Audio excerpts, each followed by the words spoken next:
Good morning, everyone. Welcome to the Trade Ideas live trading room for Thursday, June the 2nd. My name is Barry Anderson, moderator of your trading room. A couple of yeses to let me know you can hear me and see my screen. I guess that's a couple of yeses. Thank you. So the big one today has to be this RPTX. Okay, looks like awesome news, really, when you look at the news. $125 million upfront payment. I know Blue Collar did some investigative work, and we have 29 million in the float. He seems to think it could be 4 million based on the filings, but at any rate, it's a low float. $125 million upfront payment. I'm surprised it's not up more. Must be more to it than this. I know they have some milestone achievements that they can, or milestone payments if they achieve certain milestones, but the 125 million upfront payment from Roche is certainly seems like a big deal. So certainly have to be watching this all day just to see what happens. I mean, I am a little surprised it's not up a little bit more. 26%. I mean, that's a great gap, but we'll just have to see. So what else is happening? Now, this IMMX is very confusing to me. IMMX. I mean, it says it's up 34%. Am I reading this wrong? It says it's up 34%. Something's got to be wrong here because I'm looking at the news, and this is today's news. Crashed 61% in the pre-market Thursday. It is Thursday today, right?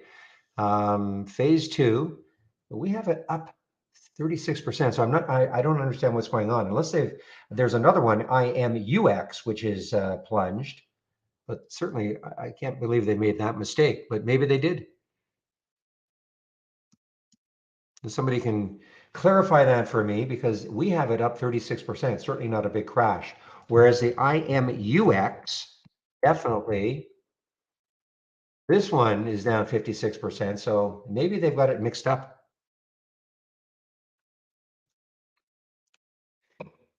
Meanwhile, RDBX guys again. RDBX is just showing up, starting to move again. RDBX is starting to move again. So the high of yesterday was 702. Chewy, CHWY. CHWY is an earnings play, and it is starting to fade. RDBX, guys, is gaining some traction. Just looking to see again if there's any specific news on it. I don't see any specific news on it, but it is gaining right now as we speak.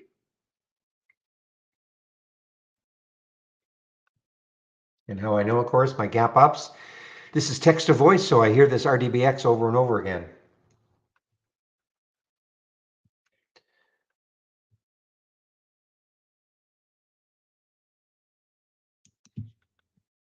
Give me a moment here. Okay, so the Chewy, yeah, so Chewy released earnings. I think it was after hours yesterday. Yep, after hours yesterday. And it was a gap up.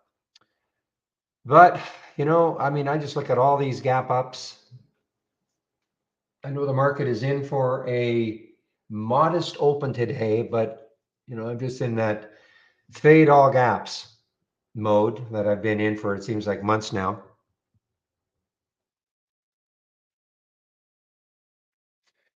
AI is a earnings play and is a gap down on earnings, almost 20% now.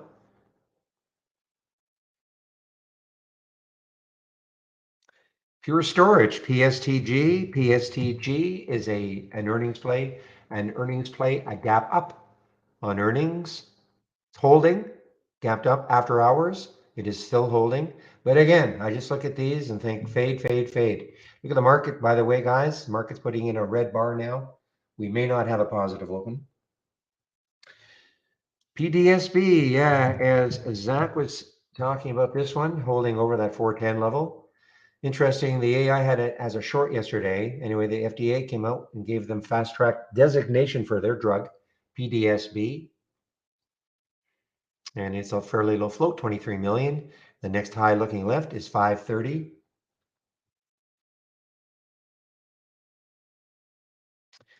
CNCE, so we knew this, they were doing a financing. We couldn't find what the financing price was yesterday. We now know, and it is 475. How's that holding? Not bad. The financing is at 475. Let's see if it holds that and moves higher or moves lower or doesn't do anything. You just never know. $10 million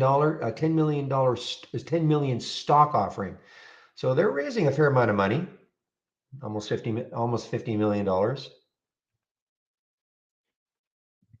Path, P-A-T-H.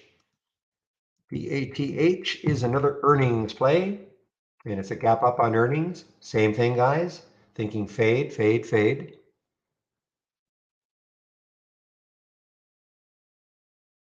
I could not see any reason for this one dropping. This is an oil play. Boy, I remember in this one, it was like to me a penny stock. CPE, Callon Petroleum.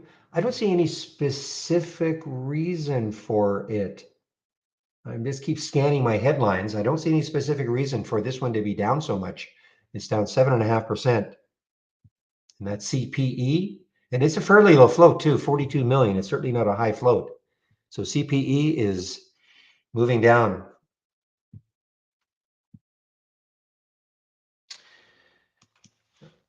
Okay, I guess I got to talk about this one. BTOG, BTOG.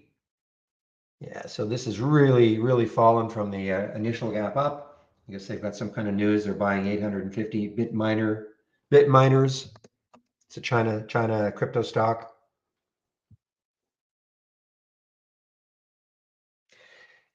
Keep an eye on this BORR, B-O-R-R, B-O-R-R. I mean, it's at, well, it was at 7. This has got a ton of room. Of course, it's a energy play, but it's got a ton of room. And it's had a nice, well, 3 months, but nice week so far. It was 552, got up to 7 something. But it's all a matter of looking left. I mean, look at the room it's got on the weekly and the monthly charts. So that is BORR.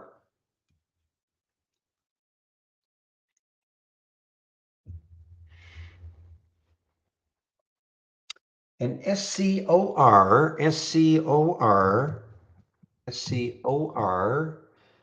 is gapped up on no news that I can see. Might be insider buying.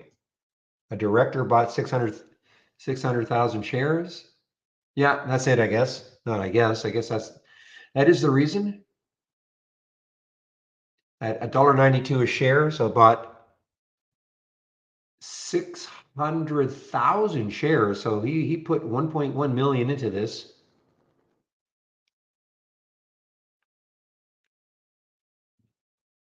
This is what I'm talking about right here. So a big shot in the arm for this as SCOR on that insider purchase.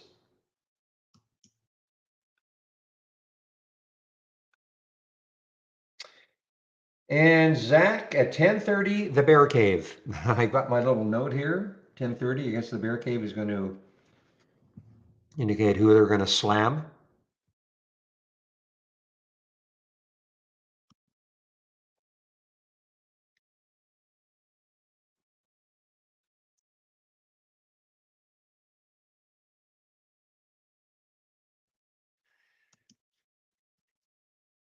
Microsoft is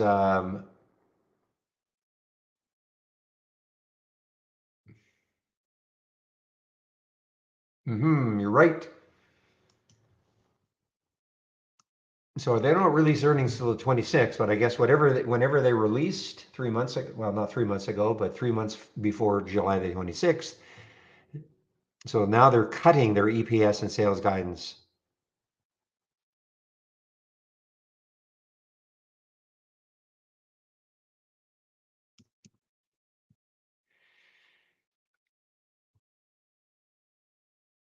And Cassie did a reverse split today. It is effective today. It was a 1-for-10 reverse split. And thank you. Our provider does have it split adjusted. So that is Cassie.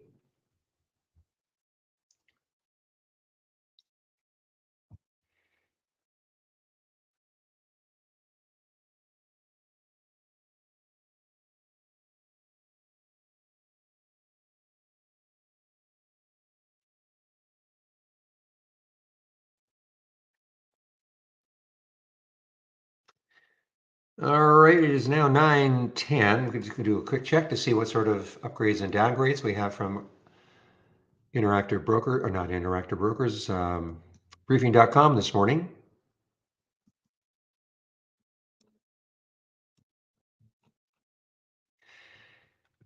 Well, they're taking the week off or the day off, hardly any. Here are the upgrades.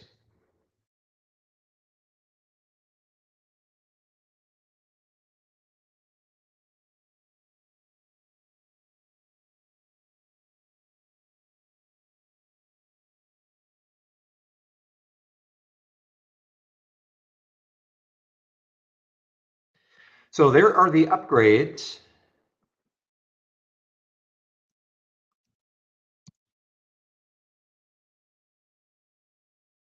And look at the downgrades in now.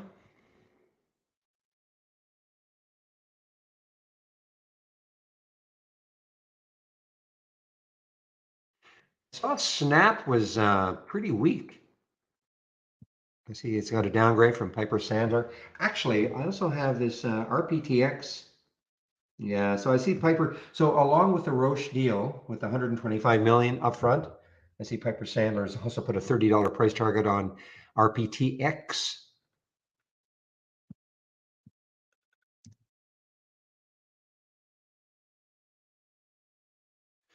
So Piper is downgrading both Snap and Pins.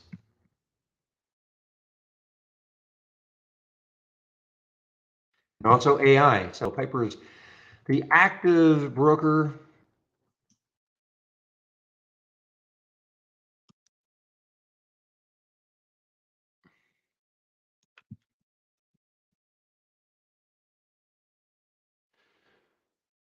Okay, guys, so is anybody able to figure this out? I mean, again, I just don't know if they've made a mistake, if they mistook the IMUX for the IMMX.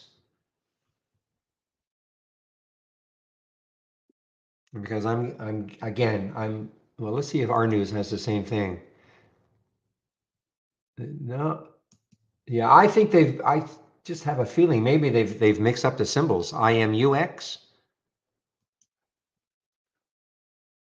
Yeah, because it says it's crashed 61%, and when you look at IMUX, and it is down about 60 odd percent, yeah, 56%. Oh man, I just think they've mixed up the symbols.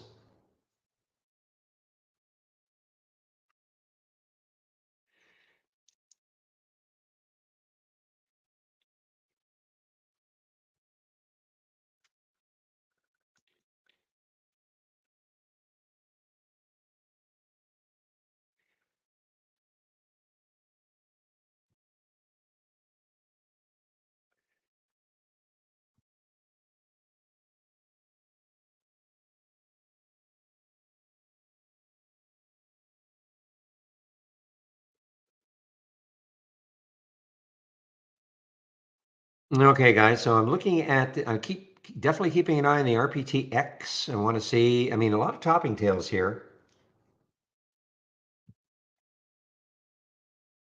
RPTX, a lot of topping tails here. The buyers have been trying to move this higher, but the sellers keep knocking it down. This is shortable for me. Lots of shares, 400,000 shares. So Zach, I guess you did not contact Michael? Just want to make sure, because he says he hasn't received an email from anybody regarding what you guys are looking for, how he can create scans. Where's Vicky?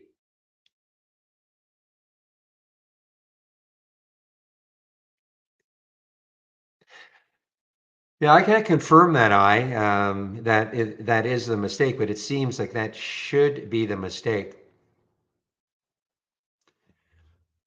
Came home at 2 a.m. What the heck were you doing? Don't tell me.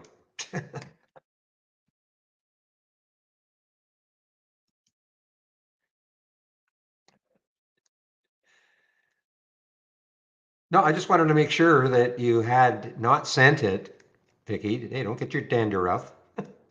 Make sure you didn't send it and you didn't get it. That's all.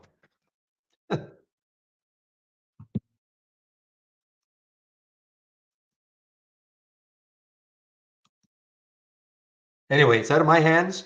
You guys do what you want to do.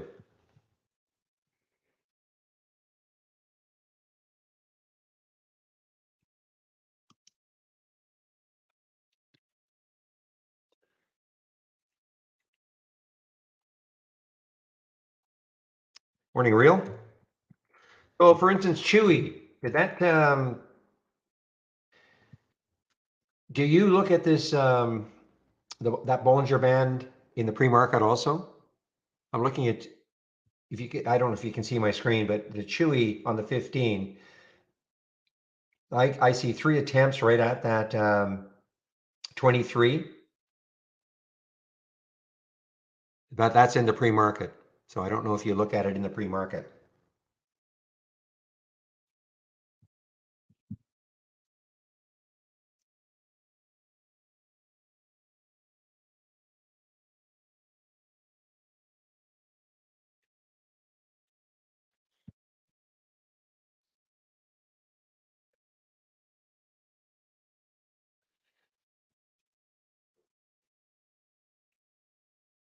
All right, guys, let's take a look at the sectors, see what's happening with our major sectors. Click on from our toolbar, click on new, and then dock channel bar, and then sector status, and take a look to see what's happening. I haven't even checked the price of oil. Okay, so I guess oil prices are a little weaker overnight, I guess, because so what you're seeing, first of all, what you're seeing here, these are the major sectors. Always look at XLE. Of course, energy has been so in the news now for months. So XLE, this is the major ETF for energy. These are the stocks that make up XLE. So when you see this percentage, 85% in red, what that means is 85% of them are below the close of yesterday as we speak. Okay. So there is now the SPY is dropping now. I guess let's call it based on the Microsoft news. So if we'd looked at this, I don't know, 10 minutes ago, 15 minutes ago, we would have seen a lot more positivity. But really, there is not a super positive sector. I guess, consumer staples, 72%. I mean, the SPY is still up, but barely, barely.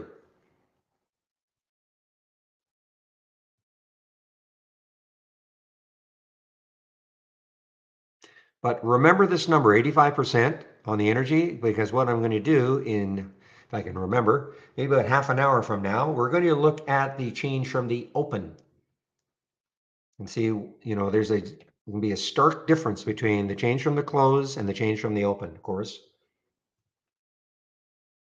In other words, stocks could still be down from yesterday's close, but gaining once the market opened.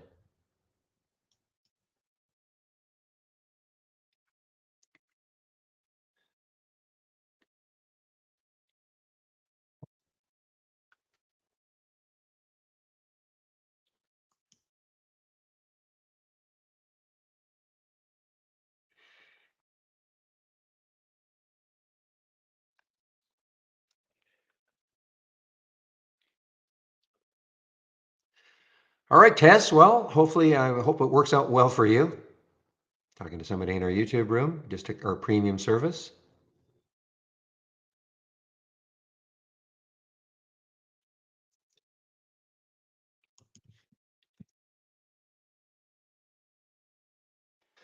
The other one is Pure Storage, also a real Pure Storage PSTG. Again, looking at pre-market, bumping in a couple of times. Again, I know you can't see my screen, but I've got that green line on the 15-minute chart, and PSTG bumped into it a couple of times and fell off it. Another earnings play.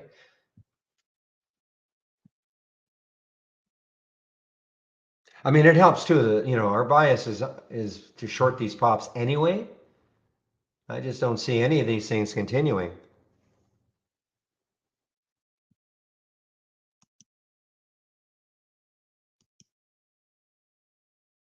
Okay. I didn't see that.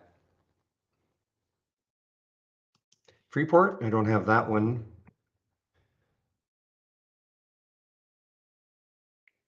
I guess GME had earnings, guys. I didn't even know. Really nothing happened.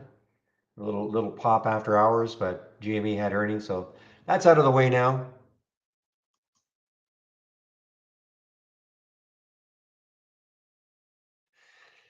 Yes, so Vicky, exactly. So that green line is the 23.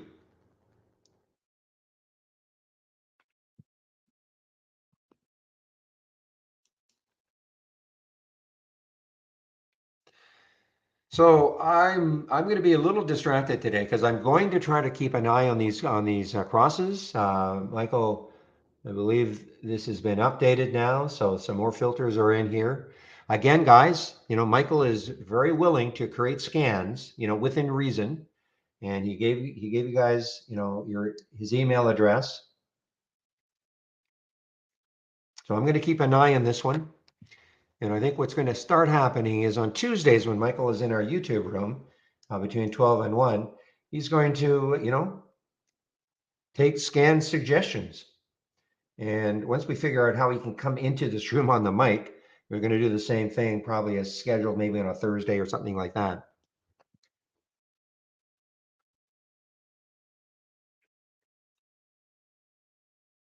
I'm going to see how this works real, okay? This is all I can do is see how this works right now, this 820 cross on gappers. It's a 2 minute. No, he isn't. He came in as an admin. That wasn't the issue. It was not somehow not being able to get the mic, handing off the mic to him. He came in as an admin. That wasn't the issue.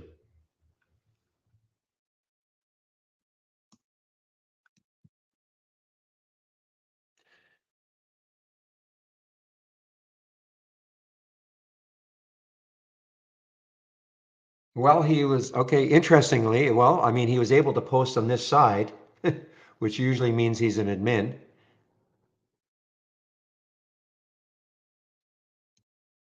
Yeah, it's available to all. And just click on New and then Market Explorer, and here are all the server window, and then here they all are. And I haven't looked at any of them, okay, because most of them are not conducive to day trading, or a lot of them are not. Plus, the other issue for me is that there are no sound alerts on them. So constantly, and I don't want to have to stare at a window all day long, but I'll try to keep an eye on it. So the Pure Storage actually had a bit of a pop now, PSTG. And I've got a lot of different types of scans, of course, that I like on my own. Again, the gap continuation or reverse has been really, really producing. So that is one I definitely concentrate on. Hmm.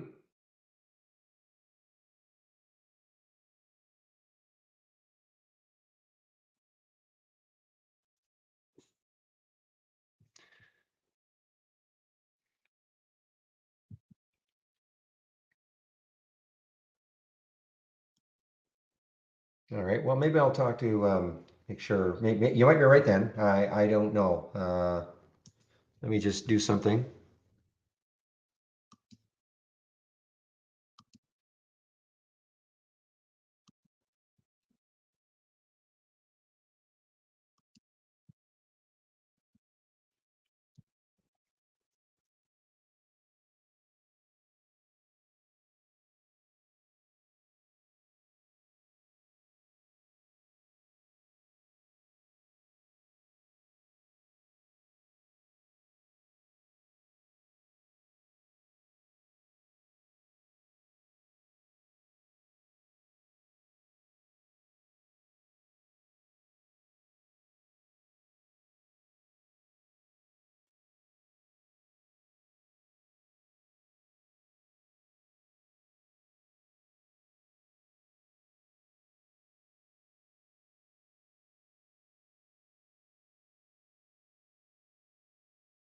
A moment here.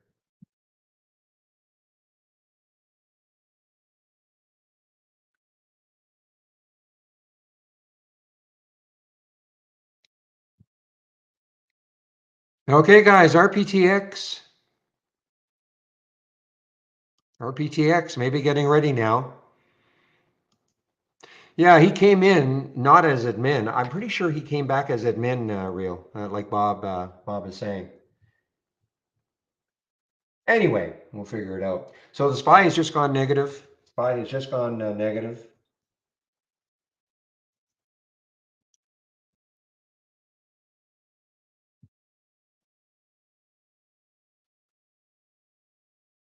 Boy, these little pops from RPTX are just getting beaten down. It's very interesting.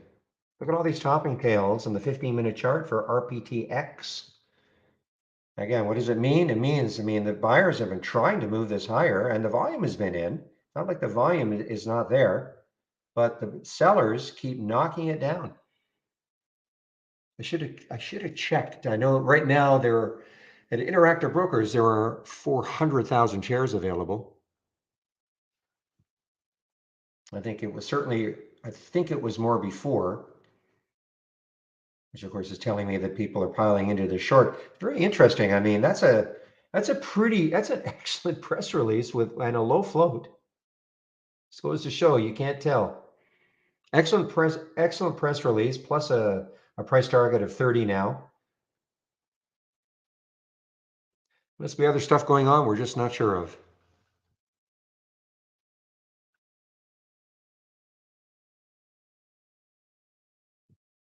Look at AI, guys, not our AI, but AI. Little pop here. This has been trying to move. It's an earnings play. Hit hard, pretty hard, 18% down.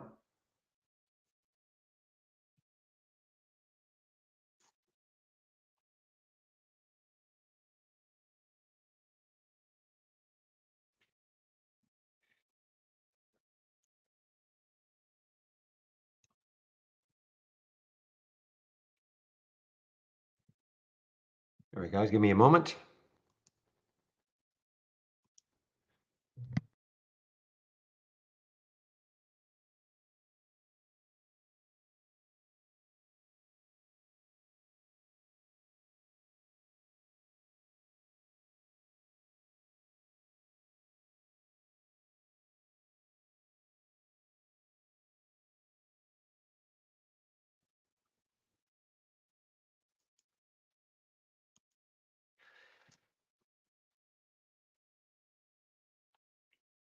All right, guys, I'm getting set here. A little over a minute before the market so-called opens. Yeah, a little flurry of excitement for RDBX, and now it is just drifting down.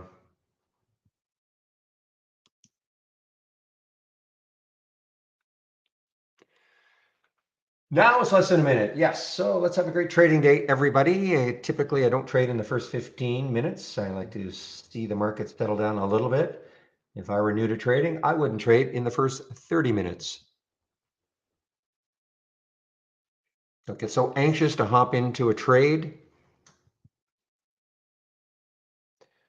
Market's going to be here all day. Look at these. SPRB, big pop up to 270, a $1 drop. So difficult. Yeah, we still have the web-based version, Jamie. Not talking to somebody in our YouTube room. Not as robust, of course, as the downloadable application, but yes, it is still available.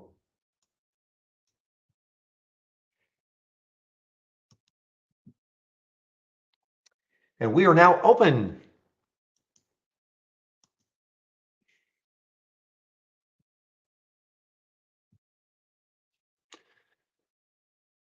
Well, I don't know. It must be on your end, Nathane, unless everybody says they can't hear me or barely hear me. Must be on your end. I haven't done anything differently.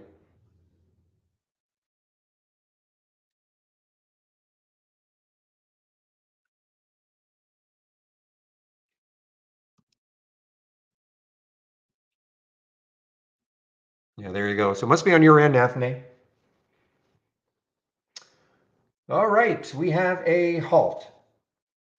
IMUX just got halted on the way up. IMUX just got halted on the way up.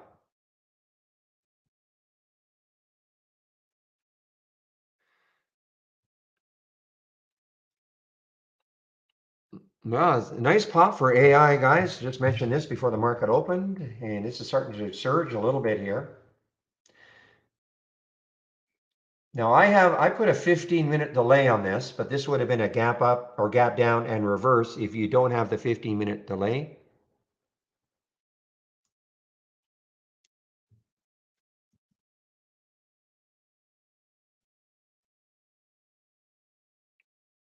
Yeah, not sure how I can help you, Nathaniel. I really don't know how. Unless everybody was saying they couldn't hear me very well. This MGY, guys, keep an eye. This MGY, I guess it's a financing, 7.5 million shares. It looks like it's a kind of a broker deal, MGY, but this is hit. Whoa, para. So much for Tom Cruise, etc. And Top Gun. Para is now a 10-day low.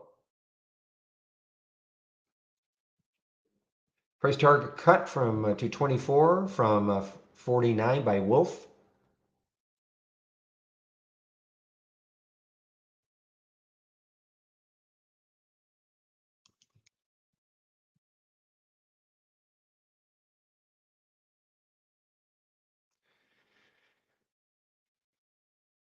Well, look at the market. Look at this market. Remember now we had a pretty positive open until the Microsoft news hit.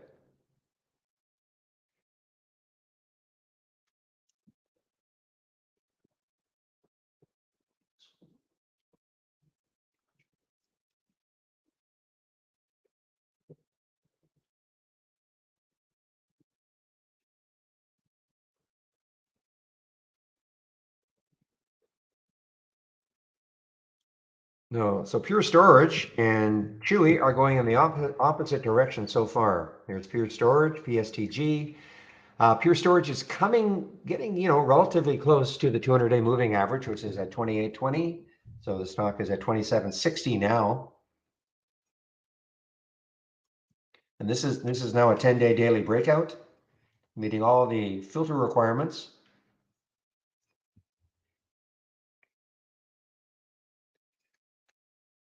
Still have my doubts.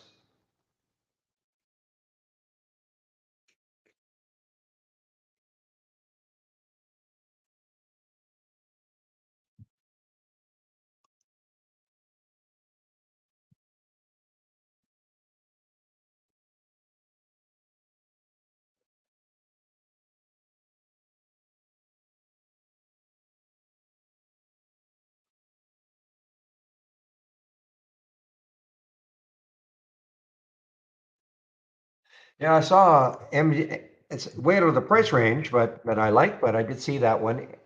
MongoDB had earnings. It was a big gap up actually, but now we're starting to give it up. Yeah, okay, so now there's a big bottoming tail for RPTX. Big bottoming tail. I mean, the sellers knocked it down to 1068. The buyers, you know what? I mean, yeah, put an alert around. I think Zach was talking about 1140. Just put an alert, price alert around this area of all these topping tails and the pre-market 15-minute topping tails and see if it takes it out. I mean, the volume is still there.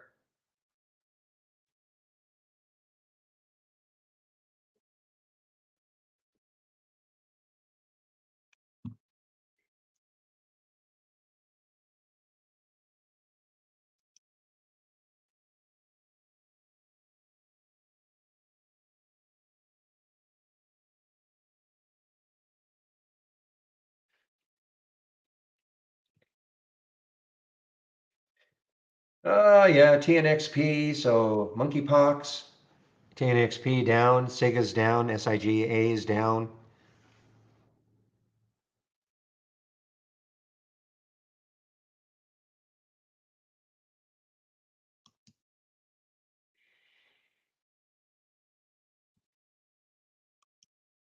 No, Pure Storage is strong, and it's coming right into getting closer and closer to that 200-day moving average. IMUX resumed. A little bit of a pop, but now a drop. And everything, it's early. Boy, look at the RPTX is, I mean, it is getting so close here.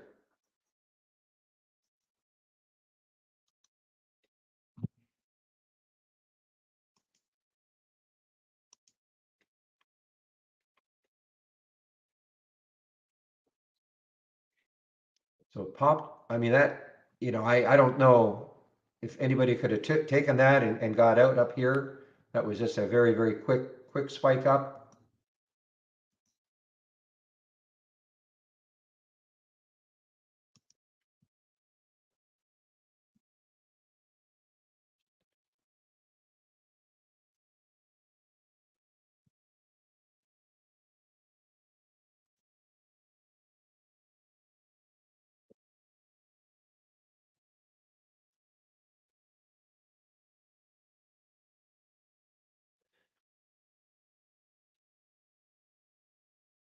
Boy, it is erratic. RPTX, very erratic. Avaya, yes, you're right, is showing up on my biggest gainers. Early, AVYA. It's, what was yesterday's high? 474, so it's getting close to yesterday's high. I mean, to me, though, it looks like there's a ton of resistance between this price and 5.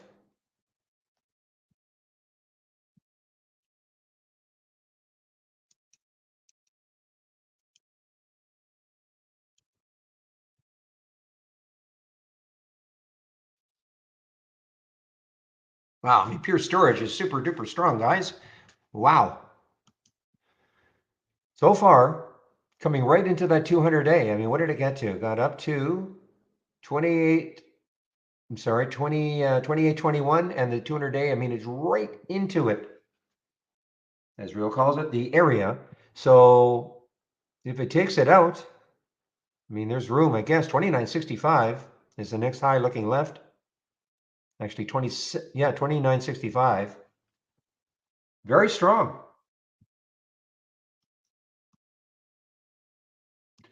Hey, look at my Dawn. BAWN. Been talking about this for about 3 days now.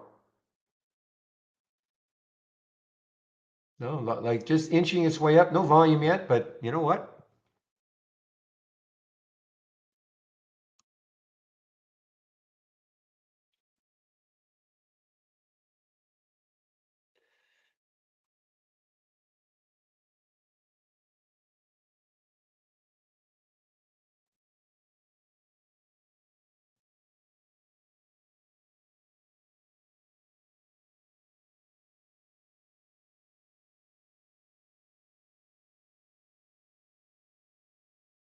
Well, let's keep an eye on the RPTX for one more surge over 1140 and see if this time it holds and just starts to surge a little bit more or keeps the pop.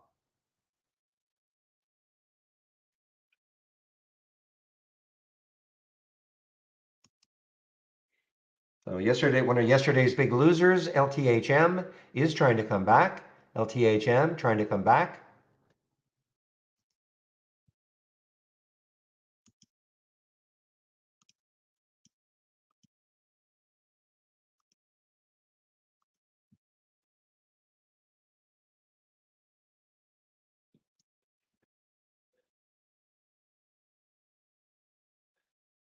So Chewy, yes and no.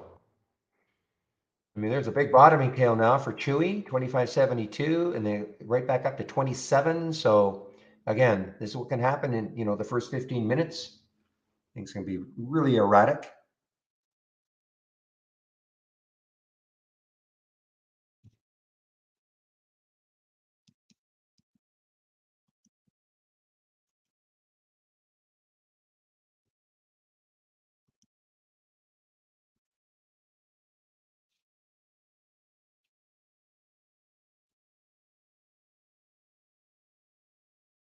The IMUX is actually crawling back after the halt. IMMX.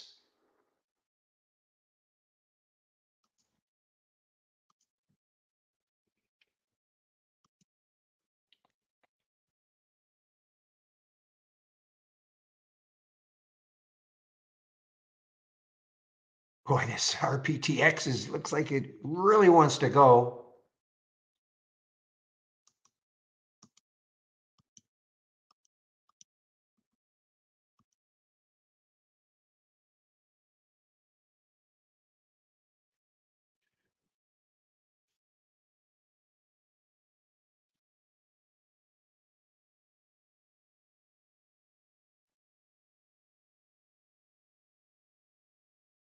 FLNG, Fling, FLNG. Yeah, no real action in the pre-market. FLNG, yeah, good volume now. Fairly low float. See if there's any news. Don't see any specific news on it.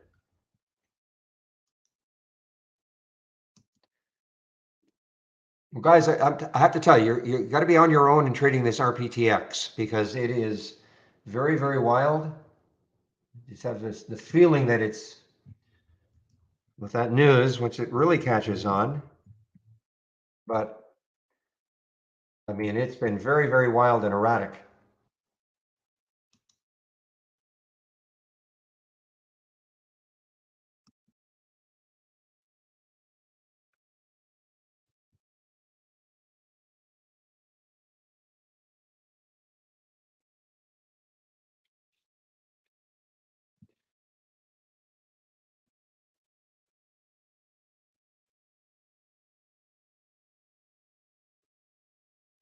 There's Fling making the 10-day daily breakout also. Fling, FLNG, you guys were talking about that one. The next high looking left is 29.65. So, getting relatively close.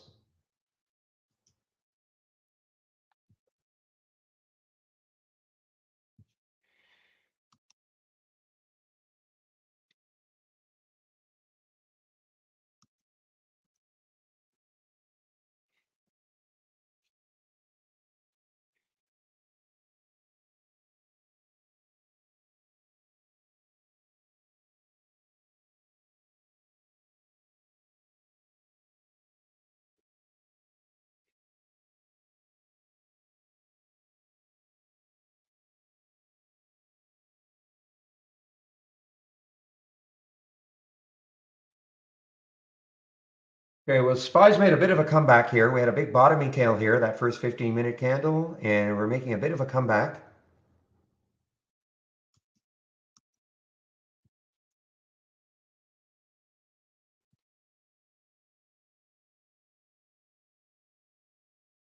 Well, guys, I mean, this RPTX, I mean, again, can't tell you to take a trade, but boy, oh boy. This high looking left is, I don't think this really matters, but 1208, 1236.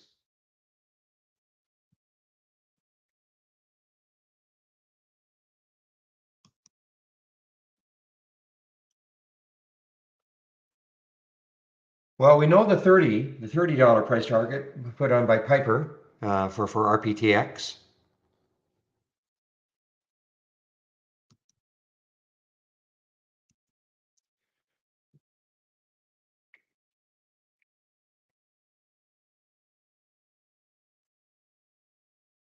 Fling is now starting to approach last month's high, 3029, 3029, getting closer to last month's high.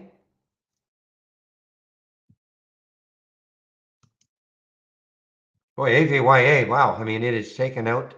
I mean, let's see, maybe it takes out five like nothing. It's a fairly big float, 83 million in the float, but it may take it out like nothing.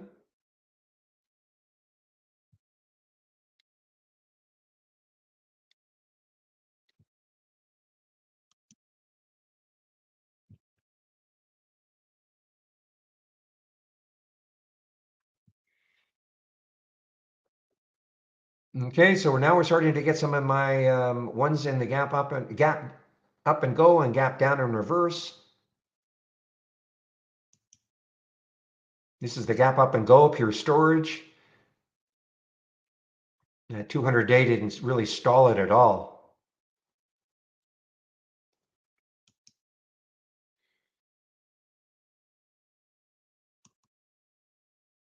So IMUX now is a gap down and reverse. Right there it is. First alert right here at 309, 327 now.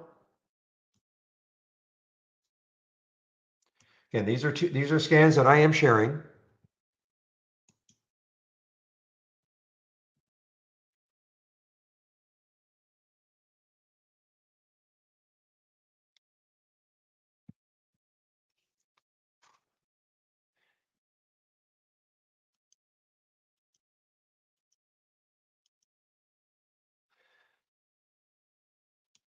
All right, guys, done. I mean, there's no volume, but it just keeps inching its way up every day. No volume, but it just keeps inching its way up.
All right, guys, so the first 15 minutes in the books, PDSB. How's the path doing? 1886. Wow. Shoot, I missed that one. 1886. It's an earnings play. 1886, 1917 now.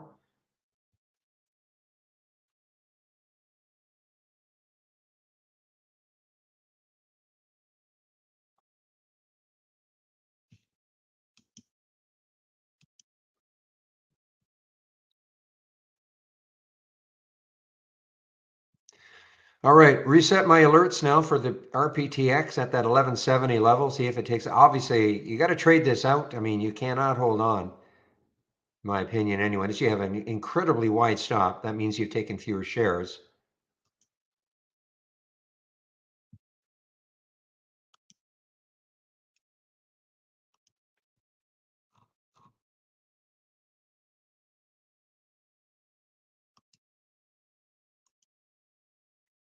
So remember top from yesterday. Excuse me, top from yesterday. This is an IPO from yesterday. Kind of active still.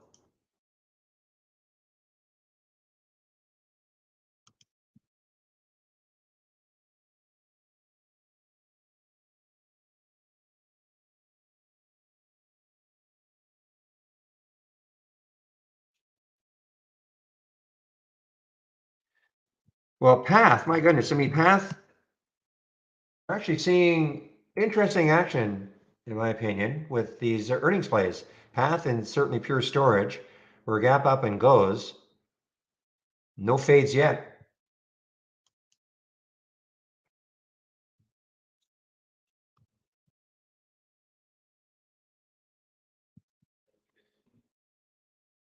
Boy, the unstoppable AVYA.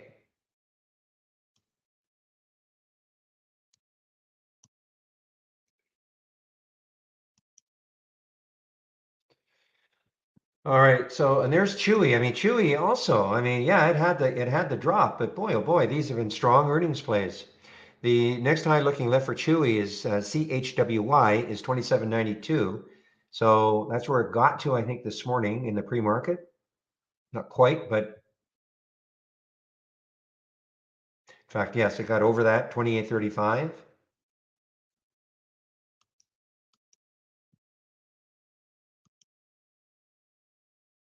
Boy, super active day already.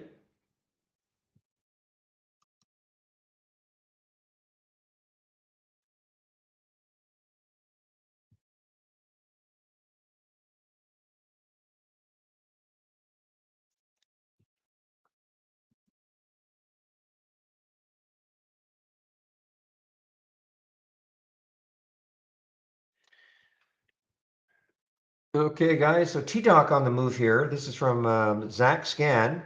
T-Doc on the move. Next high is 35.12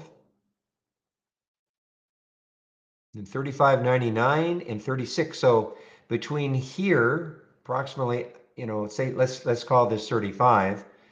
Got some resistance between here and that 36 level for T-Doc.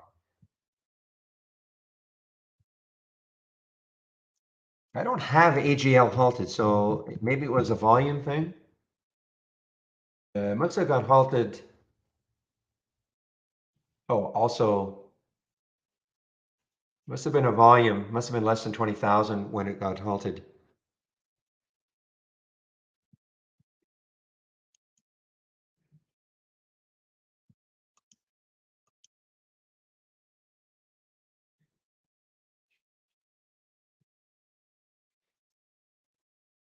Okay, Pure Storage now giving it up, getting back to the 200-day moving average, or getting closer.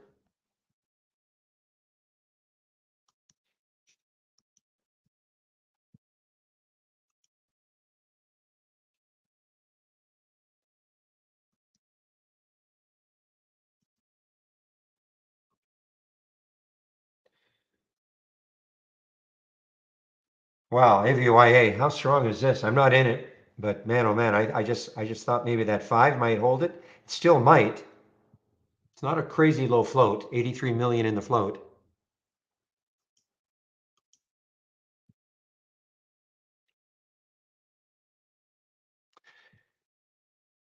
Not easy to trade, but RDBX is now turned into a gap up and go. RDBX. The high looking left yesterday was 689, so it's a little bit above that. The next high is 787, so it's got about $1 to the next high.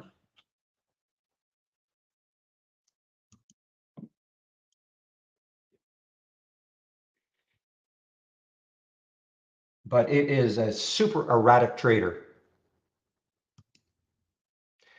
Bankruptcy, ZSAN, filing for bankruptcy or Chapter 11.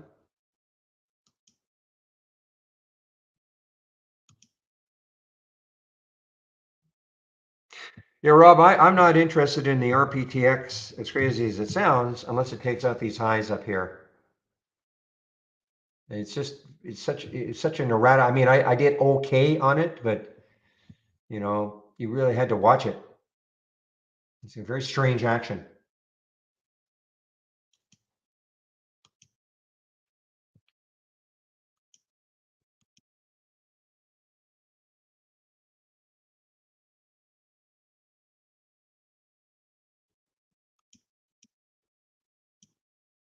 All right, guys, keep an eye on AI. AI had the bounce, It is an earnings play, but maybe this 16 has stalled it. It is an earnings play.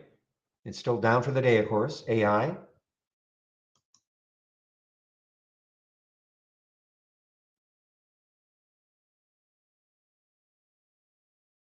Okay, this is a gap up and go. CRDO is a gap up and go from that scan. What's the volume like? Yeah, not bad. 14 times normal. Actually, it's an earnings play. Didn't realize that. June, so it released earnings after hours. Didn't really see it in the pre-market, but this is a gap up and go.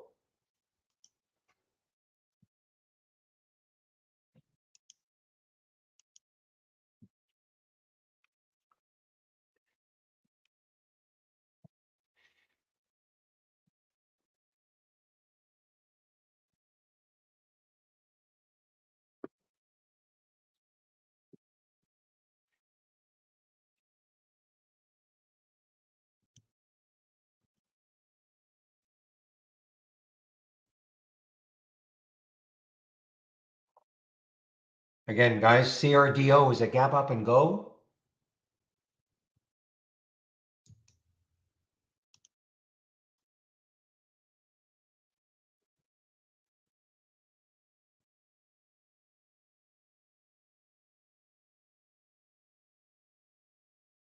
Oh man, that RPTX is so whippy. The big bottoming tail all the way down to $11. Pop right back up. I think if it takes out the highs, it may start another run. I mean, it's possible these are going to stall it, I guess. I mean, these are the highs looking left, 12, 1208, 1236. So it might be that there's too much resistance right around that 12 level.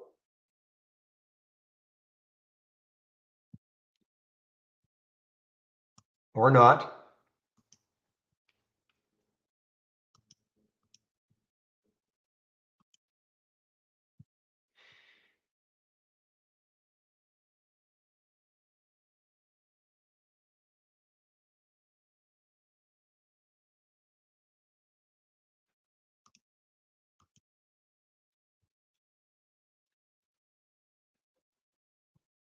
As in the mark of, their RPTX guys kind of take out 12 in a big, big, big way.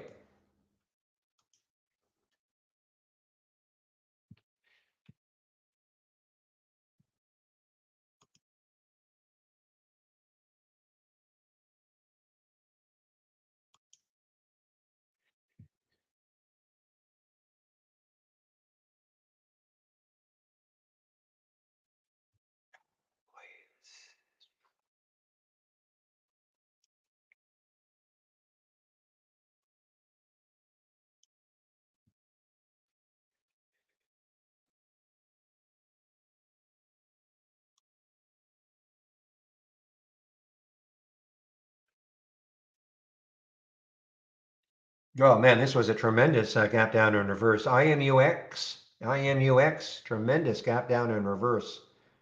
Percentage wise, there was the alert at, where was it? $3, 309 at 9:45.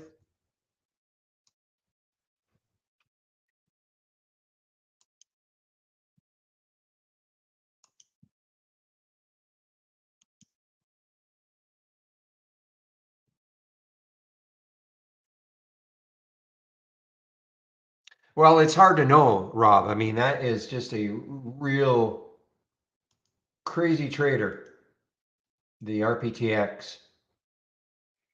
There's no magic formula. The only thing is, you get into that one, you cannot wander away.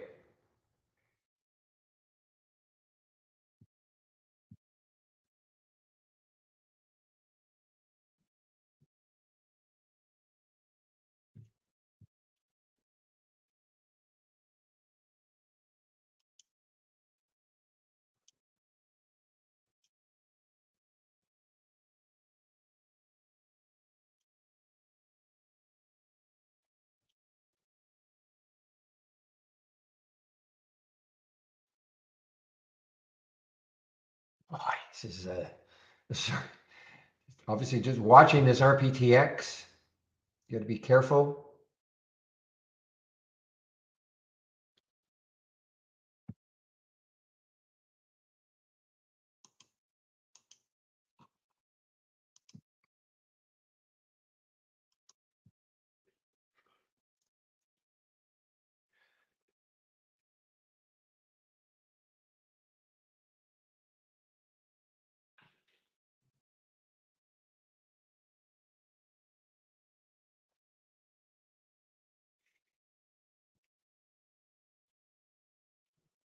You know, even the ZSAN is bouncing. The company filing for bankruptcy or Chapter 11, ZSAN, that is actually bouncing, guys. Big. Could take out $1. This is a gap down in reverse, very cheap one. It's right at $1 now.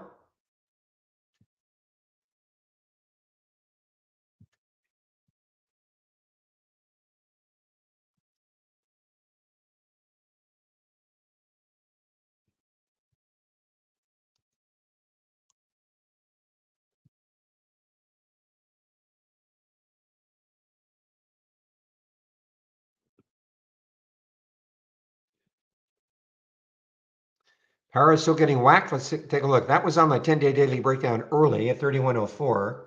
Excuse me. So yeah, it still has some room. Boy, look left underneath here. 2776.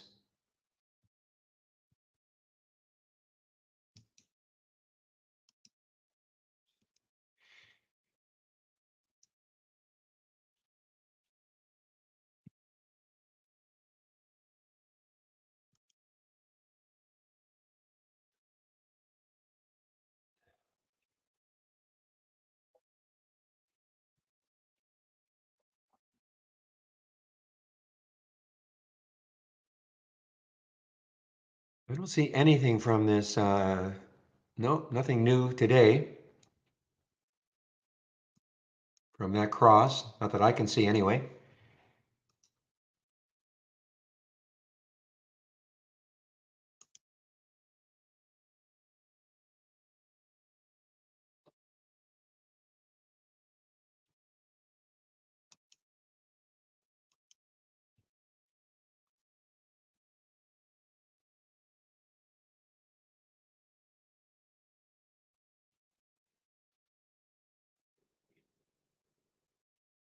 Oh boy, I wish I'd taken this one, IMUX. This is probably the best one from the gap down and reverse based on percentage gain. It's gone from 30 from the alert from 309 to 359. That is a great percentage move.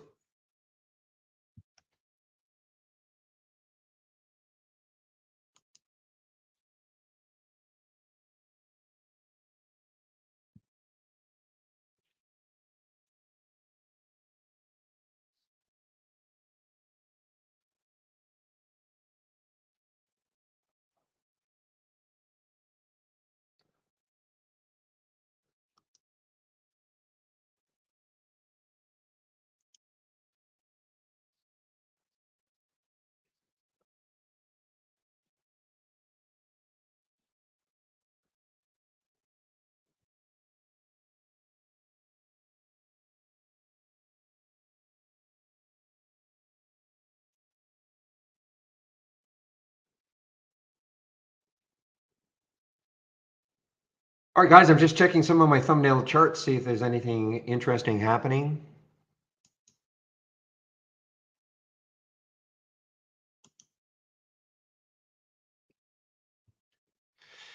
Well, so far Avaya has resisted 5, AVYA. It's one of the reasons I didn't take it, but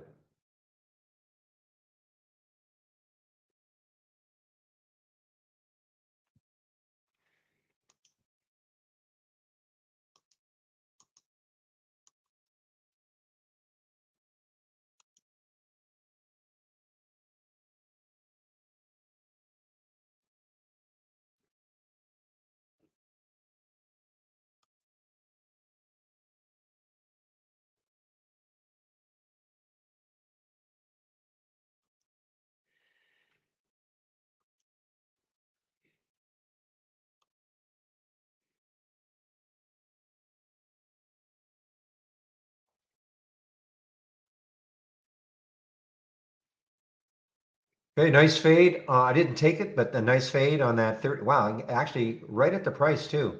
T-Doc, a nice fade from Zach's topping scan, 35.04, and it dropped almost $1. In fact, probably dropped about $1. Nice, nice one from that. I did not take it.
All right, what's the market doing? So the market has been as choppy, very choppy. Look at the bottoming tails, that first 15 minute, the second 15-minute candles, two bottoming tails, third big topping tail. So the market is very choppy. NAS is up just a little. So we have a little minor disconnect going on between the so-called value and growth stocks. Dow is down, SPY is down, NAS is basically flat.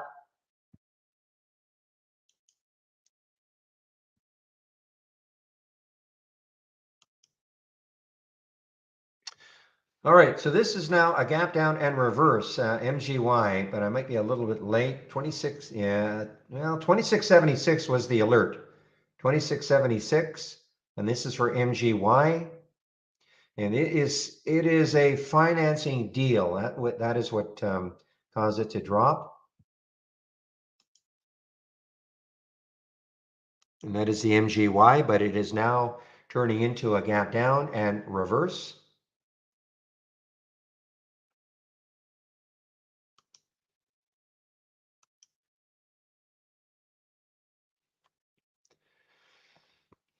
All I can do is take a look to see what's happened now that the market's opened. And go to my sector change. I'm talking to you, Jamie, of course, in our YouTube room. So remember, so there's the difference, guys. So remember, when we saw this on the change from the close, about 10 minutes before the market opened, virtually every energy stock was down. I think it was about only 10% of them were up from yesterday's close. But now look what's happened. So there's been an energy turnaround. You can just see it. 84% now above the open. Okay. Technology isn't bad. 76 are now above the open.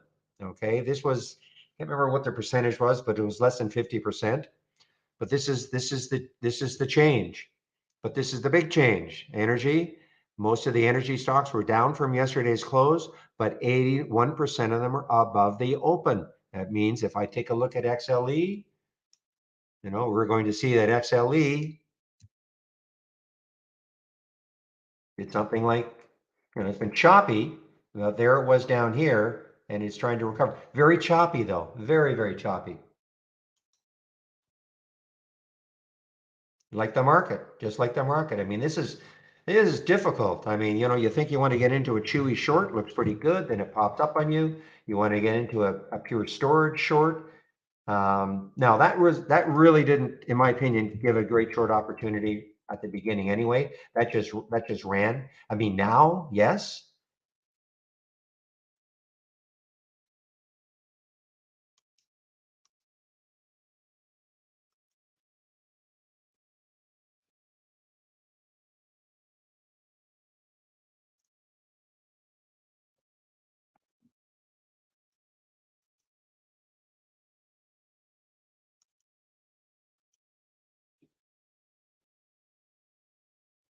Yeah, I'm leaving that one alone unless it takes out 12 again, RPTX. It is just very, very erratic right now. So I've got my alert set over 12. I mean, obviously it could happen later.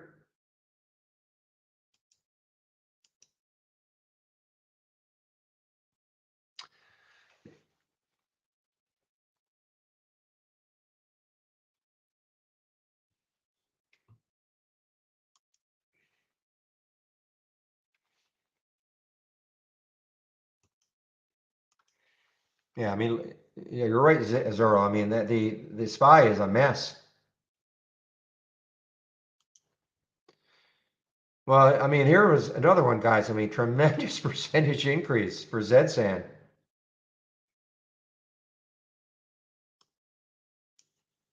I don't play these ones under a dollar, but there was the alert at 85 cents. Now it's over a dollar. That's a great percentage move. Again, these guys filed for Chapter 11.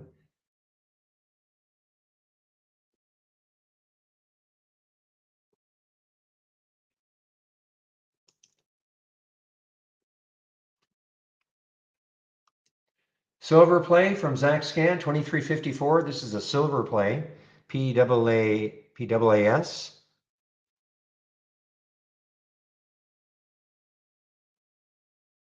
Nothing in the AI. I know there was one alert, but nothing is profitable right now in the AI.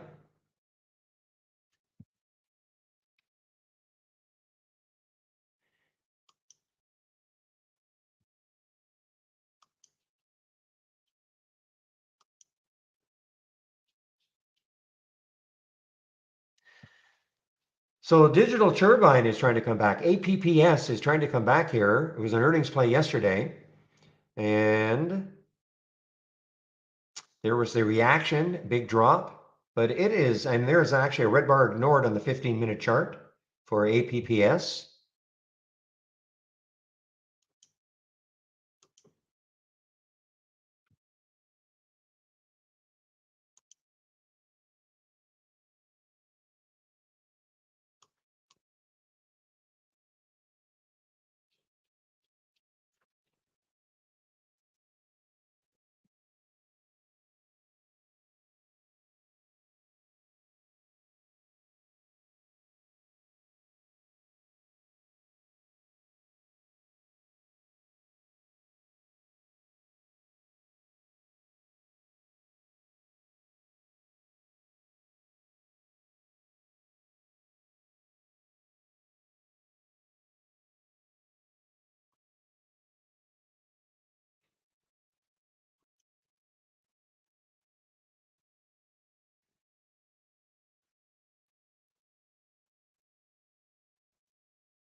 Another China name had earnings yesterday. BEKE had earnings yesterday also.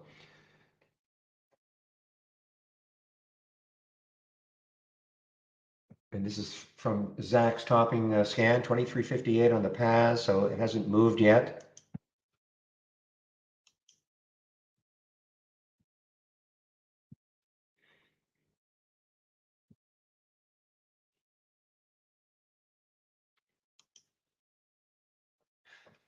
How's that CPE doing? It was way down and no news. Oops, CPE, not CXPE. Bounce a little bit here. Choppy though, really choppy, choppy, choppy.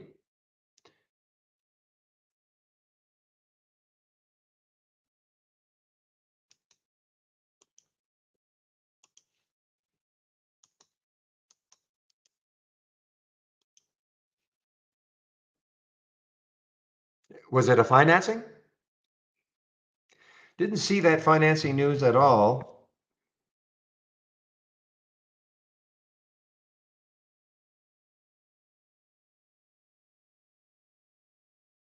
Yeah, I still don't see that.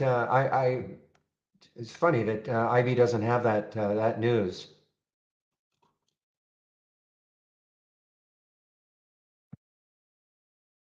All is well. Who cares about Microsoft? Okay, look at that. Look at that candle. Wow.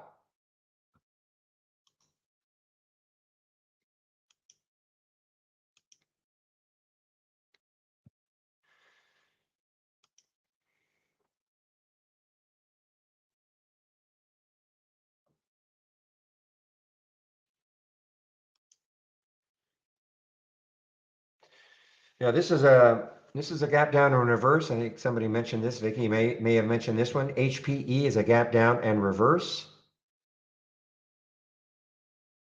Well, I'm obviously missing the boat on AVYA. That is just not carrying about 5 at all. AVYA.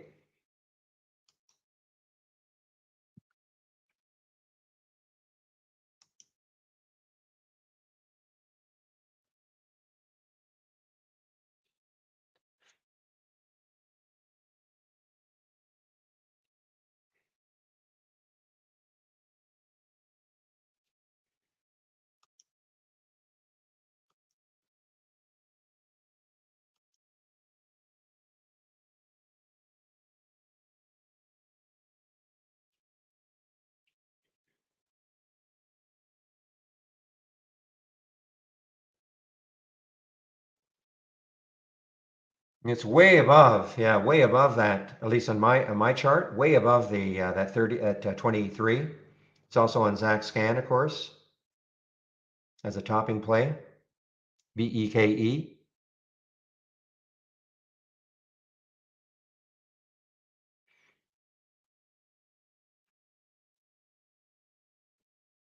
I can't even tell. I mean, it looks like 1346, but again, this is using pre-market.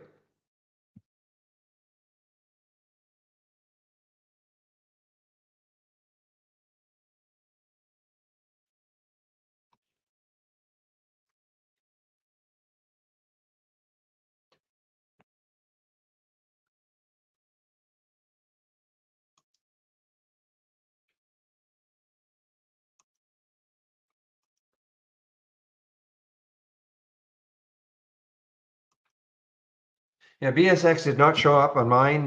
Probably was too early. BSX did not show up on my dip scan. I can see why, because it was, I still had that 20-minute delay, but obviously a nice one.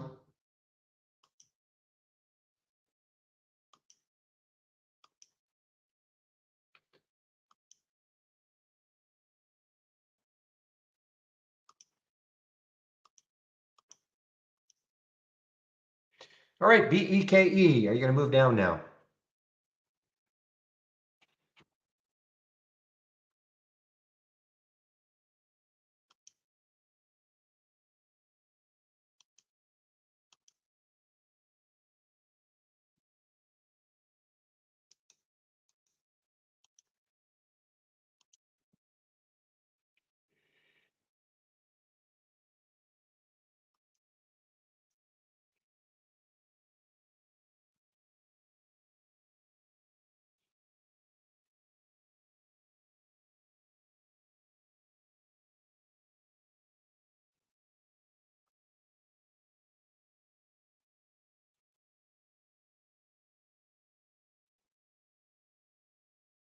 All right, guys, I'm maybe getting stopped out of the BEKE. We'll see what happens here. I'm in at around 1389 on the short, so 1389, it's still hanging in there. I wanted more than just a quick scalp of 10 cents, so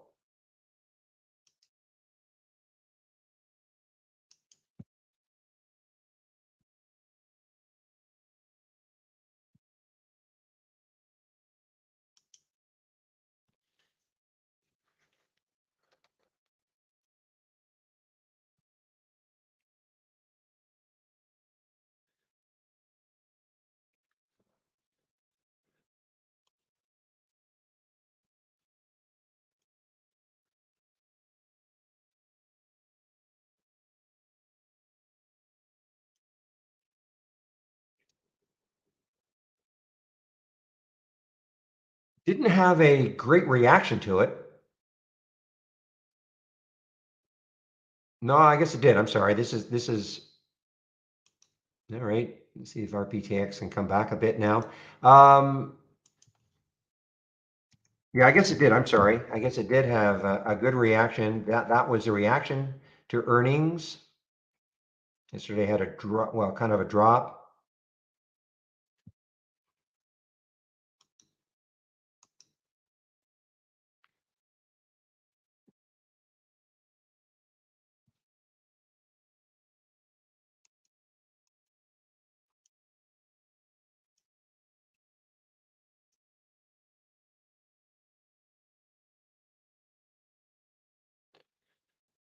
Yeah, guys, yeah, use our price alerts. Use the price alerts. That's all I do. I mean, yeah, I've got some thumbnail charts that I like to, take a look at, glance, especially when the market is, starting to slow down a bit. But yeah, just use the price alerts that we've got. It's so easy. Minimize your price alerts window. And then when the alert happens, the window will pop up in your screen.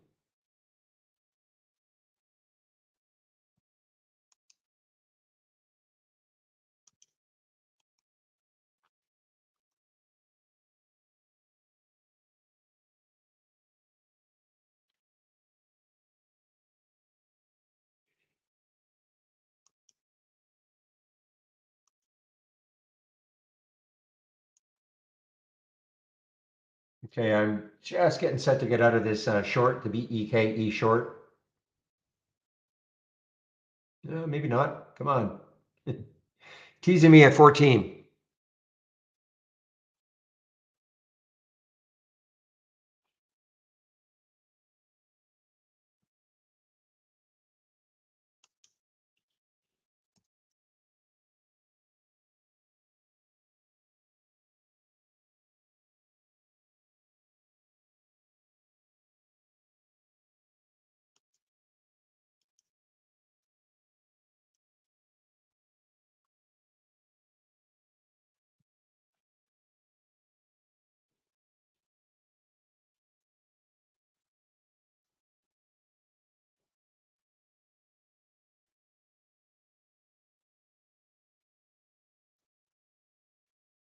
Yeah, was that Poe?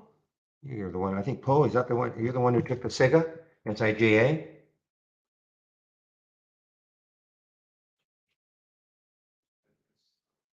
Well, the same sort of thing. I mean, if it somehow cracks 1250, it could have a run.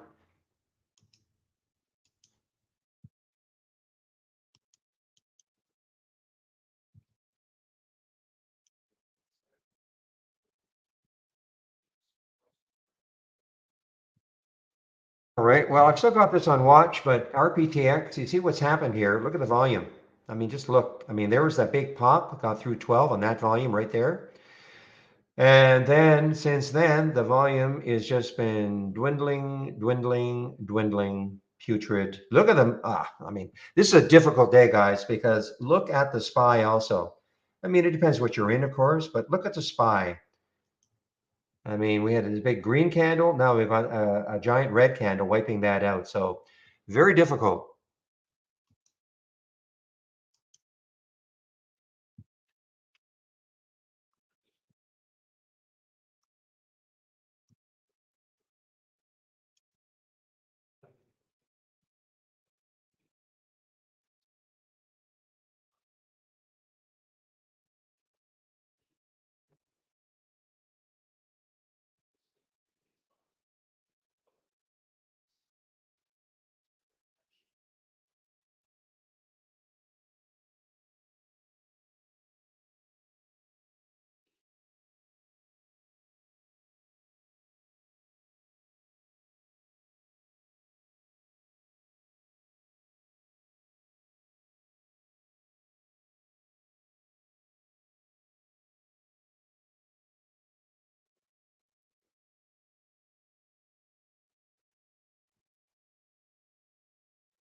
So again, guys, just to let people know what I was talking about with the price alert. So for instance, if you wanted to, you wanted to watch VITL as an example, and you said, but you know what? I don't want to know about it unless it takes out 1050, that high right there.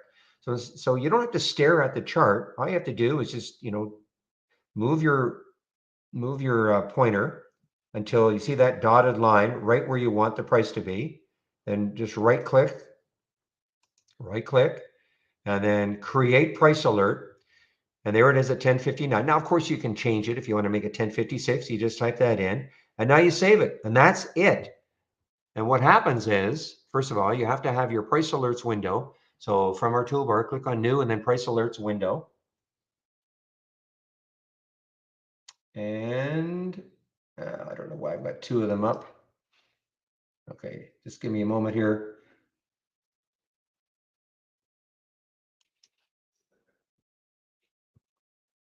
Okay, so here's the price alerts window. So if you've never created one, of course this will be blank. So you notice all the way down here, this is the VITL, and there's the price, 1059. What happens is I minimize the window. Okay, I minimize the window.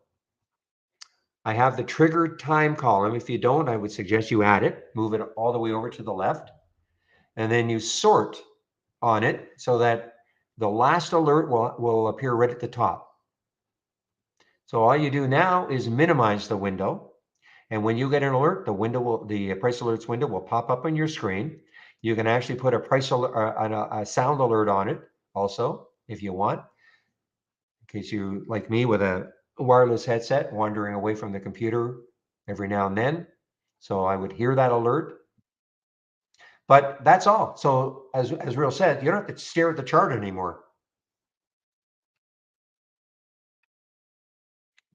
And so what happens is when you get the alert, you click on the alert. Hey, BEKE, yay!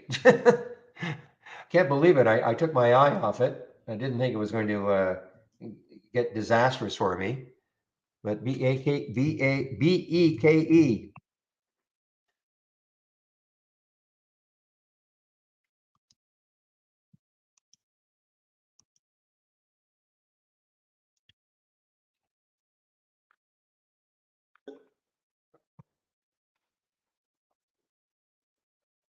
Anyway, what I was saying is now when you get your price alert, if the stock hits the price, your price alert window will pop up on your screen.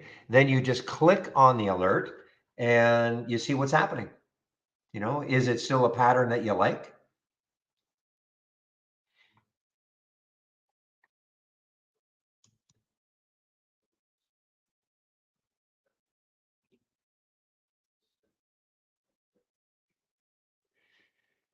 So for instance, let's just say for argument's sake, I had put a price alert for BEKE on a 14 break. And then it does this, and it does this, and it does this, and it moves down. And then later on in the day, it starts to surge, 10 5-minute candles in a row up. And I get the alert. That doesn't necessarily mean, of course, I'm going to take the trade. My idea of price alerts, of course, is, taking a look at something. Let's just say the BEKE was sitting around 1380. And I thought, you know what? If it gets over 14, I want to know about it. So as long as it doesn't, drift all the way down, it sits around that 1380 mark and then takes it out, that would get me interested. But not so. Wow, look at this SPY. This is bizarro action, guys.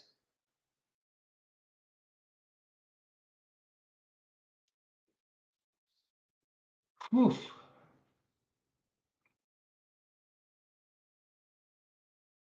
Yes, I got it from Zach's Toppers. It was right there, 1380, but it moved up, so I got it at 1380. Took the trade at 1389.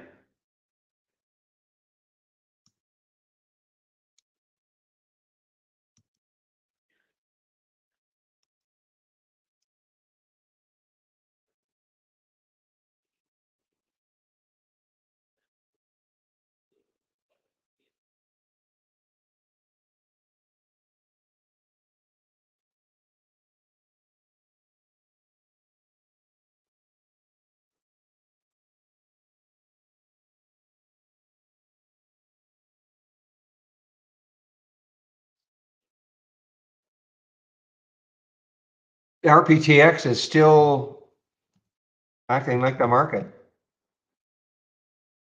Topping tails, bottoming tails. And again, I have my alert set up here at 12. If it takes it out later, great. Doesn't mean if it takes it out, I absolutely take the trade, but I do want to know about it. Because what the first thing I would do if I did get the alert, I click on it from the price alerts window. The chart loads. I check to see, is it doing it on volume?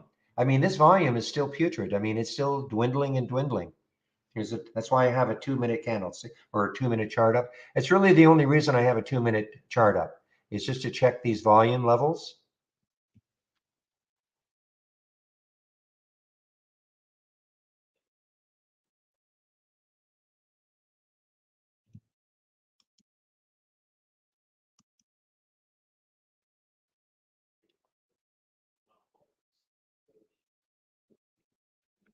Hey guys, I've covered most of my BEKE. I'm not going to hang around. Got all the way down at 1352, covered just underneath that 1360 mark from 1389. So it may move down more, but I'm just don't, this market is, as I say, it's just too schizo for me right now. So this is real quick hitters.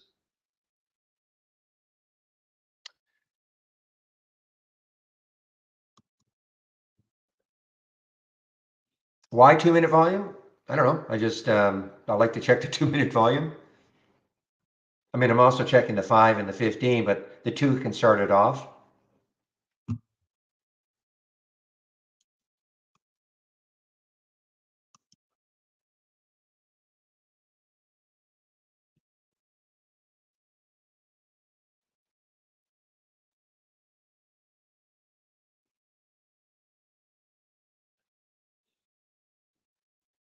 All right, guys. Wow, 10:30 already. So first of all, welcome to the room. A little excitement in the room. We had about 22,000 people in. Yeah, something went crazy with the counter. Oh, look at it go now, guys. RPTX, a little bit of volume coming in.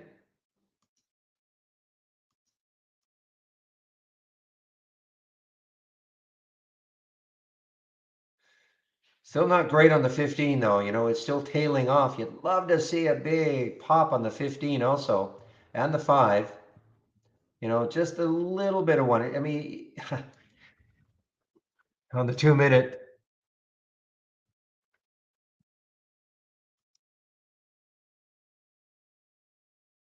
Rick? Rick from Bear Cave? RCK, okay, yeah, 10:30. Yeah, there it is. Bear Cave issues new short report on company. RCI Hospitality. So that news hit right at 10:32 in Interactive Brokers.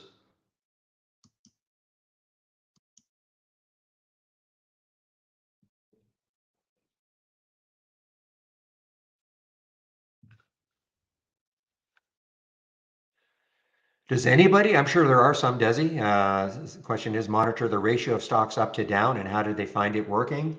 I don't really have to, you know, I mean, you can use our compare count, you know, and you find that is one way to do it. I just check the SPY. I mean, I don't have to really see anything. The SPY is telling me kind of what's happening.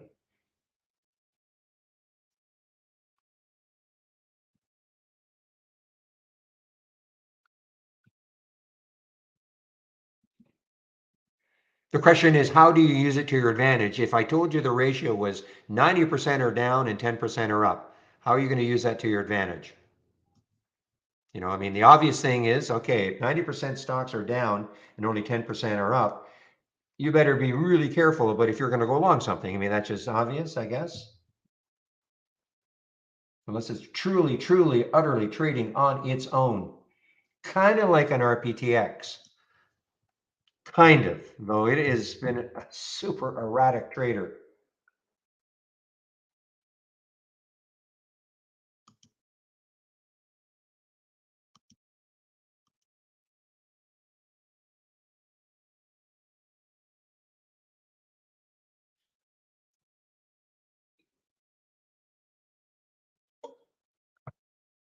So again, guys, I'm just wanting to keep a real close eye on this RPTX. If it does somehow take out 12 again, it starts to run. So welcome to the room. Again, this is the format, Monday to Friday between 8 a.m. and 3:30 p.m. Eastern Time. I share my screen and I'm live on the mic. And as an intro, my name is Barry Anderson and I do work for Trade Ideas. And we have a great promo on still for 25% off.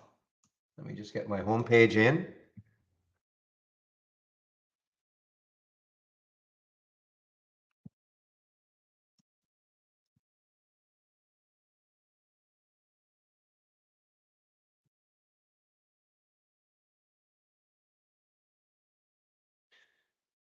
All right, there is a lot of information on my homepage. So if you click the link, this is what you're going to find. So here is the promo code you can use for 25% off the first month only or the entire year. Here it is, test drive 25% off. Click on get trade ideas. And this is what you'll see. We have an annual, monthly, premium, standard. We have the 4 plans. The big difference between premium and standard, nothing's happening with the AI today, but it is the AI. And well, there's nothing happening. This is it. No real action. I'll explain how you can use it, or how you can load it. But other than that, there's really nothing to show today. So premium is $2,000 less the 25%. That brings that down to $1,500. Standard is $1,000 less the 25%. That brings that down to $750. However, this is what I would do. Do not take out an annual subscription unless you absolutely know you want the product. We've got the standard at $118, the premium at $228. You can apply the 25% discount to the first month only. So if you maintain a monthly subscription, which is no problem doing that, this is what you pay going forward. But if within 30 days you decide, you know what, I want to upgrade from a monthly to an annual, we'll honor the 25%. That's why I'm saying there's no mad rush to get into the annual. Most people want to take an annual because they want to get the best discount possible. But you don't have to do that. You can try us out for 30 days. on the monthly, get that same 25% off. And then if you decide you want to upgrade to an annual, you can do so. We'll honor the 25, okay? If you do take out a subscription, mandatory, do the let's get started. We take you about 30 minutes. It starts off, there are 10 short videos. Starts off with a download and install, the first startup and login, what the toolbar is all about, and right-click magic. Do it. I have no patience for people who don't do it. Okay, if you ask me a very basic question, like how do I download? Well, then you obviously haven't done this, okay? You have to spend some time to learn the basics of the software. I get them to change it. I say that every day. I better get them to change that. It's not really a market recap. I take a single stock and talk about it. Call it what makes this trade great. But you can sign up for it right here. Trade of the week is sent to you before the market opens every Monday morning. How is the trade of the week doing now? If I could remember what it was, I know last week it was DINO. It's another oil play. What is it? It's DK, isn't it? DK? Yeah, so it's okay. I mean, it's over 30. I mean, that was the trigger, but oil has been kind of choppy, so that is the trade of the week. Free service, again, sent to you before the market opens every Monday morning. Stock of the day video is basically the same here, so I'm going to get Guy to change my home page so it's not as confusing. Now, once you've taken the let's get started, you can go to the education section.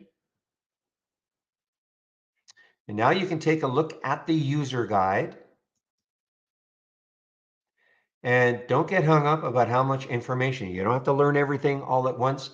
And there are sections which probably you may never want to learn, may not be of interest to you.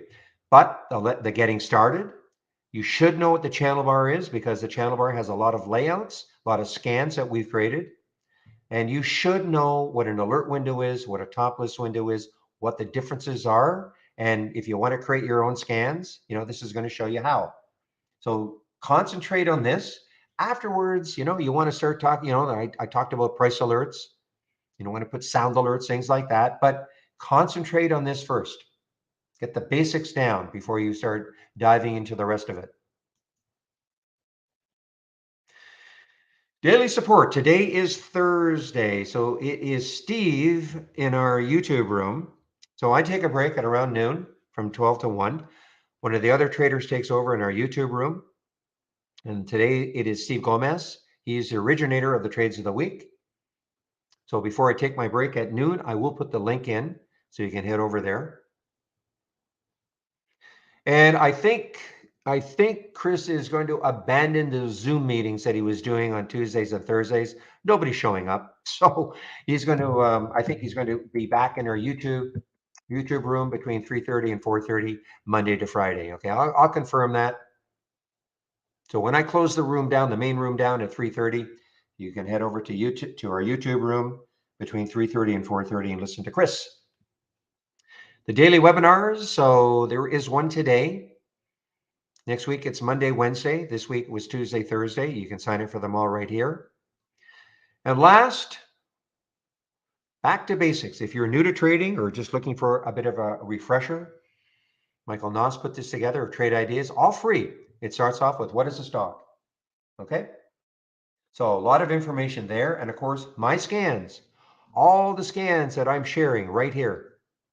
You heard me talking about Zacks bouncers and toppers, which gave me the BEKE. You hear me talk about the gap continuation or reverse. This is what I use in the pre-market. Pre-market actives up and down. These are top list windows, and these are alerts. I also use the gap up and down, but predominantly I stare at these two. So a lot of information is here. You can kind of pick and choose which scans you might want to look at. So a lot of information, of course, and then let's get started in my scan section and the education. Save my link, then you can look at this anytime you want. Okay.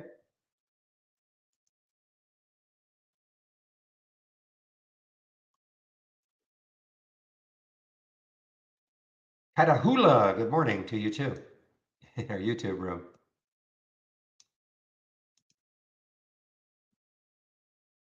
See, guys, look at that volume that was on RPTX. It didn't have me convinced. See that 2-minute volume? A little bit of a blip, a little bit, but not what I wanted to see was something, oh, I don't know. It didn't have to be as dramatic as this, but more dramatic, like something maybe even like this. Not that color, of course, but something like that or that. Just not. And again, it didn't take out the 12. Did not take out the 12 that I wanted, so no, didn't take it.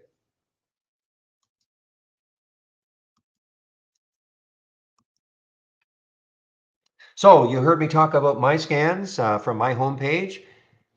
We have a lot of scans here also. If you click from our toolbar, click on New, and then Dock Channel Bar. All of these channels are theme-based. Okay, so very popular one is the Momentum channel.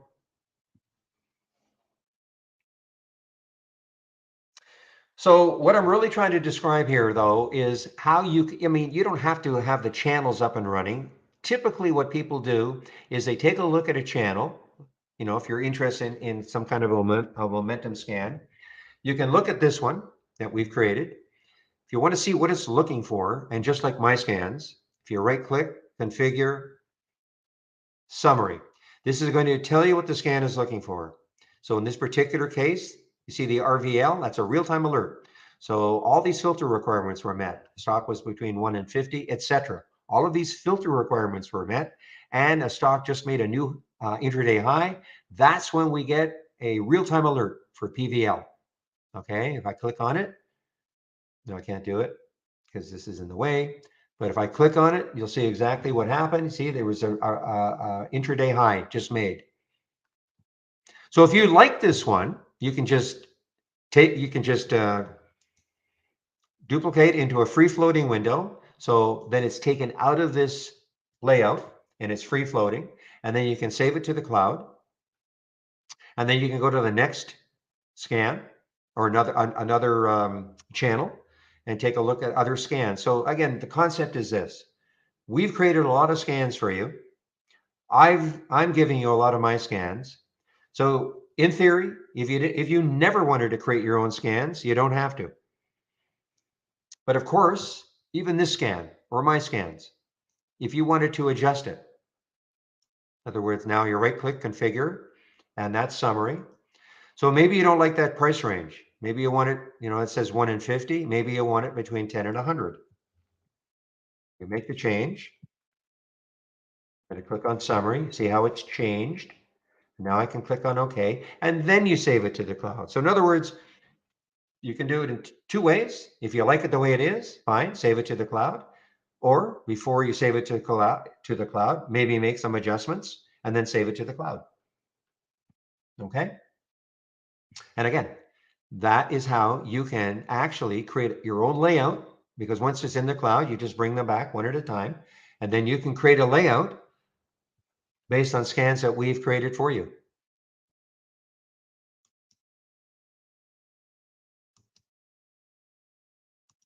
Now, of course, if you do want to create your own scans, you can. If I right click on an alert window and click on configure, and then click on search this time, not summary, but search. When you see these icons, these are all the real-time alerts that we've got. And when you see these icons, these are the filters that we have. Again, don't get hung up on how many we have. When the company started in 2003, they made a decision that they figured that most people would not want to have to learn a programming language to create their own scans. So they tried to create enough alerts and filters so that for the majority of our customers, they could create the type of scan they're looking for. You don't have to learn them all. You know, obviously we have a lot of them because all sorts of different trading styles, but you don't have to learn them all.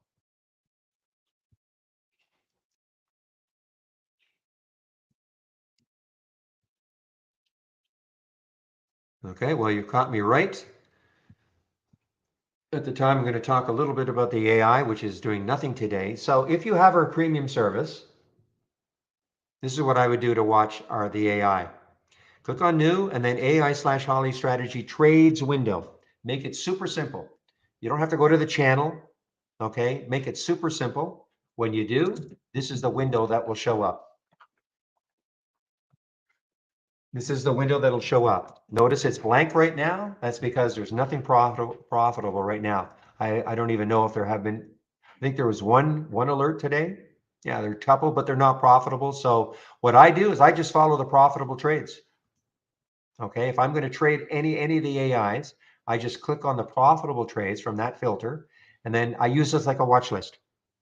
And how it works is, when you get the alert, you'll see it, and nothing for you to do. There's nothing to set up. You'll see an entry, you'll see a stop. Then how you trade it will be up to you. I never auto trade. I will never auto trade. Okay, because I always want to see a chart before I take a trade. So I never get hung up on, I get it. There's an entry and it moves a bit. And I think, man, I can't take the trade now because it's moved off that price. No, just like all of my alerts that I get, I'm always going to click on the alert to see what is happening, what's happening to the market, what's happening, is it a good pattern that I like?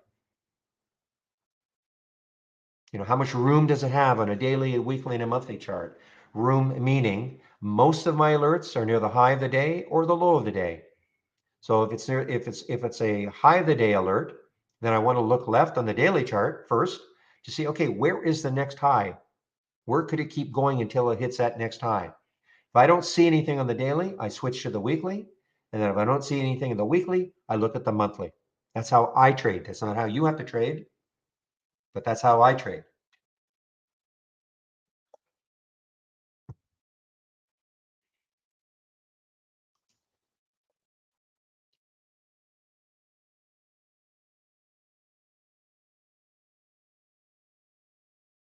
And last, just want to talk about this window that you see here called Brokerage Plus. This upper left-hand corner, big blue window, and what it's all about. So I'm going to put a link in. And in our YouTube room at noon, Jamie will be, I'm sorry, no, actually, no, Steve is not a big user, sorry. He's not a big user of Brokerage Plus, so I thought.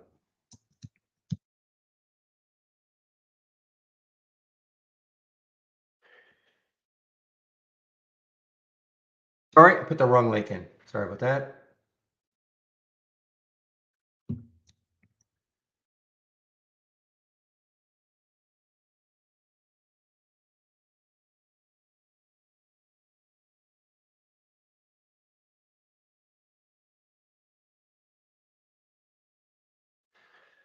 Okay, so I put a link in called Brokerage Plus. If you click on it, you'll see there are two videos there. There is a short video that shows you if you have an Interactive Brokers account or an E-Trade account, how you can use this window to trade from within Trade Ideas, okay?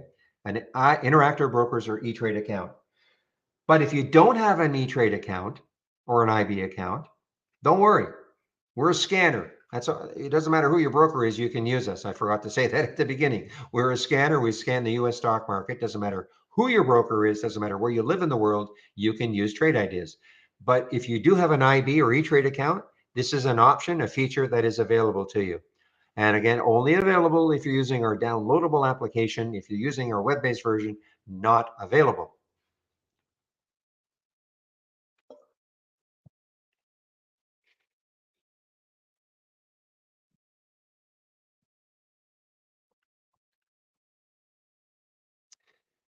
Now, how I like to demonstrate its use, though, is as a simulator. You notice that Brokerage Plus, there's the tab up here. Underneath, there are two options. One says live. Whoa, look at Chewy, guys. Chewy just made a new high. Chewy just made a new high. CHWY just made a new high for the day. Not a pre-market high, but starting to move.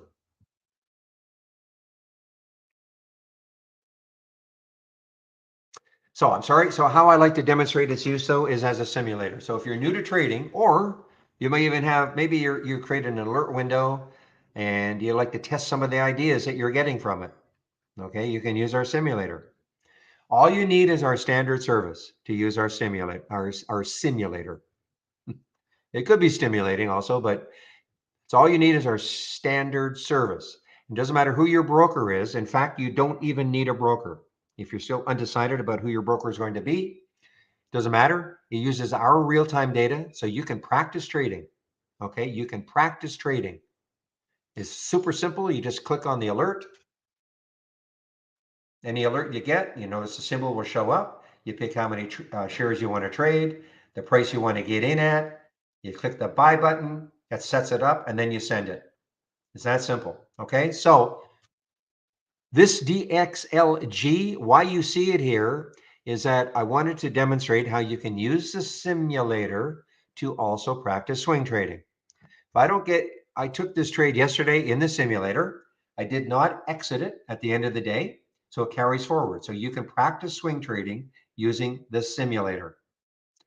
Please, please, please practice trading before you commit money to the market. If you cannot make money in a simulator, forget about trying to make money with your live account. Fortunately, even if you can make money in a simulator, it doesn't necessarily translate to making money once you connect, because it gets very emotional once it's real money. It's easy to obey rules, etc., that you might set up and get out of trades if you're not working in a simulator. You just get out of it. Oh well, just play money. A lot more difficult when it's real money. I guess I have to look at GME, guys. I cannot believe it, but GME is starting to romp here. Look at this. So it was an earnings play after hours yesterday. Didn't really do too much, but catching a bid now. GME is catching a bid now.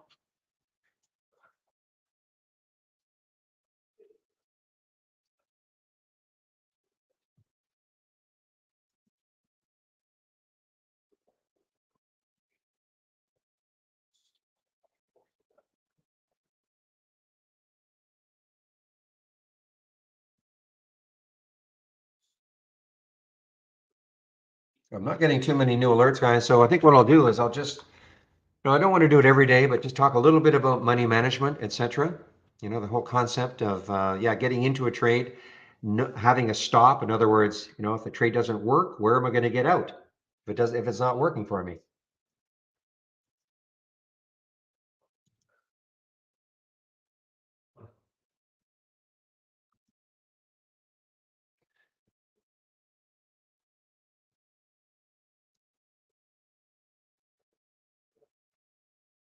$11.50 a share. So this has been I know somebody posted this earlier. So Blue Owl, this is a really nice one, guys.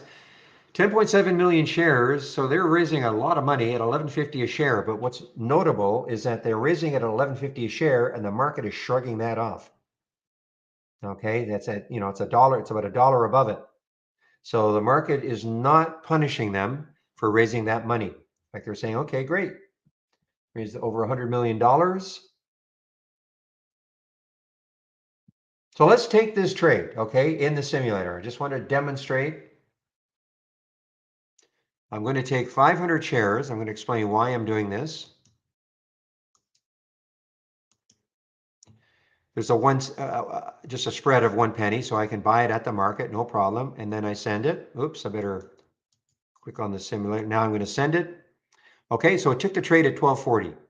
I'm going to put a stop at 12.20, and I'm going to explain why. You're going to see a red line on the chart. Should be approximately minus $100. In fact, it's right on $100. Okay. So what I've done is, if I get into a trade, I have to know where I'm going to get out of the trade if it's not working. The way I trade is that I have a checklist. If I cannot check every box, I don't take the trade. In other words, I'm actually looking for all sorts of reasons not to take a trade. Okay, I want to be highly selective. So assuming though, I can check every box and I take the trade, well, guess what? They're not all going to work just because I think they should work. Okay, so I have a price I'm getting out of the trade at. Now, how I like to do it, I kind of size up on a chart, no less than say a 5-minute chart, where I think there is a support area. In other words, an area where there seems to be a lot of activity, a price that in theory should hold it. But if it goes below that price, I want to be out of the trade. Okay, now if I'm starting new, No, to make it super simple, because a support area on a chart is a little bit subjective. My idea might be different from yours, but if you want to make it easier to start off with, maybe take the low of the previous 5-minute candle. That is a defined number. There's no ifs, ands, or buts. We know what that number is. Okay, so that would be where you're going to get out of the trade if it's not working. Practice in the simulator. So that's the first step. The second step is, okay, I know where I got in. I know where my stop is. How many shares am I going to take? Well, the way, again, how I trade is I risk about the same amount.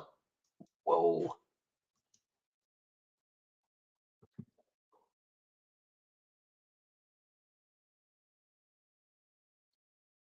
Just give me a moment here.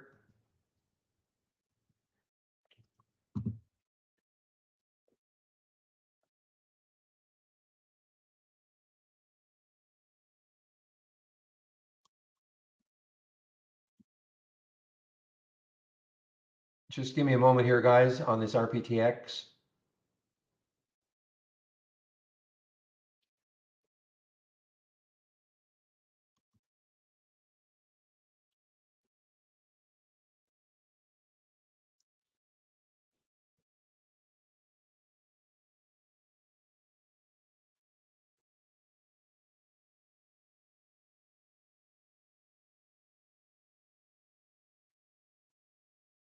Obviously, guys, well, I have to pay a lot of attention to this now. RPTX.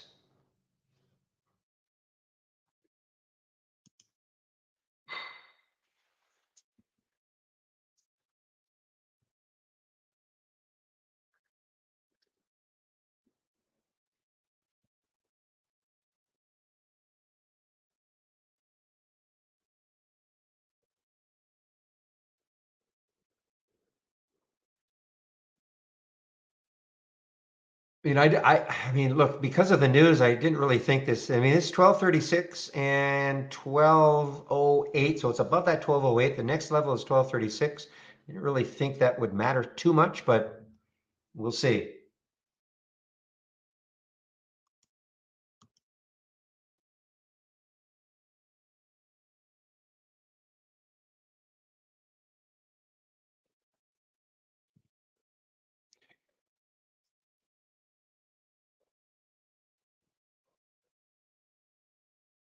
Look at the markets here. The market is having a little bit of a comeback also.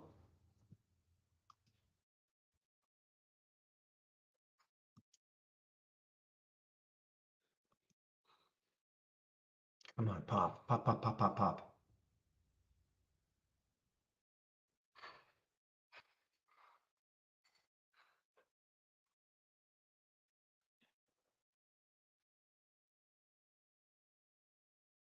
Sorry, guys, I'm just concentrating on this RPTX.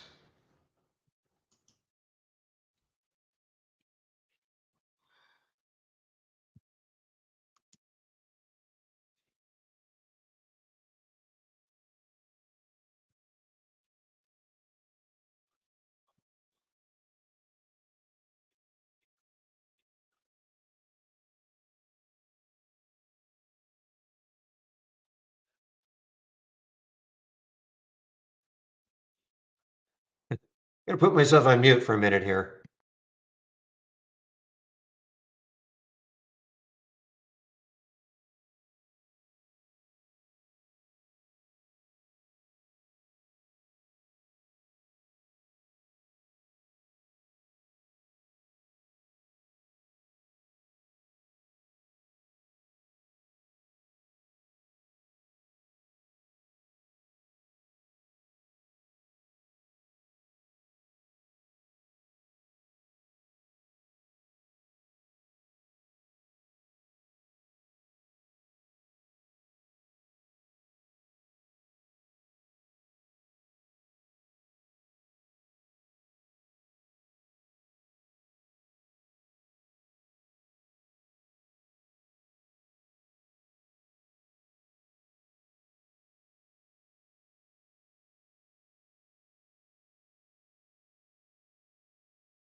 All right, guys, I'm just really concentrating on this RPTX. I don't want to see it go below 12 very much. If it does, I'm out again. I'll reset my alert up here at 12:20.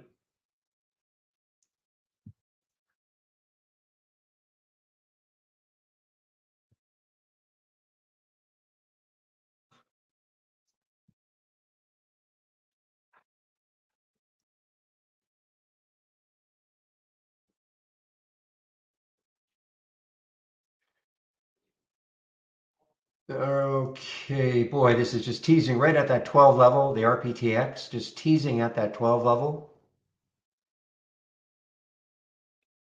Because I want to keep talking about, the concept of stops and all that, and how to share size.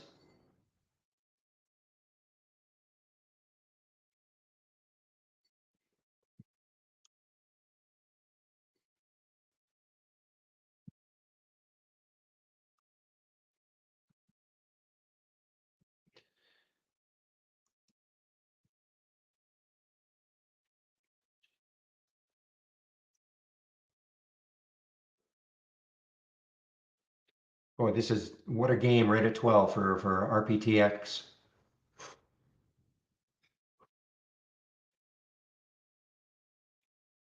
At this point, I know I talk about price alerts and all that, so you don't have to stare at a chart. But if you're in something like this, it is so whippy. I cannot take my eyes off it.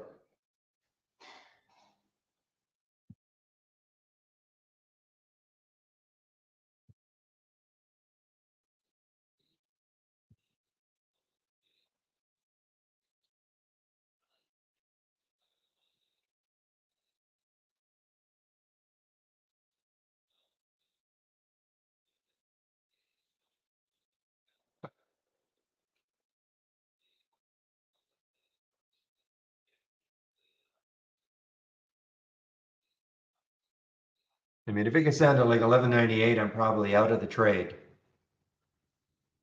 I'm just waiting to see if it can hold 12. But the problem is, of course, is that it could really crash to 12. That's why I have to keep watching.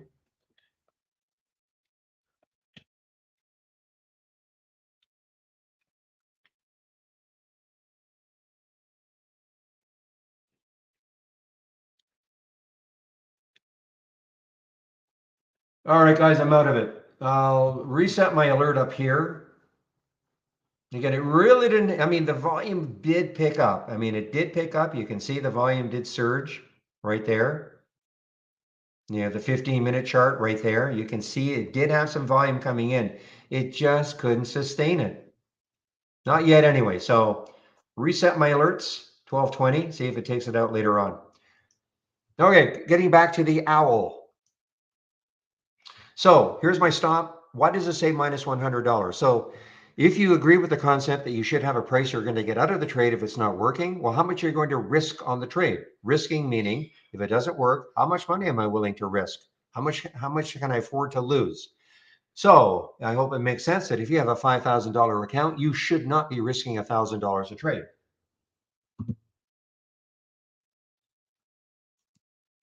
So in the simulator, I like to demonstrate risking $100 a trade. The way I trade is I try to keep my risk amount about the same every single trade. In other words, I'm not risking 1,000 one trade, 100 the next trade, 500 the next trade. I try to keep it about the same every single trade. So in this particular case, that is why I took 500 shares, not because, that's where the true stop should have been, but I wanted to make the math super simple. So 500 shares, if I'm risking, notice I put my stop 20 cents away. Again, I wanted to make the math simple. Entry 1240, I put the stop at 1220, that is 20 cents. If I divide 20 cents into $100, I get 500 shares. So again, I don't take the same number of shares every trade. Now that will vary between the difference between my entry and my stop. So you can set up an Excel spreadsheet,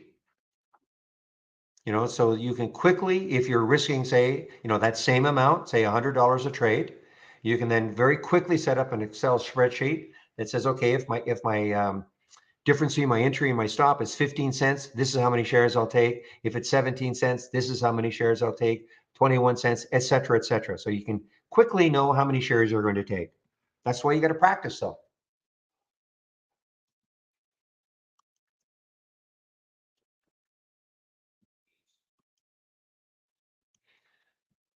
So that's all well and good. Now, the next trick is to obey your stop.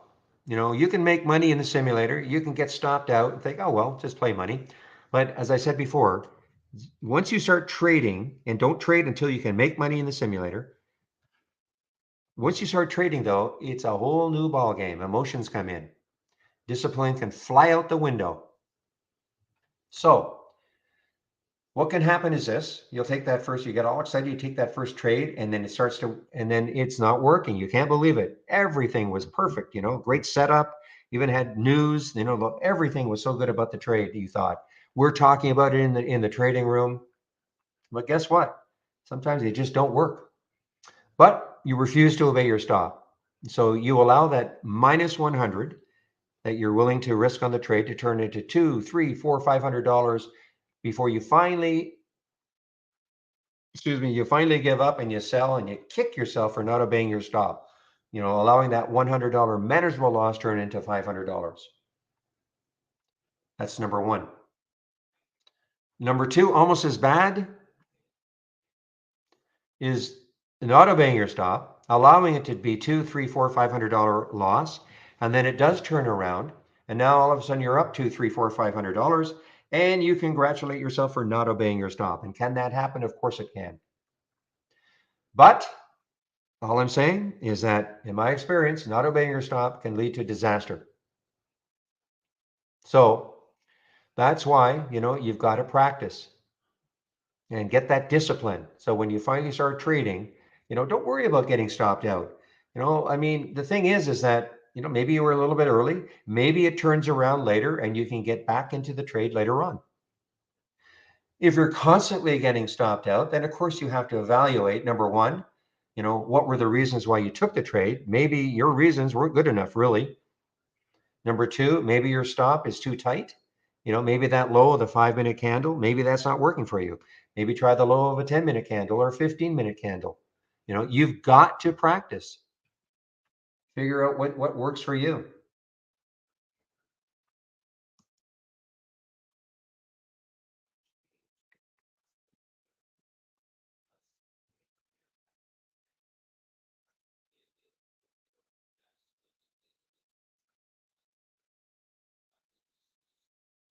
Guess I should have taken the owl.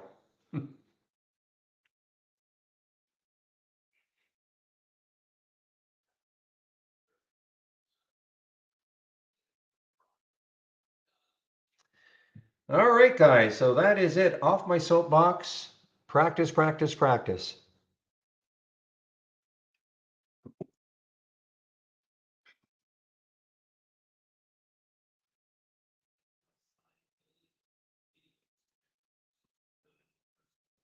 Certainly not getting sustained moves here. Look at the BEKE. I mean, I know I took this as a short and worked okay, but boy, then it just bounced. But as Zach said, it had a decent reaction to earnings a couple of days ago. All right, VUZI from Shady. What is happening with VUZI? I know you've been talking about it. What's the next high looking left on the monthly chart? Is 741.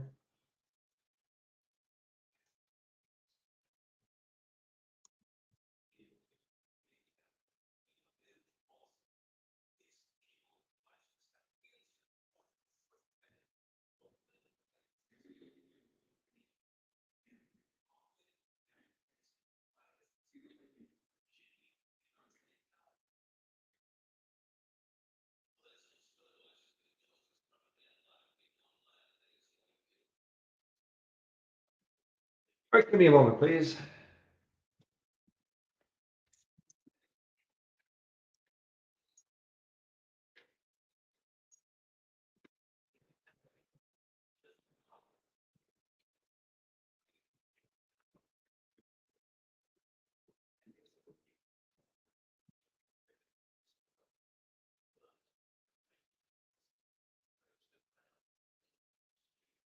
You know what else is making a new high?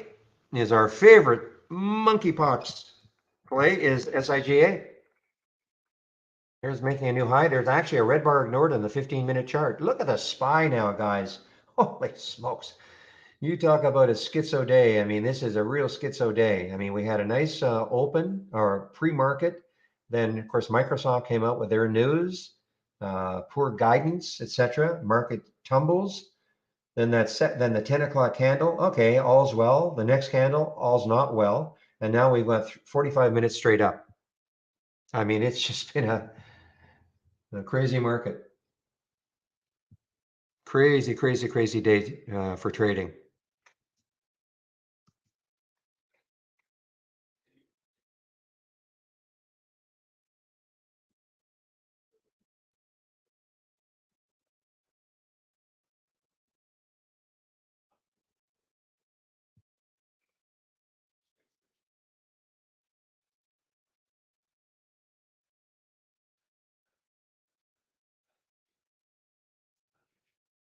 Meanwhile, AI, this is a great gap up and reverse or gap down and reverse now. AI, not our AI, of course, C3.ai. They need to change it. I think they used to be called Arlington Assets. So, I mean, they're trying to reverse with the market, AI. Obviously, a big gap. I mean, 1983. I mean, it's still down, over $2.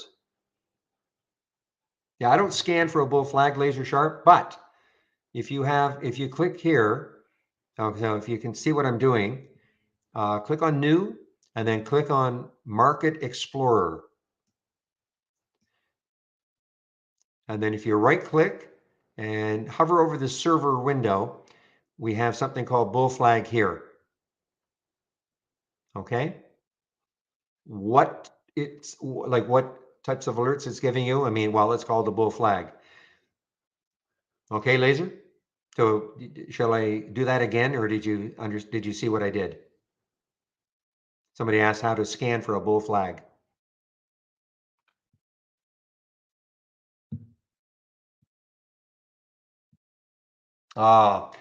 Unfortunately, then that's not available to you. If you're on the web-based version, it's just not available to you.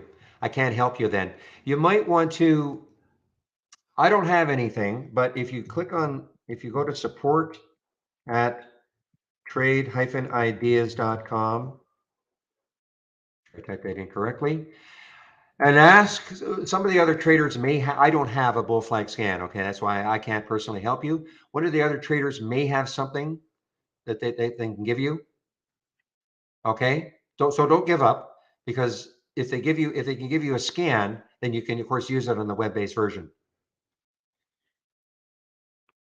Okay, so don't give up. Just ask and indicate that you have the web-based version, because what they might say is, well, just go to that,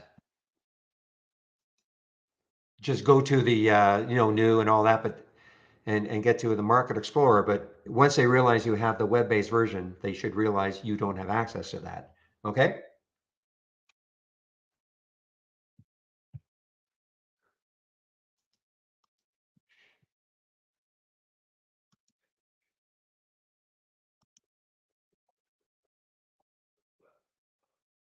But yeah, if you want to take full advantage of this program, I mean, you really should be using a PC, or two other ways you can do it. You can either use a simulator, or sorry, emulator. There are a lot of people at Trade Ideas that have Macs, and they just use an emulation program like Parallels. Seems to work well. I think a lot of people in the trading room do the same thing. Seems to work well if you're willing to do that. Or you can do something like Amazon Web Services, AWS. I know it's a monthly fee, but if you're not willing, if you're bound and determined that you want to use a Mac, those are the two options other than just using the web-based version.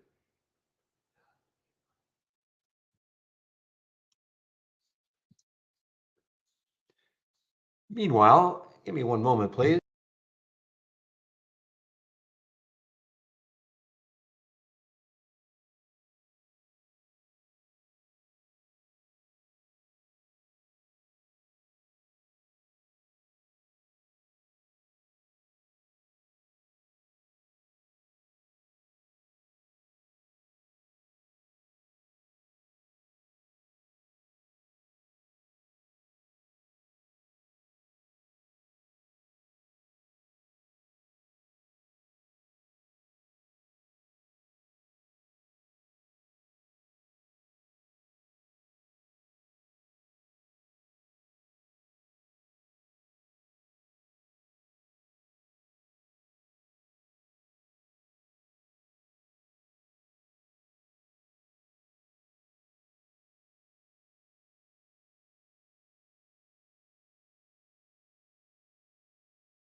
All right, I'm back.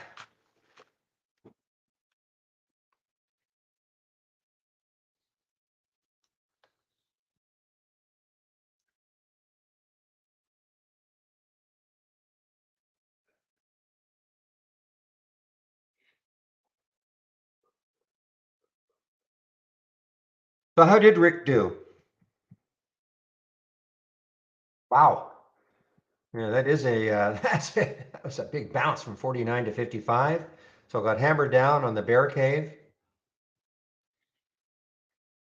So you could have made money on the downside and made money on the upside.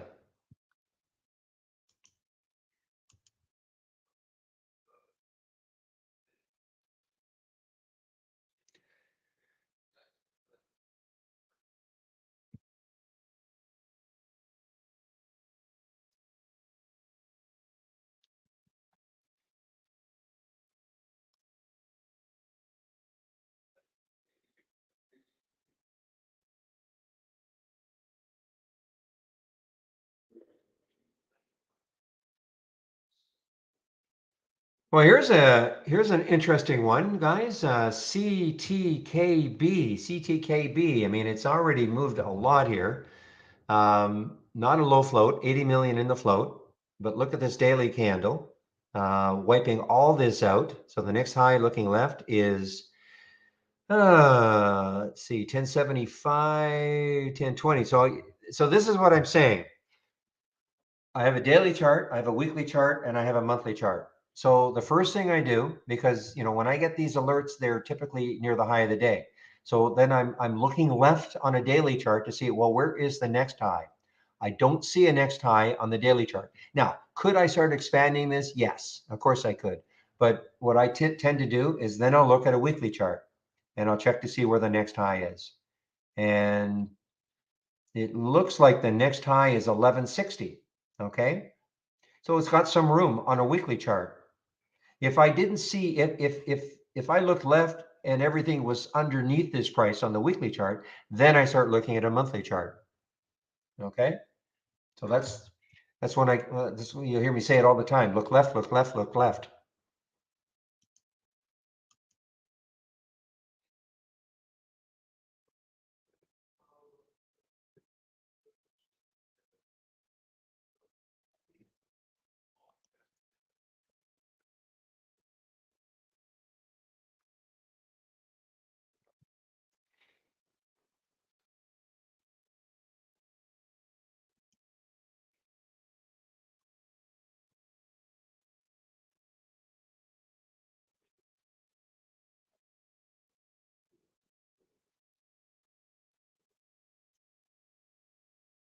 So you're on the web-based version, so I can't share my layout anyway because I've got you only have 5 charts on the web-based version. What I do, Laser, is the question is where can I get your layout? So what I do is this is if you go to my homepage, I'll put my homepage link in. If you go to my homepage,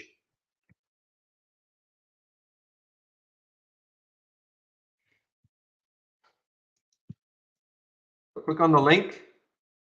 When you do that, in a moment.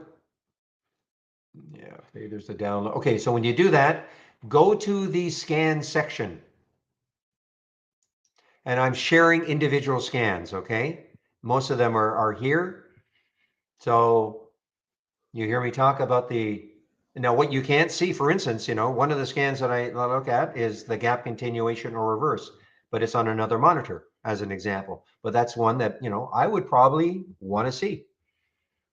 Here's the pre-market actives up and down. This is what I use in the pre-market.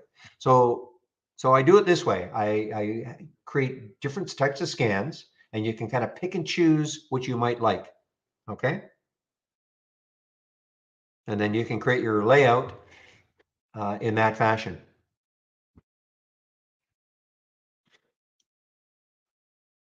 So again, just go to the scan section. Once you click on my homepage, go to the scan section.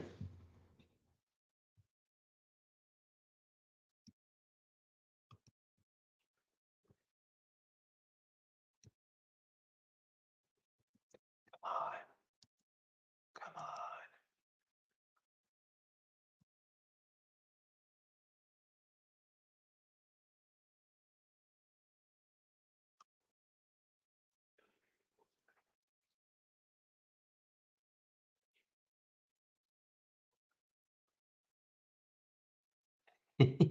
Oh, you heard that?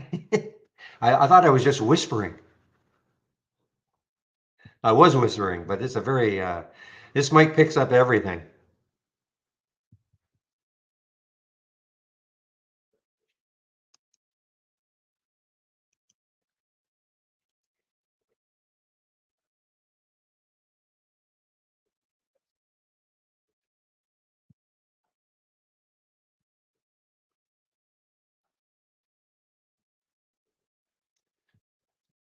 And meanwhile, AVYA, I don't know who took this. I don't know, Zach, if you actually ended up taking this. I just resisted taking it. I just thought that 5 would hold it too much, but not even close. Not even close. So, there's an example of just because I think something should happen, it doesn't necessarily mean that's what's going to happen. Same thing with, I get into a trade on what I think is a great setup that, in my opinion, has a good statistical advantage of working. Doesn't necessarily mean it's going to work.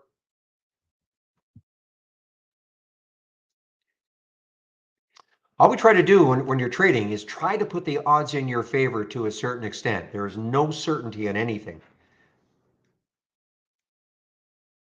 If you understand, blackjack or something like that, some of the basic rules of playing blackjack. I'm not talking about card counting. You try to put the odds in your favor when you get dealt certain things and you see what the dealer's got, things like that. Just try to put the odds in your favor. Does it mean it's going to work? No. 100%. No, of course not.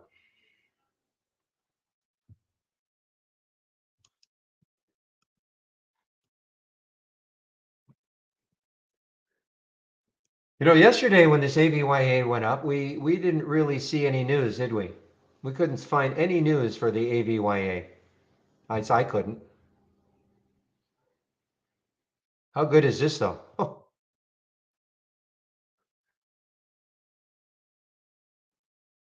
what do they do again? Digital communication products, etc. Okay. Again, I don't see any news on it.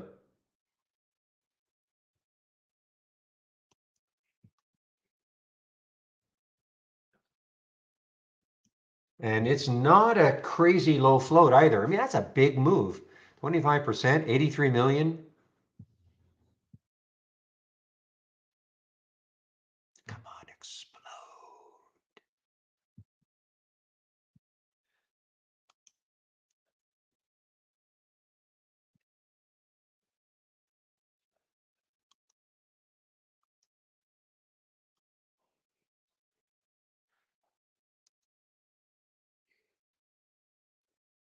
Oh, man, this is.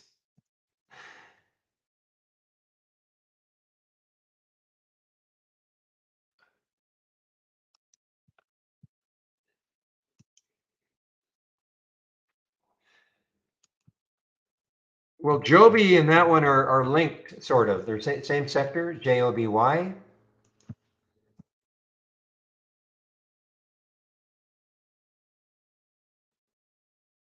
All sorts of lawsuits against these guys, but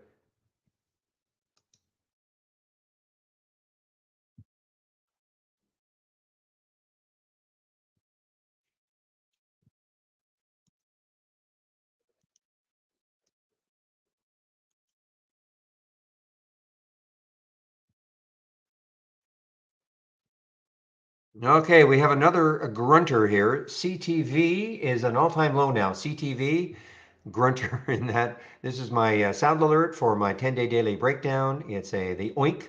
So that's the sound alert I put on it. You guys heard that a few weeks ago when my Bluetooth had stopped working. So you were hearing all my sound alerts. CTV.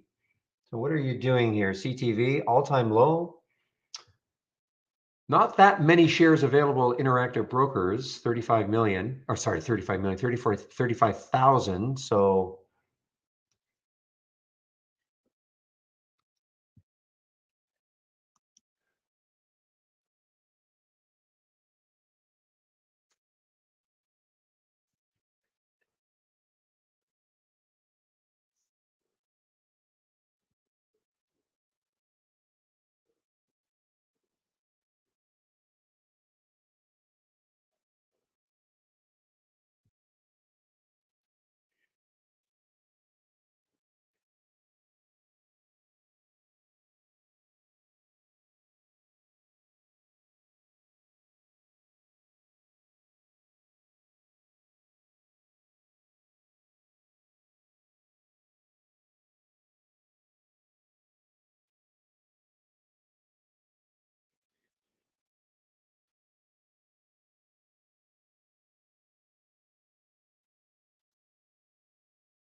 Guys, here's a couple of very, very, very simple top lists. I mean, I don't have this on my homepage. I probably should add these. These are very, very simple top lists, okay? And it's just biggest losers, biggest gainers. It's that simple, okay? And it's sorted on where they are, where they are in relation to the day's high. Okay, so for instance, there's AVYA right at the top here. I've sorted on the what's called the position in range. We should really call it position in days range or something like that. But that means, when you can't really see anything, let me expand this a bit. Let me expand that. You see, there's just a sliver of white there. That means it's not quite at the high of the day. As you start seeing a little more white here, then that means, these are not at the high of the day. I like to see things near the high of the day. Now, what this one is telling me, when this red bar here, this is the position of in yesterday's range. So let's take a look at AI. And you'll see why that bar is red, because look, there it is. So it's way below. It's below the low of yesterday, even though it's at the high of the day. So you don't even have to look at charts. You can just sort of check these out graphically, visual presentation.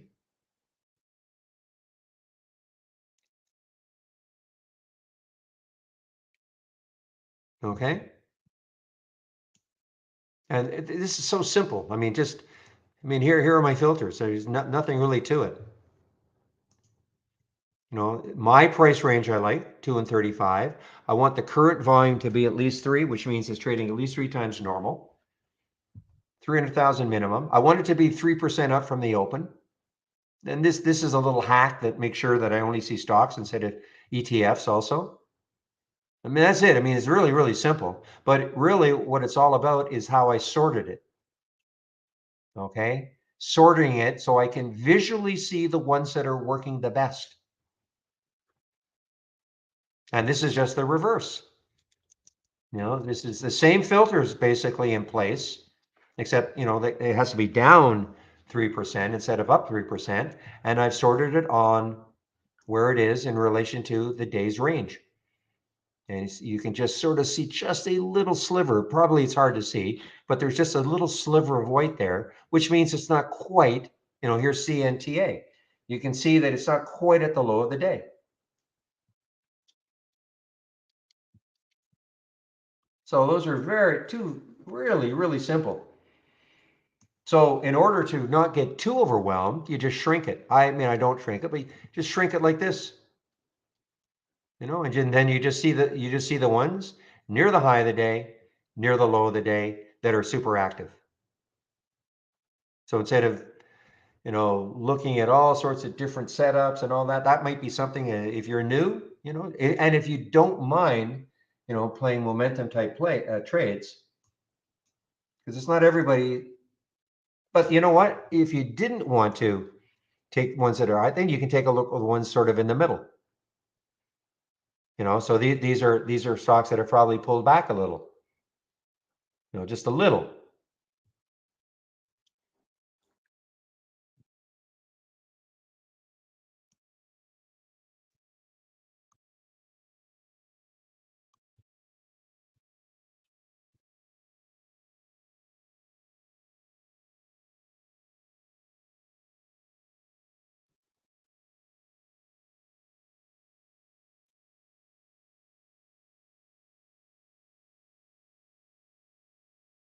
Well, Siga is just on fire, guys. I don't know, more monkeypox out there.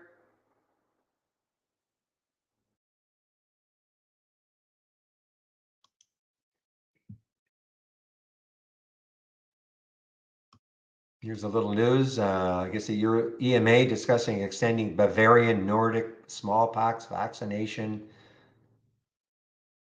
indication for monkeypox.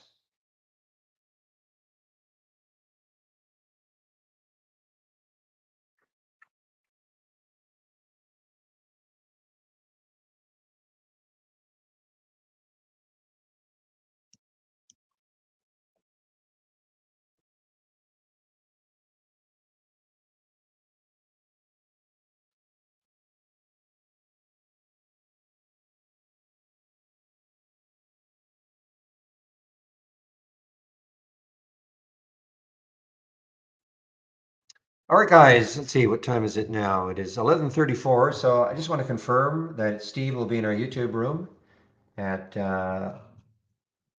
noon, taking over for me when I take my break.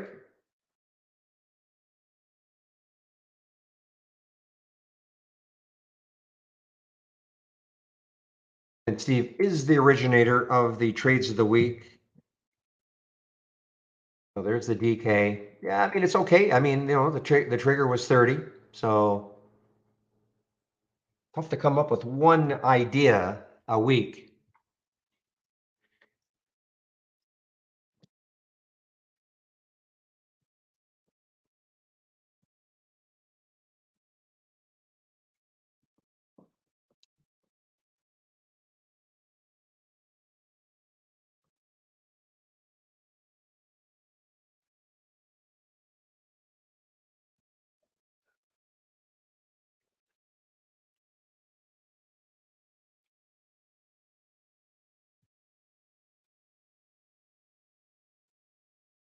And the answer is yes. So it'll be, excuse me, it'll be Steve in our YouTube room in about 25 minutes.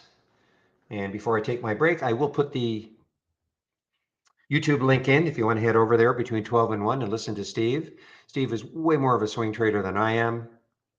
Most of the guys at Trade Ideas are.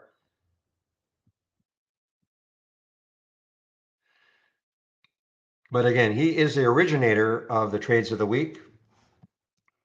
Last week it was Dino, and it's still doing well. Obviously concentrating on energy plays. I mean, that's the strong sector. Why deviate?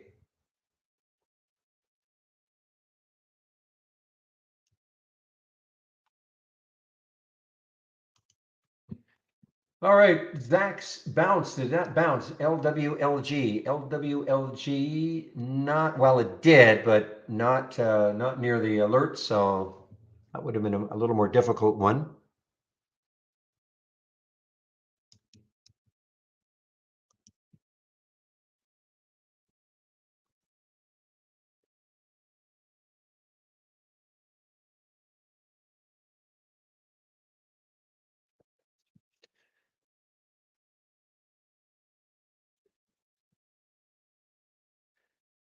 Meanwhile, AVYA, another new high.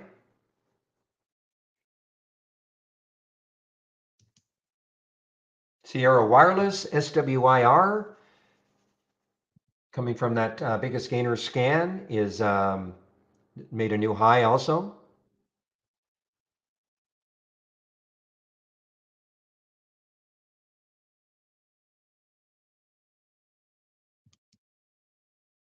DWAC, sorry, realized you see your post now. DWAC was your, oh yeah, look at that.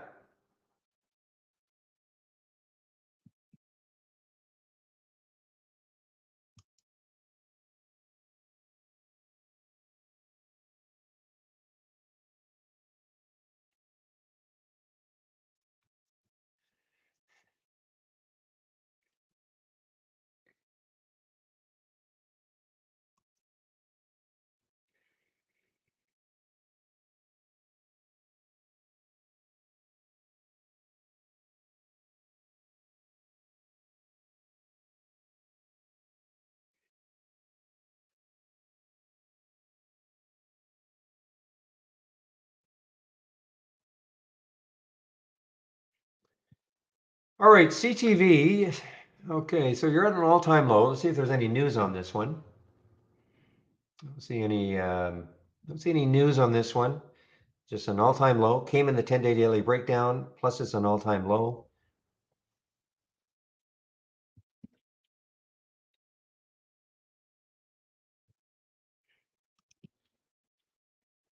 BBBY is trash. Oof, is it ever? One of the big meme stocks. Wow, I mean, this is really getting hit. Yeah, almost an all-time low. Bed Bath and Beyond. Wow, wow, wow. Almost an all-time low. Look at it. I mean, not that, well, a few weeks ago, up to $30, because of the memers. This is getting crazy. AVYA. I mean, it's absolutely getting crazy. So even here, so look at my basic new highs and lows. I mean, this is how tough the filters are here. Only two in the highs and one in the lows. And there's the one. So what this means is at 9:38, we had an alert for AVYA at 475. I mean, I'm not in this one, but 475, great move. And of course, well, this RPTX has been all over the place, but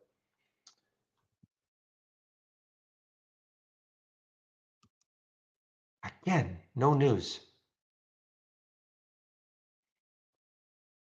Then eminently shortable, but who's first? 2 million shares available Interactive Brokers.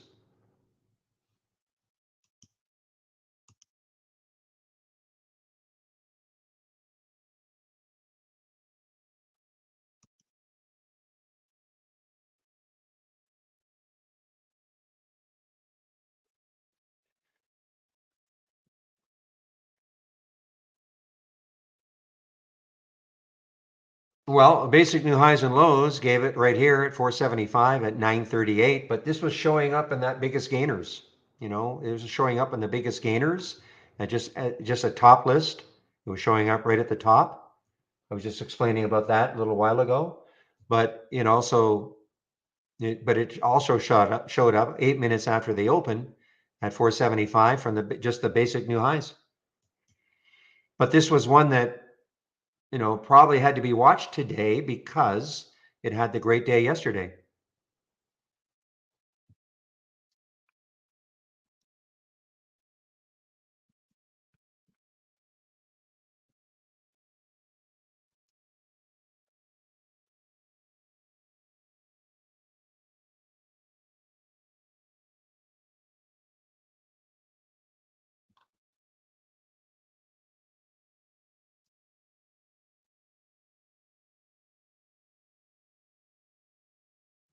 And again, it's doing it on no news.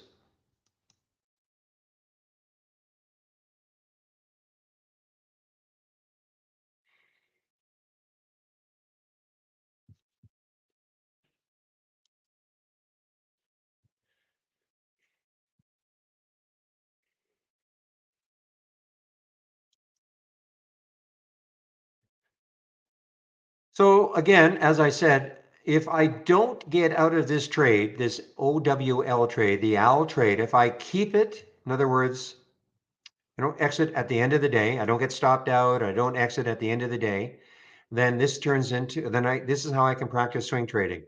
So this is what happened yesterday with the DXLG in the simulator, took this one, did not exit at the end of the day. So this is how you can practice swing trading also, not just for day trading.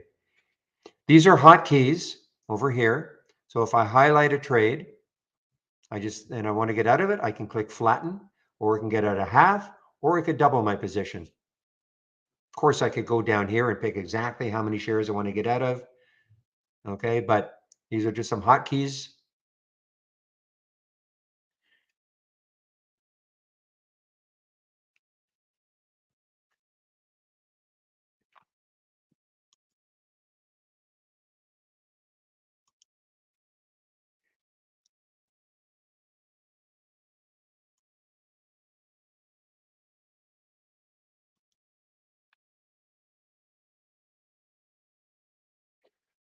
Yeah, Mima Chewy, which I think many of us, had a bias to short this thing, but no way. I mean, yeah, you had a quick hitter at the beginning of the day, but this has been, steadily up on earnings. And look at the market. I mean, what a turnaround, crazy. So NASA's up, Dow's up, SPY's up.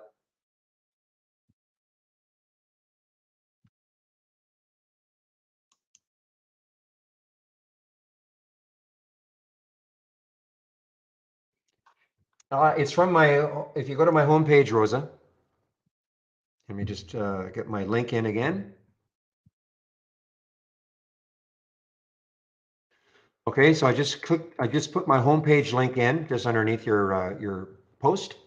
So if you click on it, this is what you're going to see.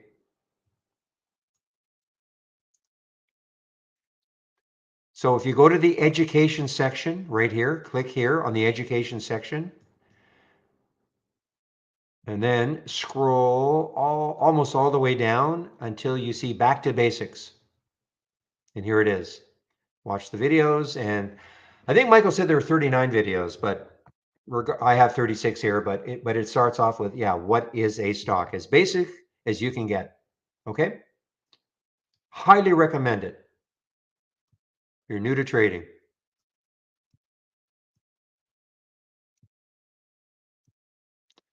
It was pretty cool what he did because his wife during the pandemic was, well, at home, and he basically, took her through all the basics of trading with a video series that they did together.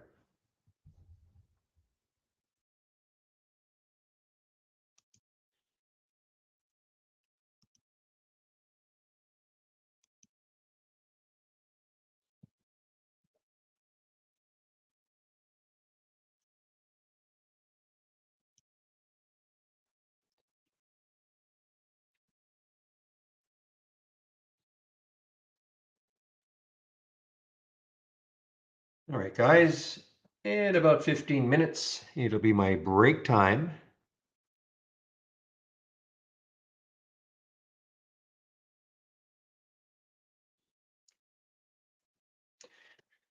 Well, this is obviously this move from what time? 10:30 on. Other than that little pause there, we've been 1, 2, 3, 4, 5, almost an hour and a half. I mean, this candle just started. Almost though, well, certainly an hour and 15 minutes straight up. So a lot of bounce plays probably working well. Unfortunately, not too many from the Zacks scan.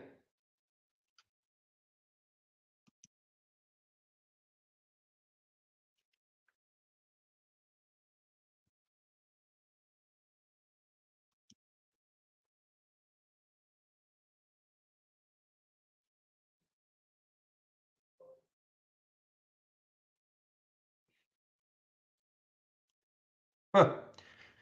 Wow, Avaya just made the 10-day daily breakout now. 10-day daily breakout just popped in here. Why? Well, let's count backwards. 1, 2, 3, 4, 5, 6, 7, 8, 9, 10. So it just took out that high right there. Also, the relative volume, I've got some pretty tough filters in here. 8, so it probably just, I don't know when it became 8. So the current volume is 8. That means it's trading at least 8 times normal what it has done historically. Again, this is not exact, but say over the last 10 days up to this time, 11:47, it's trading nine and a half times that.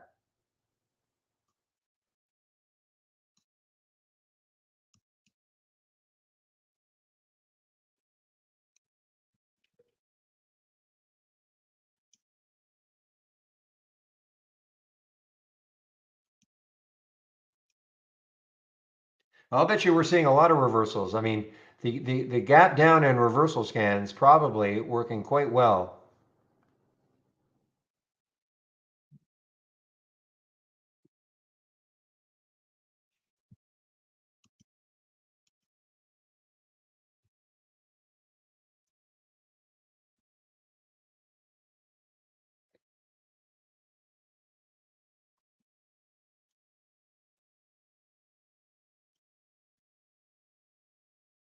Another one that is coming back is the CPE. I still don't see that financing. I think somebody posted it, but obviously that has to be what it was. A financing. I couldn't see any other news, but very surprised that I'm very surprised that there is no financing information from Interactive Brokers on my headline news there.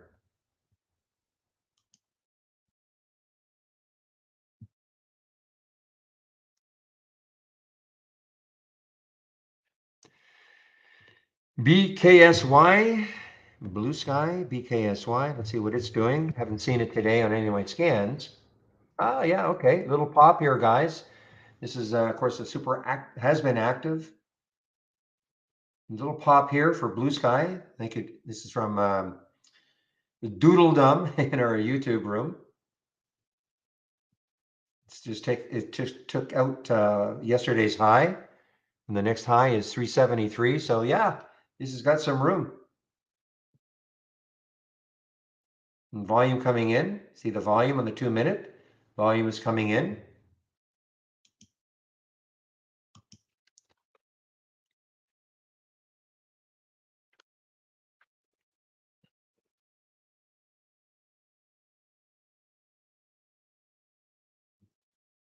Yeah, this is a nice find there, Doodle. It's not showing up in any one of my scans. See, now it's showing up in the biggest gainers.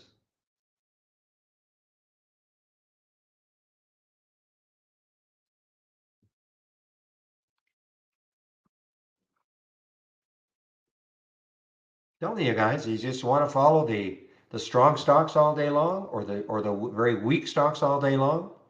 Really simple. Biggest gainers, biggest losers.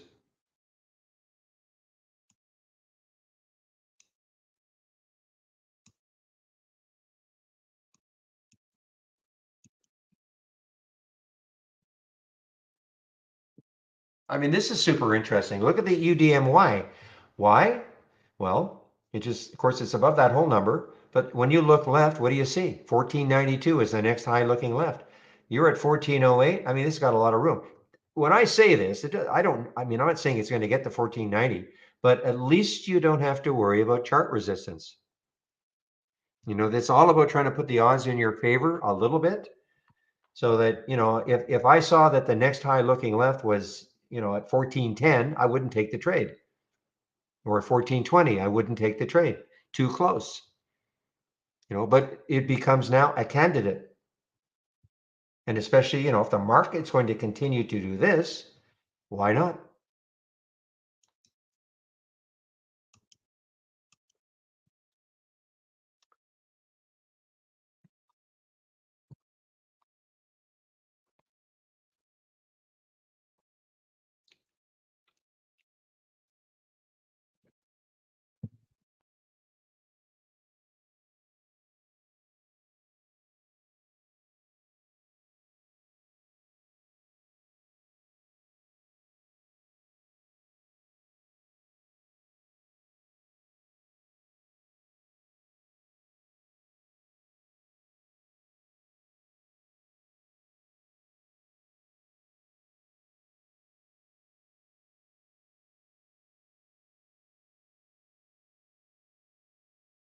Okay. Time is 11:52. So what I'm going to do now is just put the YouTube link in. Steve should be in our YouTube room in about 8 minutes or so. So I'll put the YouTube link in if you want to head over there when I do take my break. And here it is.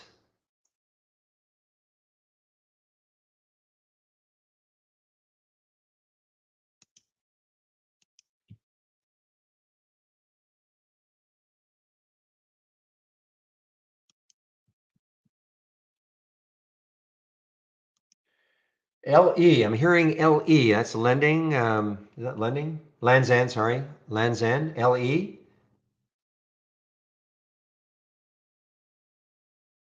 Again, guys, with the market doing what it's doing, I mean, these long plays, but doesn't mean you can take a trade and just wander away.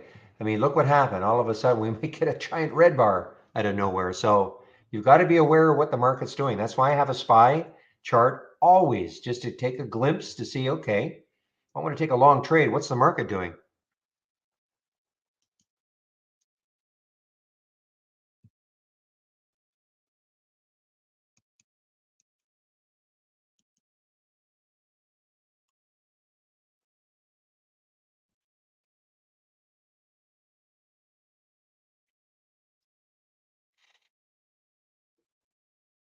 PL, similar to Blue Sky. Okay, PL. Planet Labs, yeah, interesting. 646 is the next high looking left.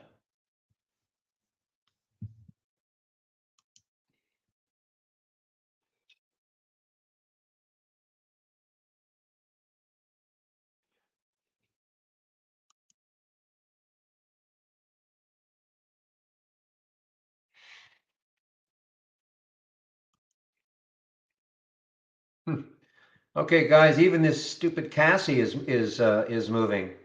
They did a 1-for-10 reverse split effective today. And as William said, this is how they're supposed to work. But you know what? If these guys are smart, when I say these guys, they're promoters, what they'll try to do is come up with some kind of a press release fairly soon after doing this 1-for-10 reverse split. So remember, this was a 35-cent stock. They did a 1-for-10 reverse split.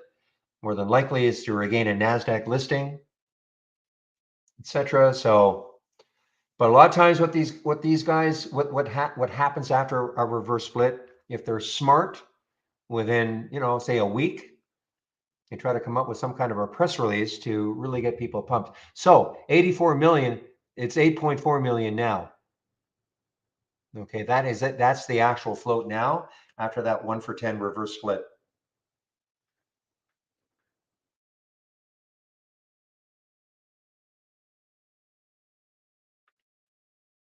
And here it goes. Gap down in reverse. Cassie. Look at Cassie go. CASI.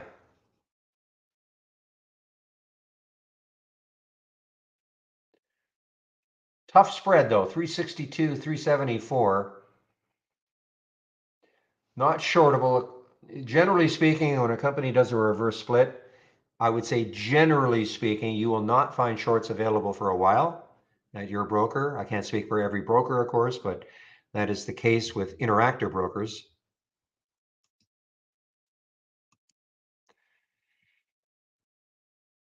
Yeah, gap down in reverse for Cassie. There's the big gap down, and then it reversed.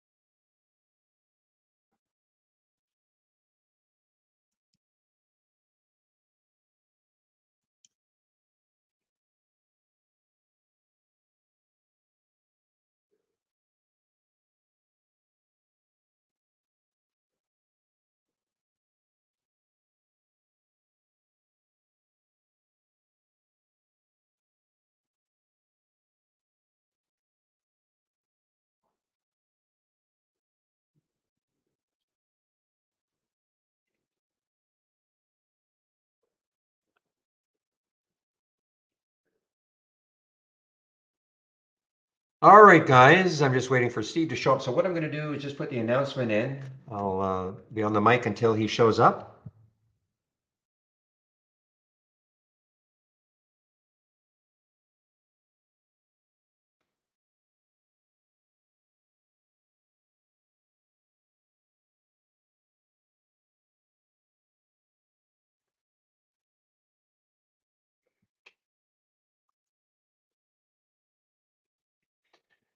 The Thinkorswim chart, maybe it hasn't taken into account the reverse split. Is that possible? Real? Remember, they did a 1-for-10 reverse split. So maybe that's it.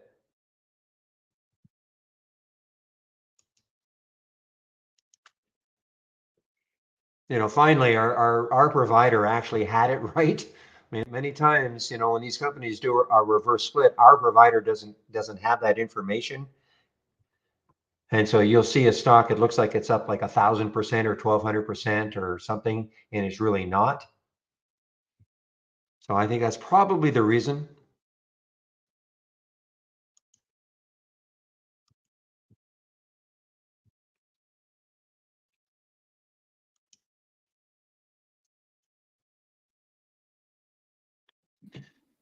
So Steve will be there pretty soon, and why don't you give him a little clap for the DK? The DK is working okay.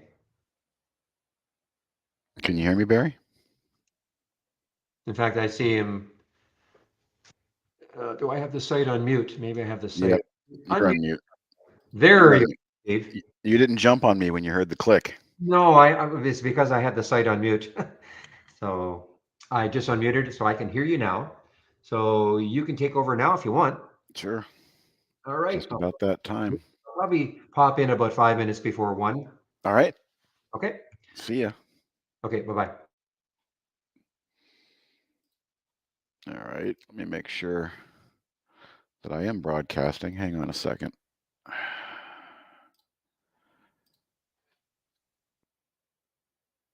should be. Why do you guys not see my screen? There we go. Okay. Just me tripping.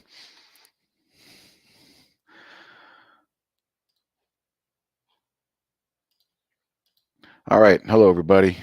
Good to know you can hear me. Let me fix my audio. There we go. Hide that. Happy Wednesday, everybody. Hello, Bill. Hello, Dave.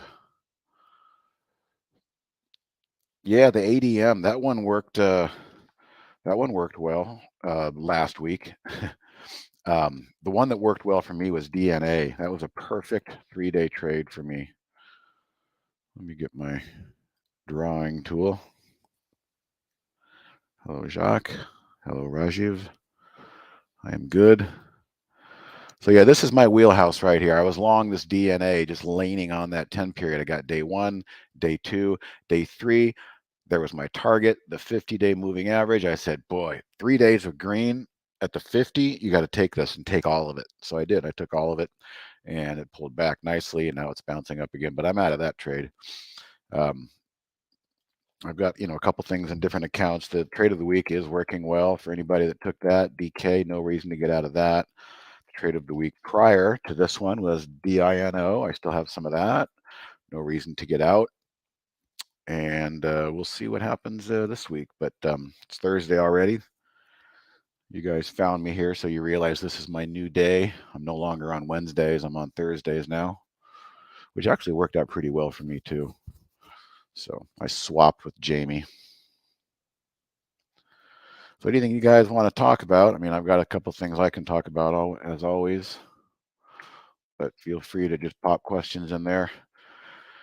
What I'm seeing here in the market, I'll start with the NASDAQ, is a possible turn. We had a lot of reason to bounce down there at that level. I talked about on my Tuesday evening webinar, but we've popped up and now we're reclaiming the 10 and the 20. And the 10 is starting to curl up and the 20 SMA is starting to flatten out. And so this can become a constructive consolidation area where that can occur. Matter of fact, I'll just pull up DNA for you once again and show you the same thing. DNA, see back here where it reclaimed its 10 and it's 20 right there. That was it. That's the anatomy of a trend break. The anatomy of a trend continuation is usually, the 50-day moving average for one. Stocks that are really under pressure will trend under their 20-day, and so on and so forth.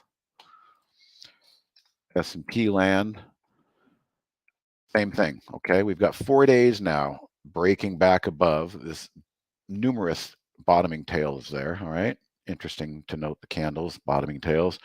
We broke above this 10 and the 20 is flattening, same kind of a thing. So this could be shaping up for a shot at moving higher out of this consolidation. But I'll tell you, this 50-day moving average is one that I do not trust, not much at all, whether it's the Qs or the NASDAQ or the SPYs. This is a looming big level. When we go back and look at the SPYs, look at that giant week of consolidation. It was just hammered by the 50-day moving average. All right, Blue Moon Trading. Hello. Where does the trade of the day, the trade of the week get called originally? Okay, the trade of the day. Yeah, the trade of the week is me on the weekend going through looking for a swing trading idea, trying to find something with good timing and good possibilities for a break on Monday or Tuesday in the right direction. The trader's eye is right here. Now, yes, there's a good observation. This is empty today. I'm going to tell you why it's empty. It's empty because myself and Andy have been in meetings all morning, and we didn't really want to try and curate in a multitasking mode where we couldn't really focus. So nothing has come through on that today. There was a couple of good calls, over the last week. LXU was a good call yesterday, I believe. Let's see how that's finishing up today. Look at that. So LXU continued off of yesterday's call, and well, interestingly enough, it's banging right into the 50-day moving average. I'd say if somebody was long LXU, notice how it got stymied there Well, here we are again after a nice 4-day pop. I'd say this is a place to take profits probably. And if you really wanted to get technical, you go to the 15-minute chart for the perfect moment in time to take that profit. Okay, if the 50-day moving average smashes the price up here, well, the moment that we close below this rising 10 SMA on the 15 chart, that is my signal to take profits. I do that all the time. It allows you to still give a chance to maybe let LXU blast through that 50, but chances are after a big 4-day move and midday time today, it's going to run out of steam right here. I really totally feel that. So hopefully that answered your question, Blue Moon. That's the what we're watching. I will give you that. I will save the actual alert and share it for you, and you can load it on your layout, and keep an eye on it tomorrow if something new comes through in real time. For those that are interested in this, again, it's a curated idea of stocks that we have kind of behind the scenes, but the point is we are not going to let these things just hit the wall and let the bell ring and let everything go where it goes. That's not the point. This market is very difficult, especially for new traders right now. The first 15 minutes is just owned by algorithms and HFT. They kick the price around a lot. So we wait usually for 15, 20, 25 minutes into the day for a stock to settle down after the open before it gets dropped in to what we're watching. All right, now here's another concept you can use if you want to really follow the curated ideas that we have. You can use that window I just dropped, or this is a bit of an expanded version. You go to new dock channel bar, new dock channel bar, and you have the option of the trader's eye. So this is a whole layout designed for those curated real-time picks. And again, of course, there is nothing in the hopper today so far, but in real time on a good day, we might have 4 or 5 ideas in here, and you can use this window for a new high. It'll tell you, alert you with a audio volume set for audio alerts. You can have run stock races on the symbols that are in that list and see who's doing well in the moment. So just another level of information for you, for those that want it. Do I know what signature prints and magnet prints are? I don't. I'm not familiar with those. Maybe you can let me know. I'd like to know. I'm assuming some sort of a dark pool, specialized order handling.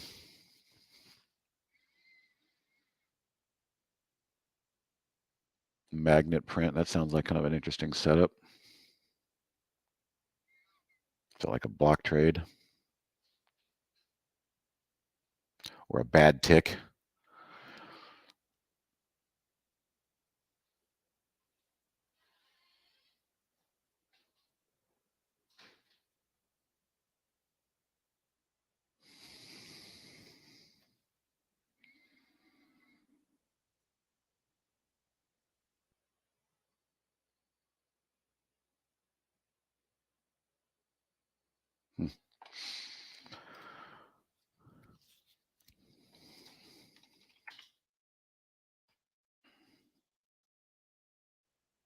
Again, this is kind of healthy, really. You know, that bounce up is not thwarted and slammed back down. The bounce up broke through, and this consolidation at a healthy level.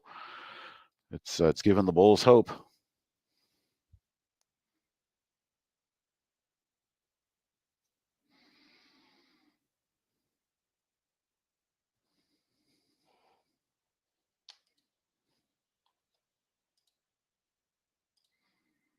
Boy, silver really had a big day.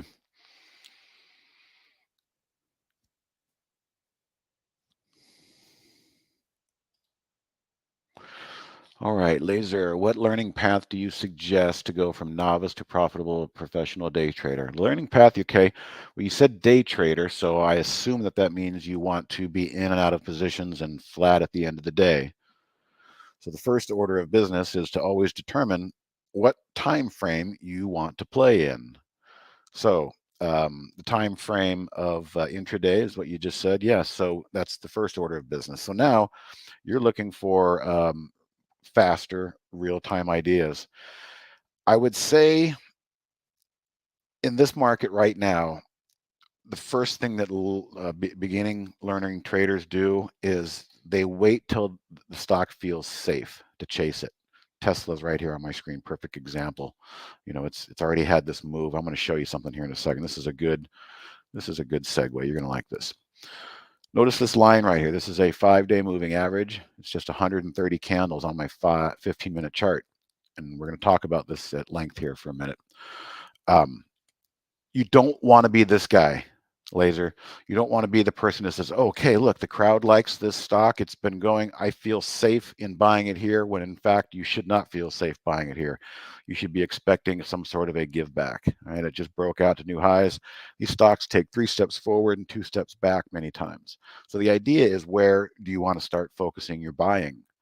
Well, not up here, not chasing a bunch of green candles. You want to find things that make sense. And what I suggest makes sense is buying pullbacks on this 5-day moving average right there on my 15-minute chart. Let's take it a step further. A new trader like yourself, I don't expect you to jump in and start buying $10,000 positions of a trade. If you're going to go immediately to live trading, you better do it in very small sizes, 50 shares, 100 shares, and get a feel for the action and get a feel for what it feels like to have real money in the game and get whipped around. And then as you slowly dial in, you know, the things that work for you, you can start to lever up. But if you really want to do it the right way, you want to use the simulated trader. Okay. I'm going to show you, and I'm going to share a scan. We're going to work on it here in a minute. I'll give it to you.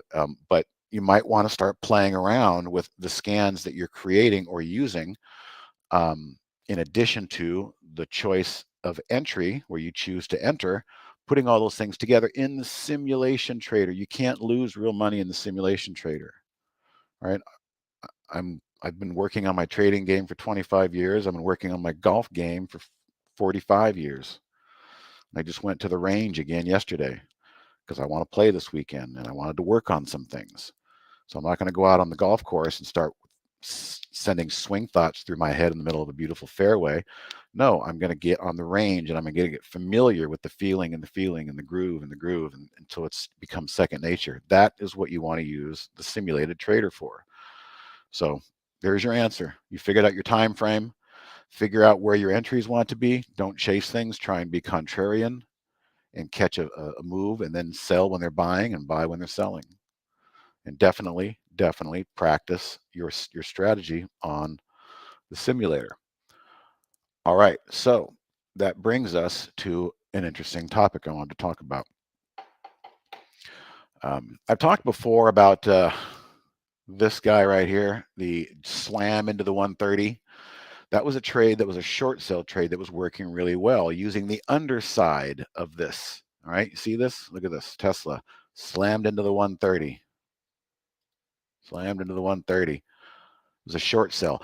That trade is not working anymore because we've just looked. The market, Tesla's doing what the market's doing. It has broken a downtrend and now it's starting to lift. So perfect. So I said, well, okay, if you guys aren't aware, I took the strategy of new highs and then fading it, back testing it to the short side. Well, what if I flipped it? You know, so I flipped it upside down and I created an inverse. And I made a couple changes. And so now it's flipped, slamming into the 150. Now we're trying to buy stocks that have slammed down into the 130, which is that blue line. But there's kind of something interesting going on. Just like the one above, it's empty, and this one is also empty. Why are there no stocks in here today? Where's the signals? Well, this is why it works well. Okay, we want to be contrarian. I was just talking about being contrarian, Laser, and here we go. So new low. All right, new low. We're looking to buy a new low. It doesn't sound intuitive, but that's what we're looking to do. But we're buying that new low at a level. Here it is, the filter right there, the 130, the change from the 130. That's that blue line. We have a filter for it. I requested it and we got it built. So 0.1% below to 0.1% above, that's our window of price. As long as it's in that little window bracket, I want to see it. But here's the kicker, all right?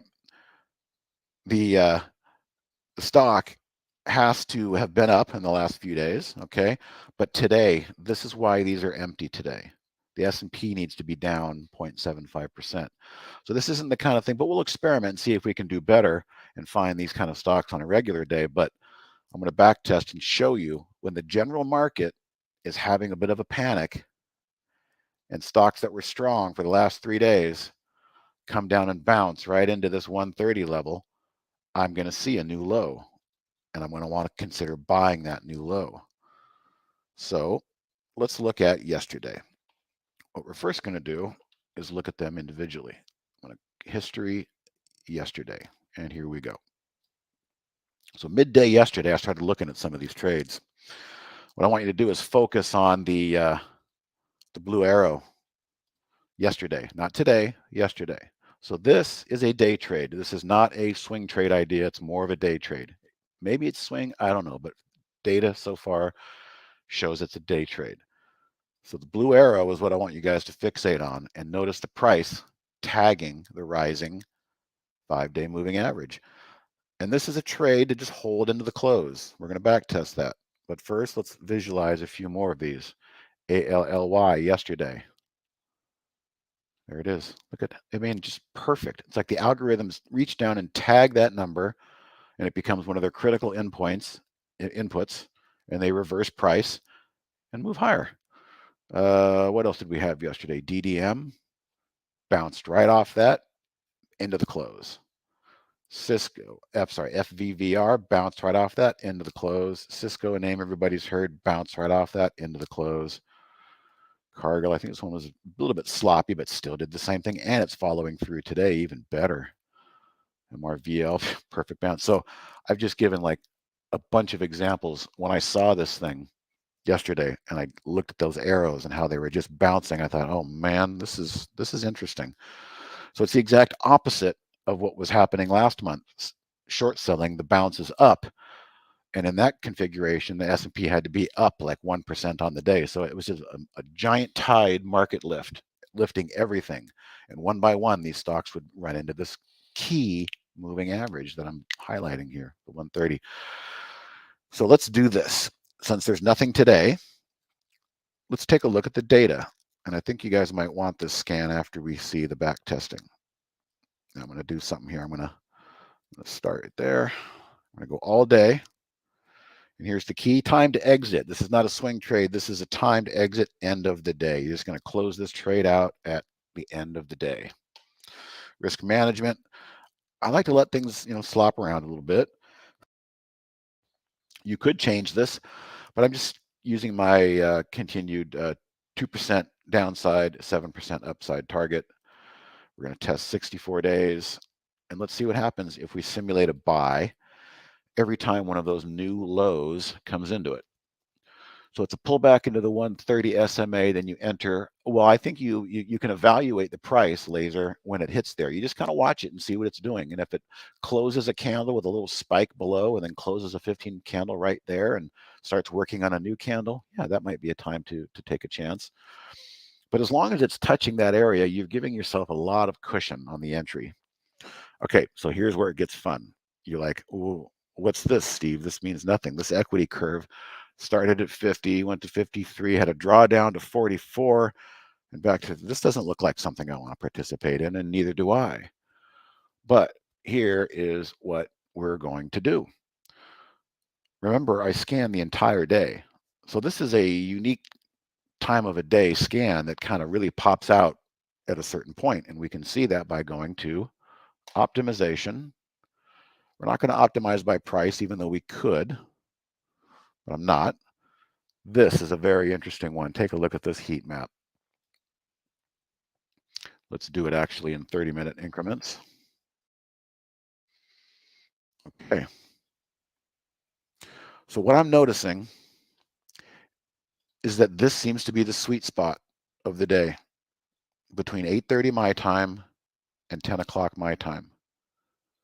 Nothing but green heat maps. This is too early in the day. This is too late in the day. It just seems to be how this trade works. So if we rerun this using the data that we've given through the optimization tab here, run again, start at, what is that, 8:30 my time, giving the market 2 hours to open. And we quit at 10. We've got a 90-minute window there, midday, when the market's down, these particular stocks might want to have a nice bounce off of that. So there's our new setting. We're going to run this scan and tune it to only this 90-minute period of the day based on solid data over here. Simulate buy in that time window.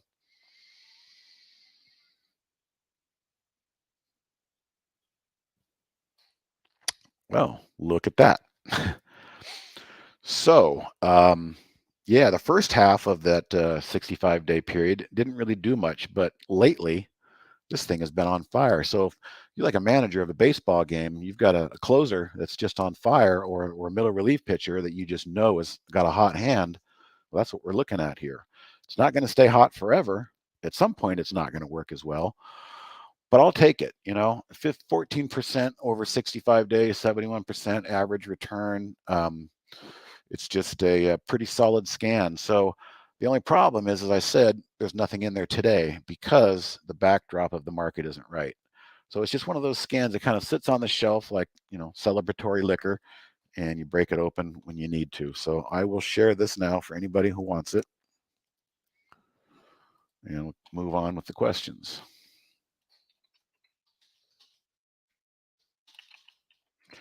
I called it bounce the 130.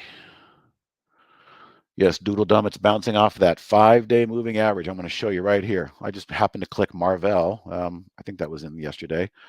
So that blue line right there is configured by right-click indicators. You're going to add an SMA, simple moving average, SMA. And then once you've added it, the period's 130 candles. If you divide 5 days by 130 candles, you get a perfect rolling 5-day moving average through the window of my 15-minute chart, which is a much easier way to look at than on a daily chart. So that's what it's balancing off there, Doodle. Okay, Rebecca had a question. Do you have any focused day trading strategy and scans that you could share? All of my scans give me too many ideas for my liking. Mine are volume spikes by the time the alert comes through. Yeah. So that is definitely one, Rebecca, that I just dropped that you can use for sure. The problem is we just don't know when they're going to come out. So let's do this. Let's see if we can play with this scan a little bit and increase our frequency somehow. All right. So we will take... What happens if we just take out the S&P change completely? And stock has still been up 3% in 5 days, but it's still making a new low into that particular moving average. All I did was I turned off the S&P filter, and by doing that, we're going to get some calls here. Let's see how they look.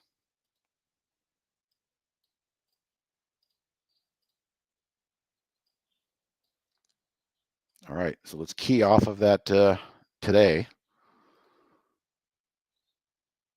Look at that. Interesting. You know what? That's an interesting chart too. What is this? Oh, this is Pulte Homes. I don't trust that sector, but interesting consolidation. But hey, there's our blue arrow. There's our tag. There's your contrarian buy. You're not chasing volume, Rebecca, only to be the last person holding a bag and suffering a horrible pullback. I understand that completely. So I try to teach people to look for levels of interest that they can lean on. All right. So that worked. Another home builder, Toll, same kind of a thing. Lennar, another Toll. So all the home builders, interesting, are coming through there. PFFD. Okay. So finding support. I mean, if it's not plunging down through it, that's for sure.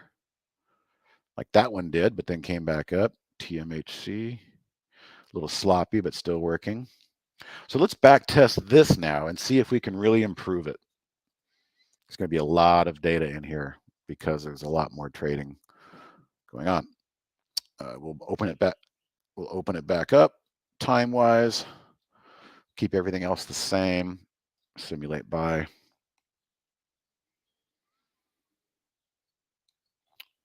Rajiv, I'm in San Diego. Our parent company here was founded in San Diego, but there's about 30 of us that all work all over the globe. We have somebody in South Africa, across the country, United States, a couple in Canada, and we all work remotely. But I'm fortunate enough to live in the state or the city that all the fun stuff happens in. Okay, so there's our basic scan, but look at this. We've got 1,900 trades. That's unmanageable. So how can we pare down 1,900 trades through the optimization process and see if we can get some better equity curve that looks than that? First thing we'll do is, oh, that's not what I want to do. I wanted to look at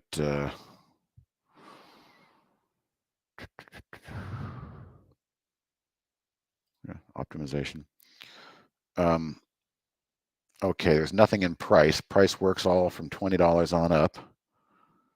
And we're capping it at $80 for some reason. That's fine.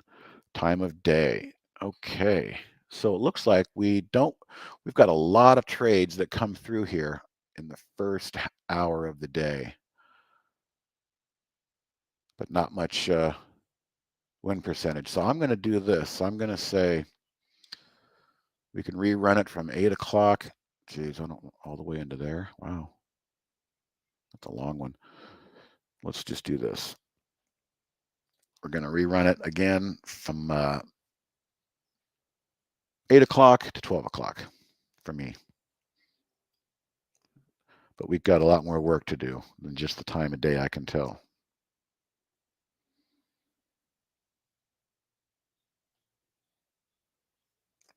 So it's still saying 12 o'clock, Steve. There we go. Simulate buy. Let's see if we can improve on that just a little. Looks like it's been working well more recently in the market. But we'll get the data. Still very whippy. Way too much drawdown. That's a bad day there too. All right, so let's continue the optimization, but we're going to take some deeper dives here. Other filters. All right, let's just start.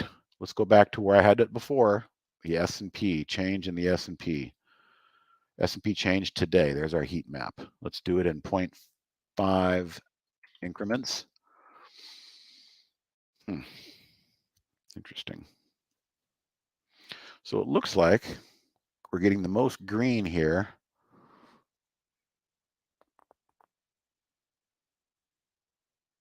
between -50 and 149, 1.49. So let's say, so we'll add this filter by doing the following. Right click, set strategy minimum, S&P change today to 0.5. Changed. Okay. Okay. Maximum change in S&P 1.49. There's the setting. Okay. Okay. So that we just made a pretty big cut using that filter, re-adding that S&P filter. So let's run again and see what we get. Same time frame.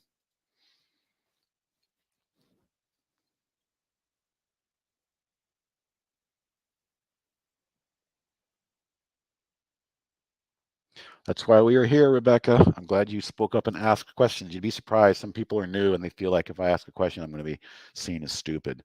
And that's just not the case. We're here to help your shorten your learning curve. Not a huge improvement, but the drawdown isn't as bad. Yeah, still kind of the same. So what else can we learn here in this optimization? Let's see if anything else sticks out. What about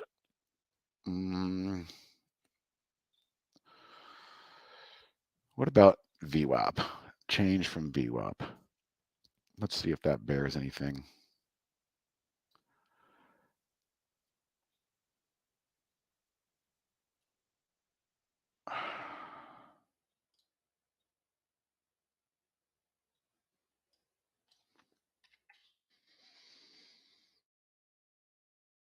Really learning a whole lot there.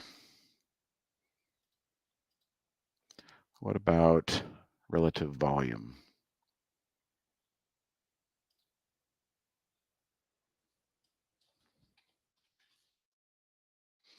Oh, it likes to have some kind of relative volume, that's for sure. But the bigger winners are down here. Look at this. The bigger winners are above 1.0. So we're gonna change this.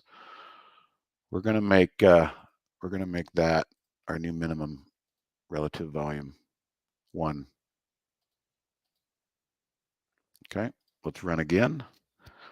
Oh, you know what? I forgot to run it again from the. This is what I needed to do. I can't just run again when I made those changes. I've got to back test again, and that actually probably goes for our last test. That's why it looks similar. So there's actually two new changes in here. I don't think we ran the S&P. Yeah, we didn't run the S&P change yet. We just modeled it again. This is looking interesting. Ah, well now, this is interesting. Draw down. Daily, only one bad day. Whatever happened that day was really bad, probably a bad down day. But the equity curve is starting to do a little better here.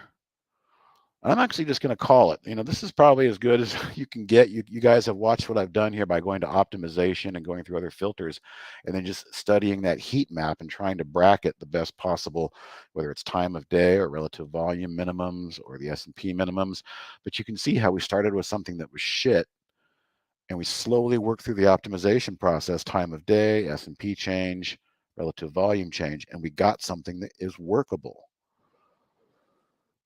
Just out of curiosity, what if we were to hold this over to the next day? I'm curious. At the market open, hold it overnight, take it into the close and hold it overnight. What would that do?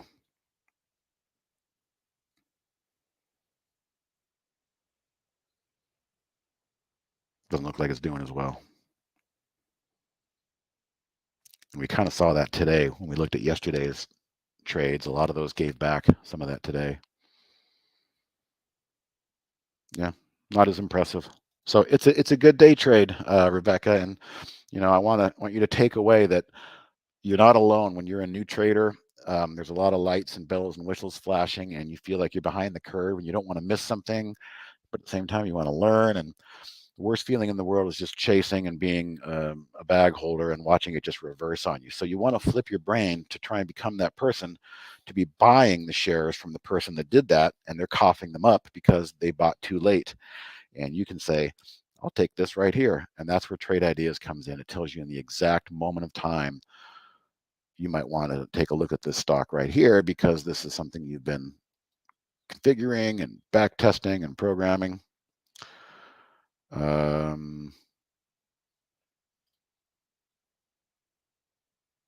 I've got two of them working there.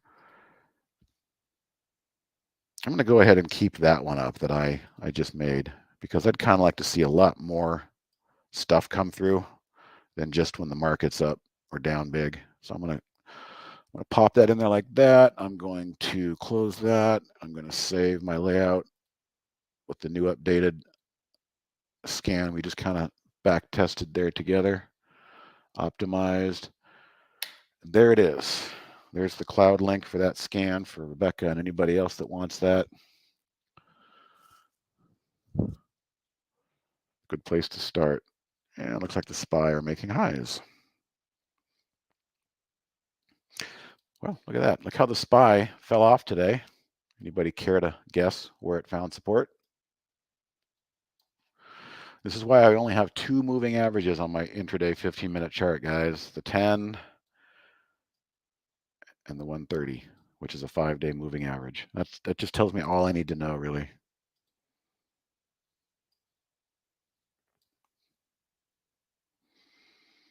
Yes, you are welcome, Rebecca. You know, you should come by every day at this hour. You'll find different scan ideas, methods, opinions. Tomorrow is Andy. I've known Andy since the beginning of my trading career, and we pretty much have the same style and method of trading, which is mostly swing trading, but some scalping and day trading here and there when it's warranted. All right. I saw somebody typed a symbol in earlier. Did I miss that? BKSY.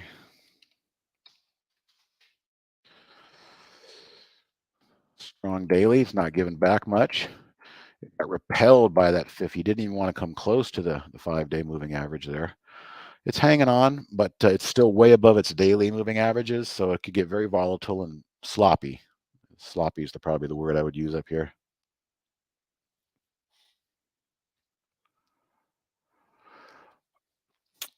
Are the last three drops the same? I don't know. It could be. Let me see.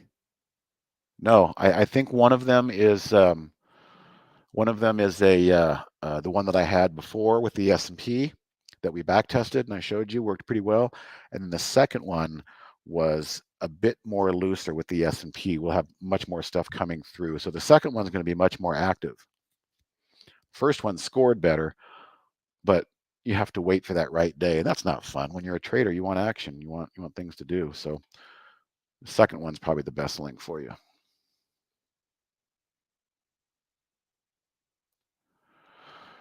Michael, I use on the daily a 10, 20, 50, and a 200. And that's it. Occasionally, I might drop back into this this chart here and say, let me just turn that off. What does the anchored VWAP overhead resistance look like? So I could take an anchor from the high in the NASDAQ and say, okay, well, how about that? That 320 level looks very similar. The 50 is below the 50. So I'll look at that sometimes too as a secondary indicator. But my SMAs are 10, 20, 50, 200. And as I just mentioned, my 15-minute chart only has two. The 10, which is my gut momentum, my gauge of momentum, and my 5-day moving average, which is my level of interest, where you could find selling on the underside or you could find buying on the upside as support.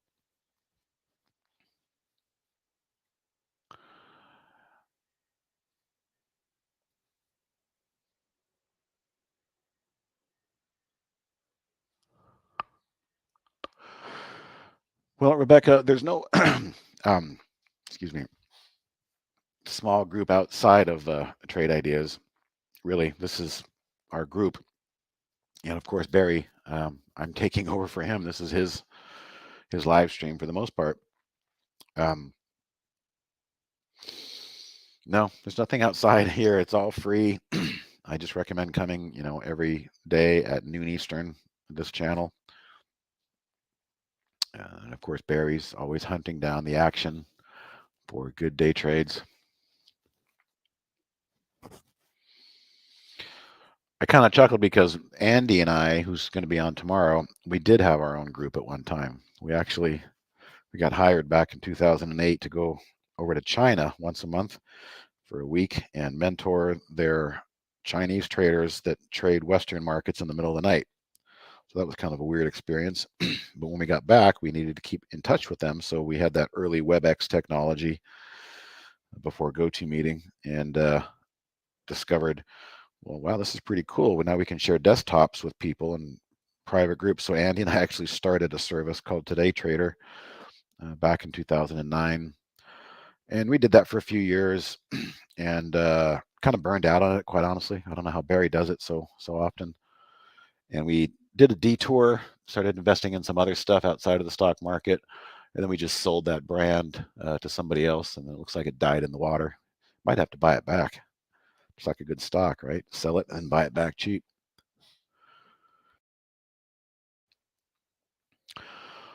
All right. When would you sell on the breakdown of the 10 period or the 130? Well, which doodle dumb, which stock chart are you looking at specifically? Because they both have a different scenario. I will say this because you're probably typing. When I'm ready to take my profits, I'm using the 10 SMA on my 15-minute chart. What was the one we looked at earlier? Was it ADM? DNA? Can't remember. Yeah, there goes DNA. Let's go back here.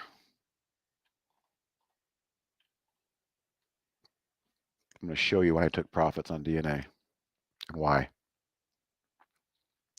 Here they are working together, these two moving averages. The 5-day double bounce off the 5-day of support for DNA, and then it started. Now I was positioned and I was riding this, and I was watching it. I didn't get out there. I thought I'm going to wait until we get to the 50-day moving average, and we got to the 50 right there. This red candle right there is always my signal to get out and take my profit. Why? Because it's the first candle that broke the 10 SMA, and that means that momentum is dying, and I'm going to be the first person to hit the exits when the fire comes. As you can see, the remainder of that day, it really slopped around, and then it bounced up and then sold off the next day. So that was really it at the 50-day moving average. And to try and time it perfectly, I used the 10 SMA to take my profits. I used the 5-day SMA more to just lean on areas of interest and support.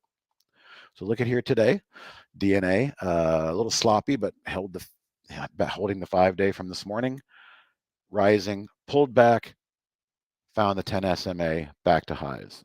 That tells me the momentum is still intact. If I was in this today, I would not be out of this trade. I would be waiting. If I was in profit mode, I would be waiting for the first candle to close underneath that rising 10 SMA. So, okay, BKSY example. All right, so if you're day trading BKSY today and you're like not wanting to stick around for much of a loss, the very first candle that breaks that 10 SMA, I would take profits on, and then expect it to pull back down and find support maybe again at that 5-day SMA. All right, MULN. Look at other side of the mountain, okay? The 10 SMA has downside momentum in this one. So now it's a downside momentum after a big push up, got close to that 50, broke the 10 SMA right there, and now it's been held ever since yesterday. Today. But look, now we're heading into a very interesting level of interest. I call it being pinched. The price is now being pinched to bounce off the 5 SMA, the 130, I'll call it. Found resistance at the 10, heading back down to the 130. Who's going to win? Well, we're going to find out very shortly. Who's going to win? Are the buyers going to support this 5-day average, the 130, or are the sellers going to continue to drive the momentum down through that level? That's as simple as I can make it on how I would use those two, and that's why I asked for an example, because there's many different types of examples the way those two can work. But this is a good one. You're getting a nice pinch, and you can see how it's going to resolve, going forward.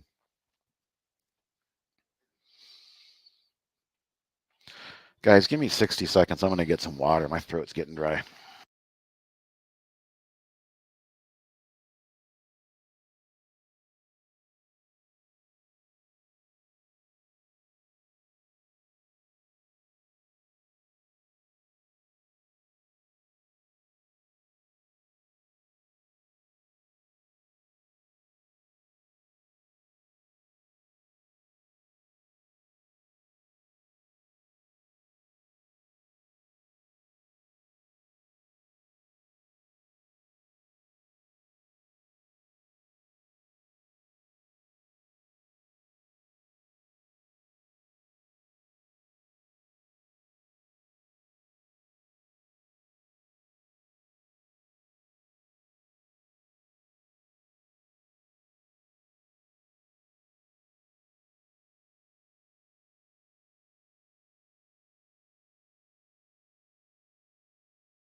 All right, I'm back. How's our time looking? We got 15 minutes. Whatever you guys want to talk about for the next 15. Barry will probably join me close to the top of the hour.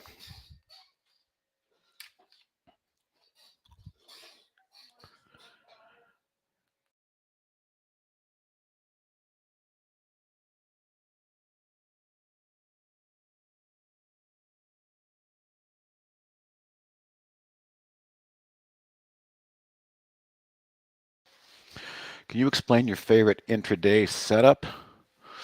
Well, intraday, we kind of saw this. I mean, right now, I really do like these intraday setups that came off of that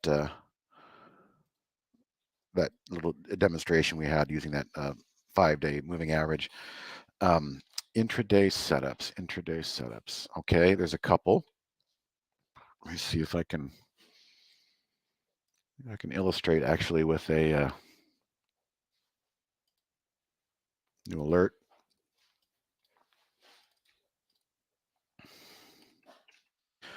False gap up retracement. A little backstory on this. Some of you know I'm the number 3 user at Trade Ideas. Dan came to me in 2003 and asked me to be his very first beta tester and asked me what it was I would like to see. Well, back at the time, before algorithms and day trading was a lot different, this was my go-to setup. Stocks that gap up and then try to slowly fill part of that gap and then turn back up and make a new high. I call it a horseshoe. All right, it has to have a gap. So we're going to add that as our alert. False gap up. Now we've got to qualify it. What percentage of the gap do I want to see filled? Well, I'd probably be okay with 40% of the gap, right? And then, of course, we've got to really do a lot of things to shore it up here. Let's do, I want to see at least 1.2 relative volume. I would like to see average daily volume. I don't even, here we go, average daily volume. I'd like to see at least some big movers. 500,000, $5 minimum, relative volume. That should be enough for now. Let's just see what we get. All right, the last one to come through was ERIC. Okay, so here is the concept. There's the gap open. There's the gap fill. Oh, my. Look where the gap fill found its support, the 10 SMA. Okay. Now, I can't configure for the 10 SMA because this is looking for the new high. The trigger was right there, about 817, I'll call it. So there's your trigger. Looks good on the daily. It's riding that 10 SMA on the intraday. Not bad. Let's see what else came through today. A lot of stuff. And again, you could go through and optimize, but there's your gap up. There's your filling the gap and back to new highs. A little bit of wiggle, but then it took off. Same thing, gap. I want to find a really clean one that works. Oh, are we going into yesterday now? No, we're still in today. All right, so yeah.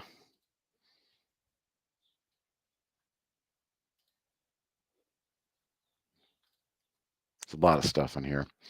That's just a concept, you know. That was to answer the question. That was one of my favorite intraday setups, but I don't use that anymore. I'm not a day trader. I'm more of a scalper. I really look at the daily. Most of my decisions are made right here. What's going on in the daily? And then when I look at the intraday, it's like, where is it in relation to this blue line, the 5-day? And if I'm in it, it better be staying above this 10 SMA because that tells me momentum is in play.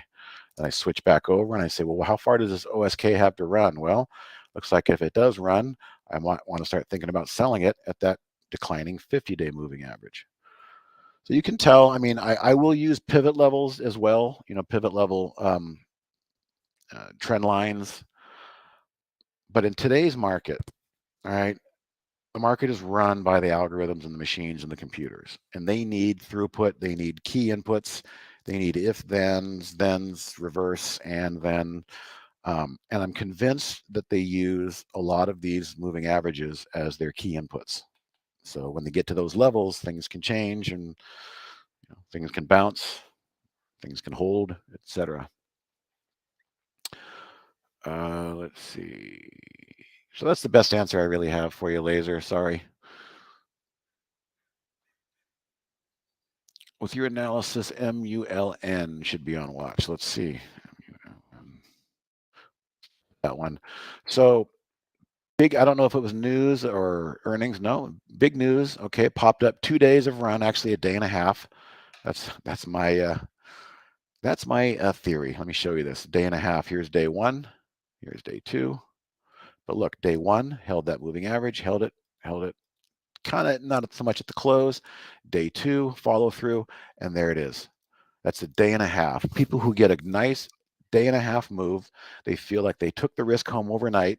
They're going to try and squeeze as much as they can out of the following day and then not get too greedy and start taking profits. I see that all the time. So that's what happened in MULN. It got ahead of itself. The day and a halfers took their profit, but now here we are.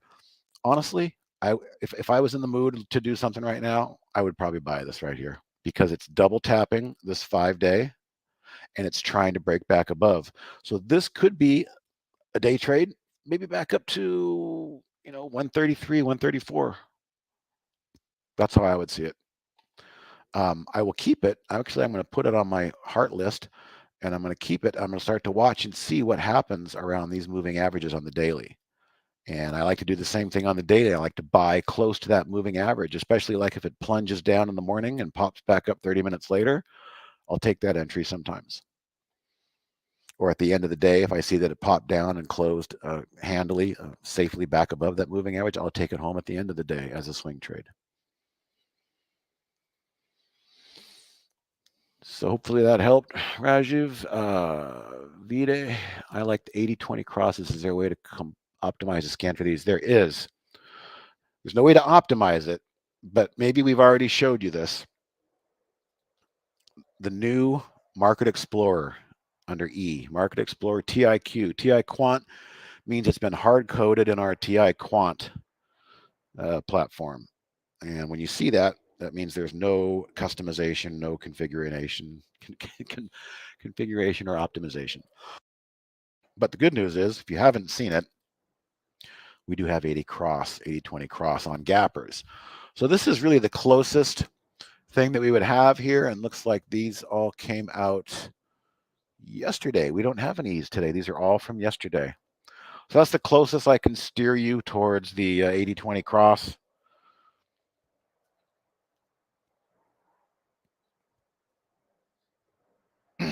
Okay, my summary on the SMA on the daily tell you. All right, so let me see if I can find a good example, maybe.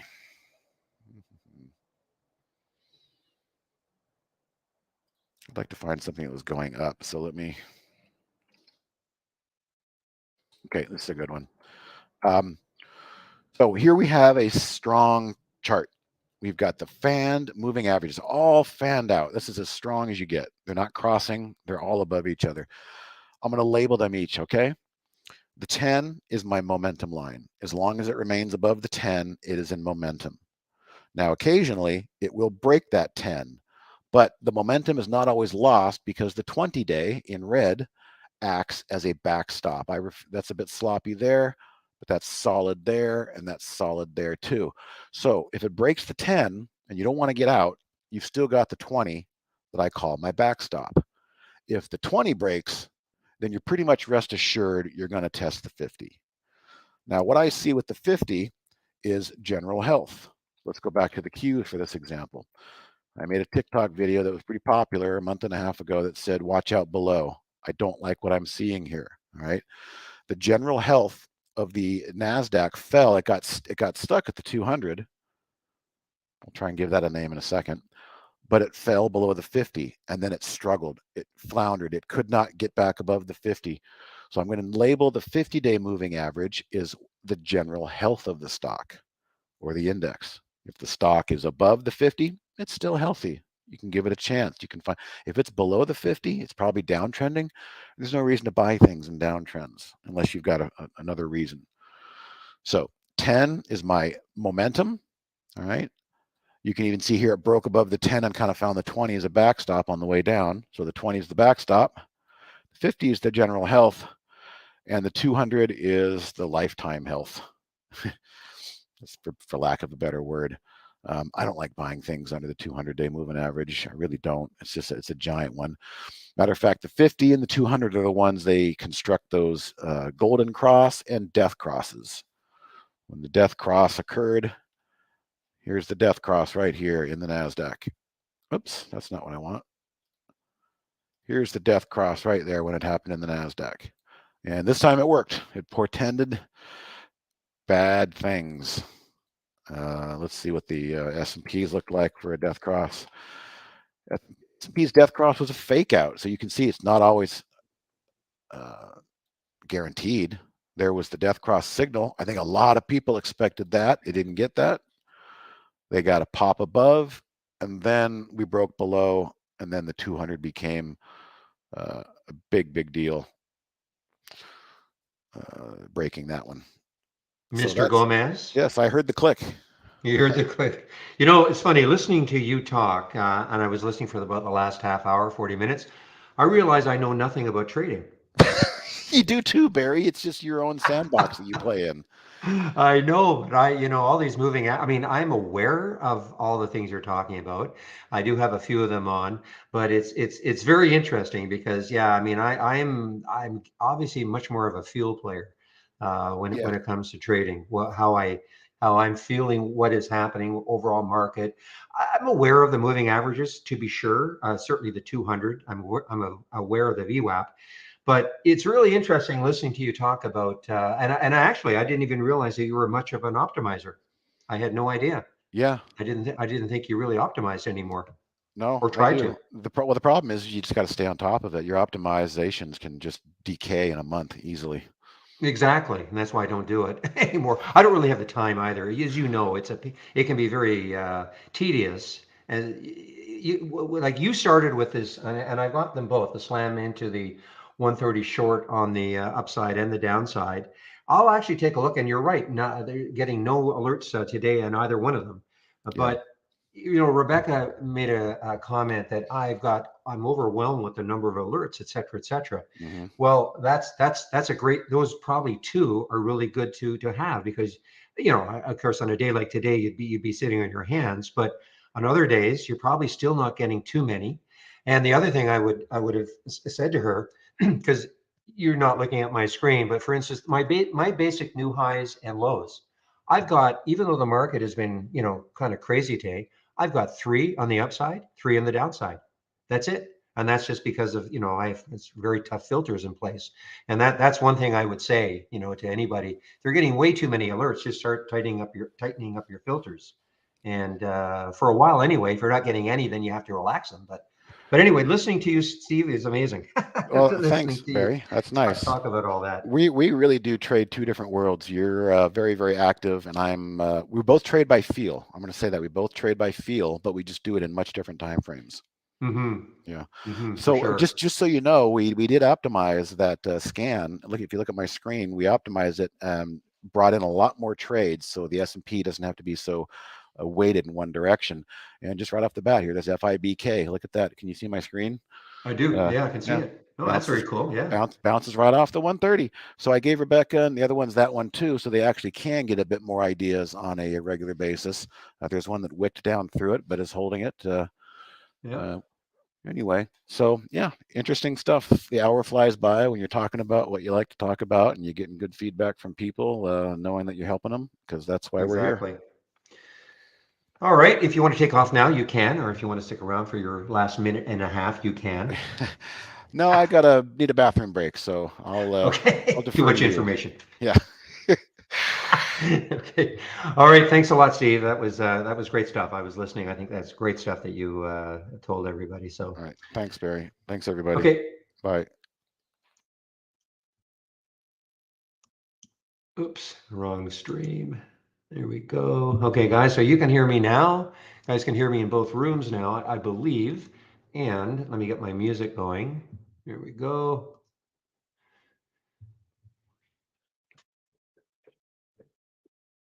And the other thing too is I'm really going to start focusing on this. I was just using this as a backdrop, the biggest gainers and biggest losers more.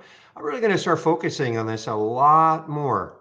And even if you don't want to take stocks that are near the highs of the day or the lows of the day, what you can start to do is just scroll down a little bit and well, for instance, you want to go long something, but that is pulled back a little bit. You just start looking in these areas here. So for instance, look at OB as an example. It's pulled back a little bit. I mean, is it a huge pullback? No, but you're not buying right at the highs. I'm not saying you buy it right now, but now it becomes maybe more interesting for those of you who are not willing or don't see the idea about buying a momentum play, something that's already at the high. the thing is, just because when I get all my alerts are triggered at a new high or a new low for the day, doesn't mean I take the trade there. But for instance, let's see if I can find a good example. Let's just say, for instance, I got an alert here for, well, that's not a good example. Let me try to find something that is. Look at RPTX. And by the way, I know I popped into the room and I said this was definitely a patience trade, and this was a field trade for me. I make no bones about it. This was not a pattern, really.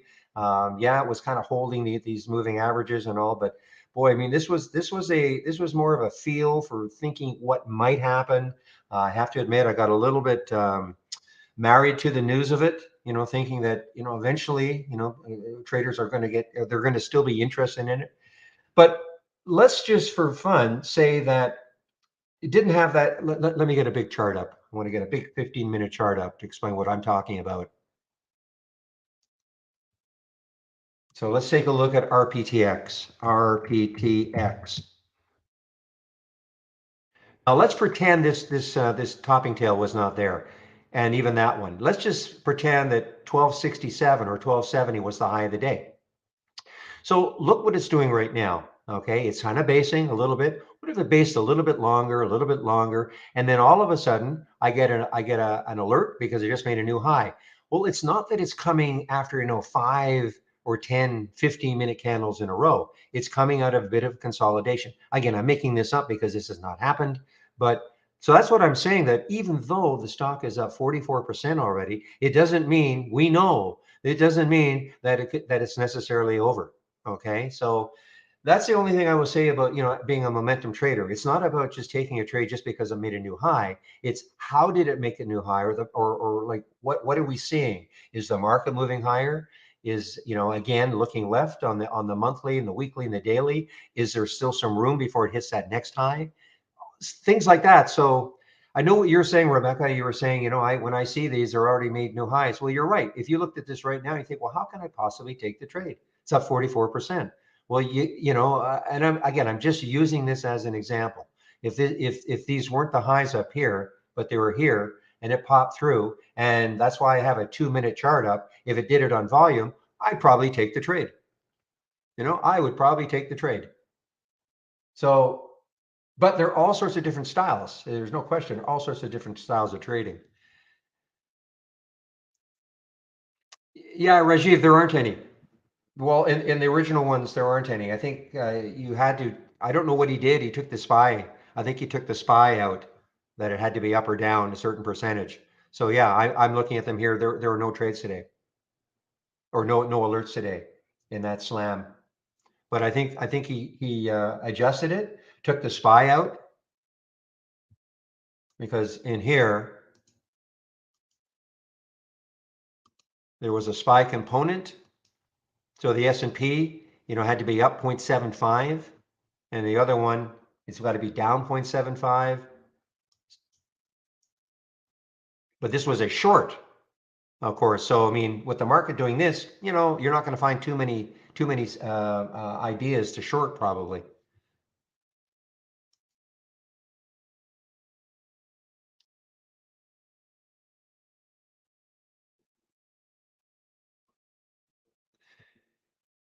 So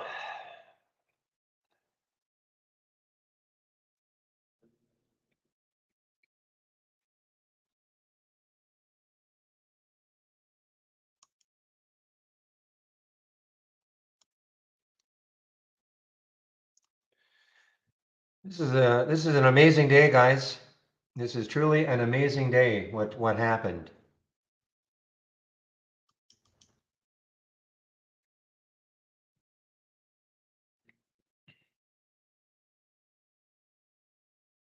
So, okay, so Rebecca, that's the whole thing about our price alerts. You don't have to watch it anymore. Okay. So for instance, using my, I'll just bring up that one again, the RPTX. That's why you should be using our price alerts. Okay, so let's just say, for argument's sake, again, this wasn't really the new high and it was really up in this area. I want to know about it. I just have to right click, create the price alert. Okay. So there's that blue line. So now I don't have to watch it anymore. So I'm not, so you don't have to sort of say, okay, well, I've got 20 charts I want, 20 stocks that have kind of done this. I don't want to watch them all. Well, you don't have to. All you have to do is just set the price alert. Now I can, take this chart away, delete it if I want. And when the price, if it happens, if the stock hits 1273, my price alert window, will pop up on my screen. Just let me get rid of my message. My price alert window will pop up on my screen. Notice the price alert is down here. Okay, there it is. It hits 1270. It's going. So what I do is I minimize the window. I minimize this. So you don't have to have this up and running either. You don't have to have the price alerts window up and running. I minimize it and I sort on the triggered time so that the last one to trigger will be right at the top. Okay, so if that happened, then I'll immediately click on the alert and see, okay, do I want to take the trade or not? So you don't have to keep staring at it. Just set a price alert at an area that you think would be interesting and then just forget about it. It may never happen. I mean, RPTX may, drift down for the rest of the day, but that just saves you, the effort of having of staring at a chart.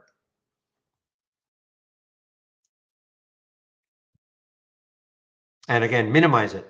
Okay, just use the minimizer. Let's just put an alert here. Or one right here. See, okay, now if I had this minimized, if I'd had this window minimized, what would have happened? You would have seen this, my price alert window would have popped up on my screen. So you cannot miss it. And I also put a sound alert on here, just using our sound alerts and our actions. The reason I put a sound alert on is because even though if I'm sitting at my computer, of course I'm going to see this, but just in case I've wandered away and I've got my wireless headset on, and I know I have a distinct sound alert for this, I'll know, hey, one of my price alerts hit. So I can come racing back to see what's happening. I also do not get hung up on missing it by, let's say I get the alert at 1270 and now it's at 1275. I'm not going to get hung up on missing it by a nickel.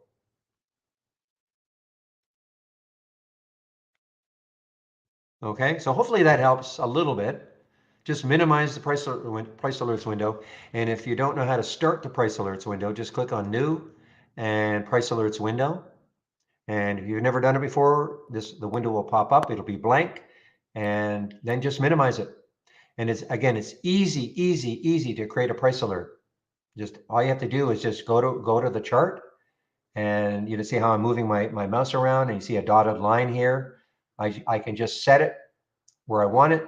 So I've set it at the low of that candle, 1242. I right click, create the price alert. Now, if I don't want it at 1242, of course I can type in another price.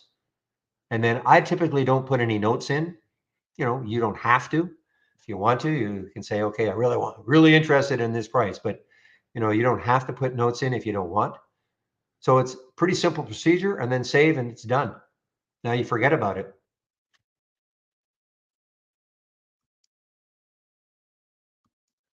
Okay.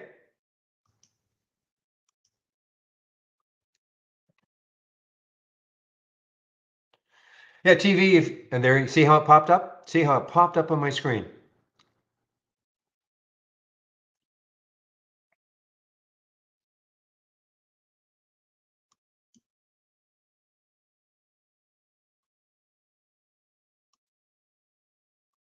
So NBY is monkey too. We got some more monkey players. All right. Yeah, a real cheap one. I haven't seen this one for a long time. A long time.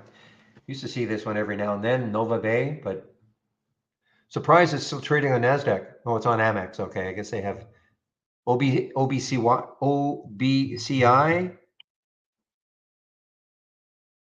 cheap one, Ocean Biochem.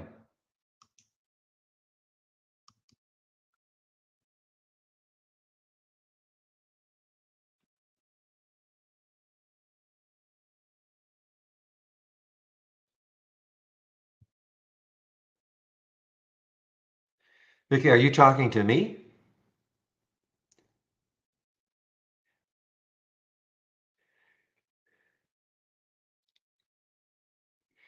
Yeah, Rebecca, I'd be lost without my price alerts. I really would be. I mean, if I weren't able to, set the price alerts in an easy fashion, um, I'd be lost is maybe too strong a word, but I certainly would be more inhibited in trading.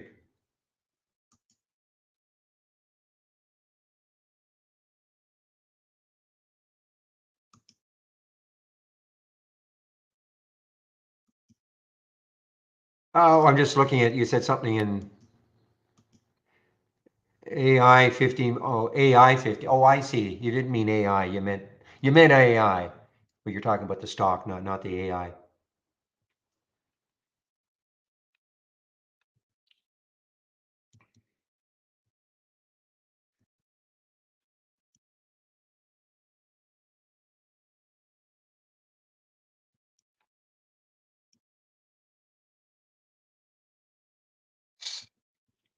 The answer is no, Vicky. We don't do any advertising like that.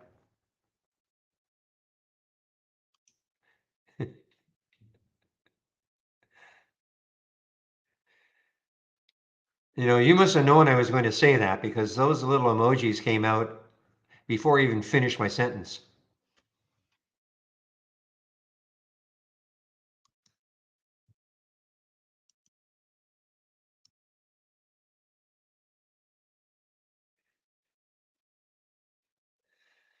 What a day, guys! What a day! That SPY was just incredible action.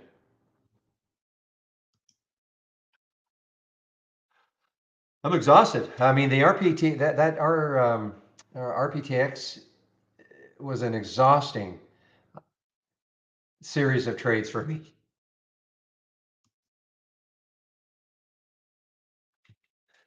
Depending how this closes, I may, though of course we run the risk of they're doing a financing. Though if they got the 150 million up front, they shouldn't have to do a financing. You would hope.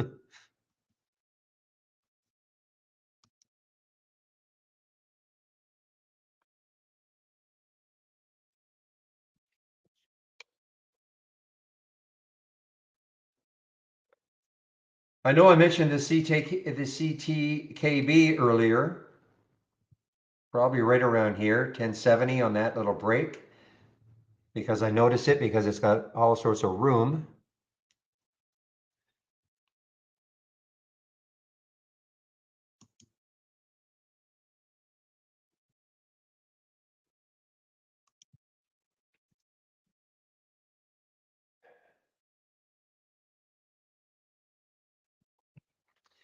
Yeah, guys, this little dawn has been, I mean, we're getting closer and closer to the 751, 50 odd cents away now.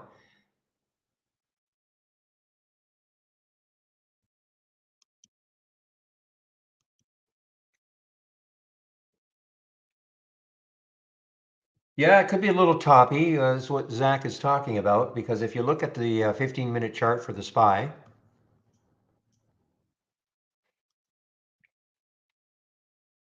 you see these topping tails right here. Look at this. You've got three topping tails so far. So again, what does it mean? The buyers had it up here. Sellers close it down here. Buyers try it again. Sellers close it here. Buyers try it again. Now the sellers look like they could be in control. If it takes out the low of that candle here. And why is this important? Because if you're in a long trade right now that is more or less kind of been tracking the market, you should be aware of what's happening.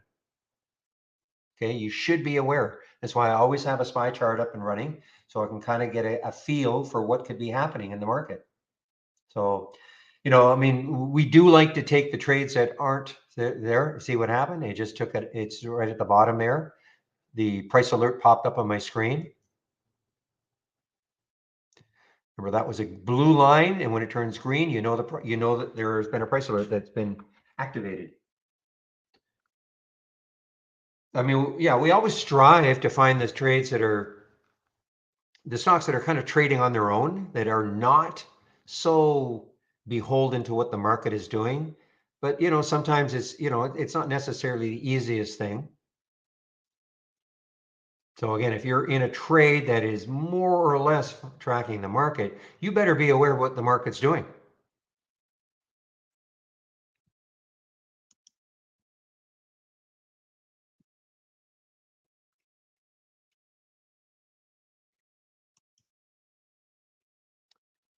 CNTA guys, CNTA, this is an all-time low. CNTA showing up on my 10-day daily breakdown, and it's also an all-time low. The alert came in at 355, the price. So it's now at 347. Well, it popped a little bit here.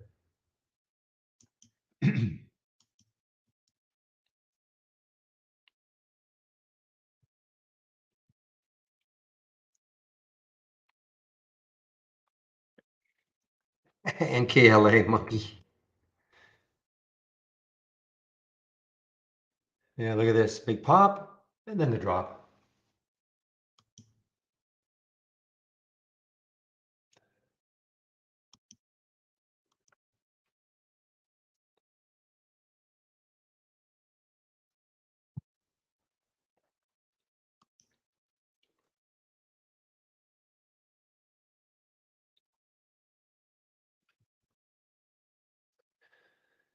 Whew. Okay, guys, well, things have really settled down.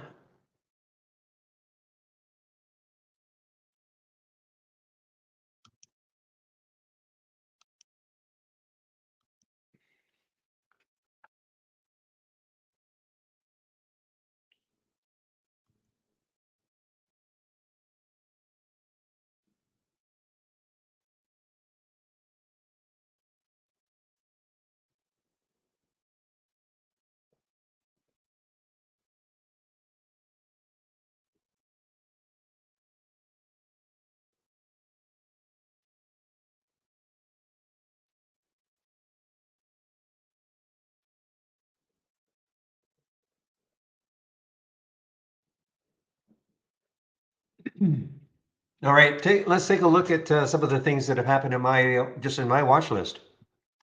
So this is what you see here is the time of the first alert. You won't see it repeating.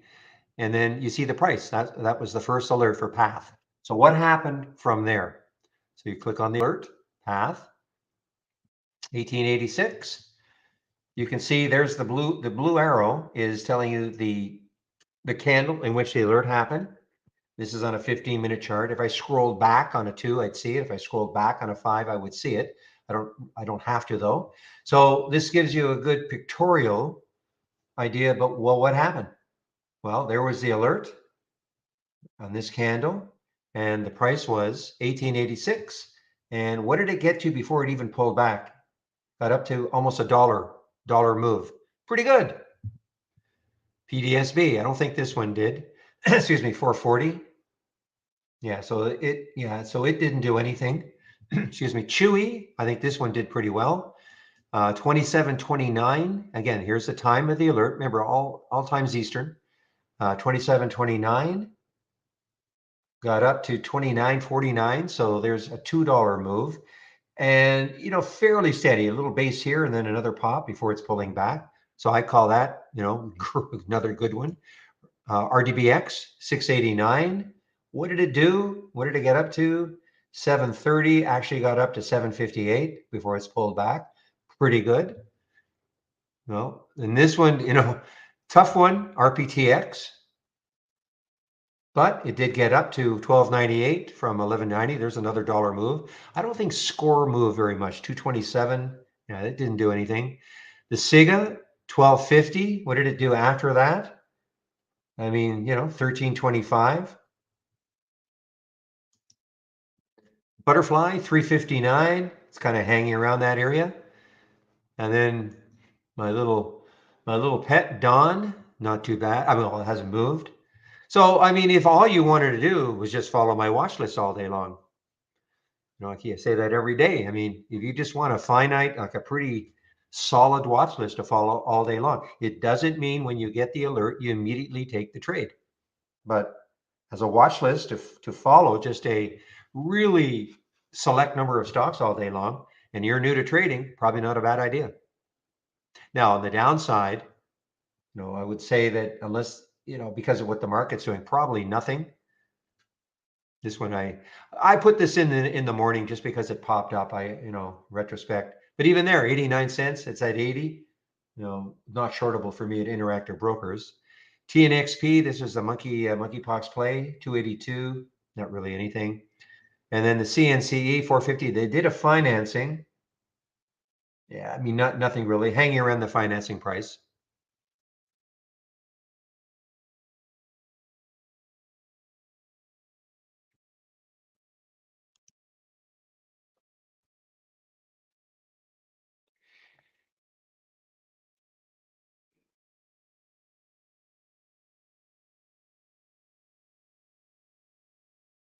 Well, I mean, a lot of them are coming fast and furious, John. So, I mean, my gap continuation or reverse. So, when you say follow, I mean, listen, obviously the one I was really, really following was the RPTX all day. Okay.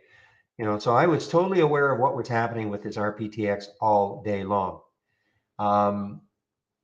After that, in terms of a real concentration follow, sometimes it just comes, if I get an alert, I'll take a look and I'll see, do I like it or do I not like it right now? More than likely, when I get an alert, depending on the time of the day, probably means, I won't take the trade immediately.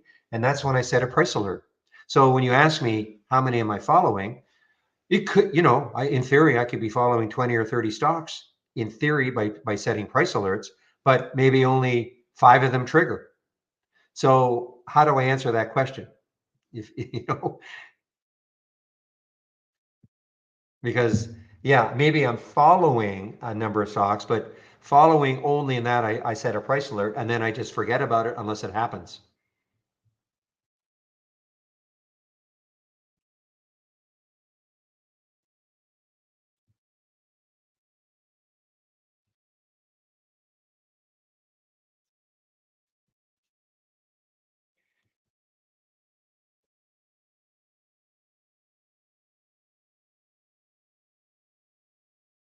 But I'm definitely going to get our guy to add these 2 scans into my homepage because I think that, for us, well, these are top lists, okay? I think that if you just want to concentrate, I mean, it's the classic.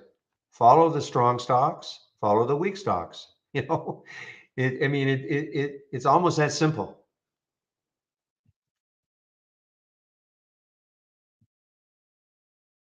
I don't follow the weak stocks. If you don't want to short, then fine. But if you're willing to go, both long or short, then just follow the weak stock, follow the biggest losers and the biggest gainers.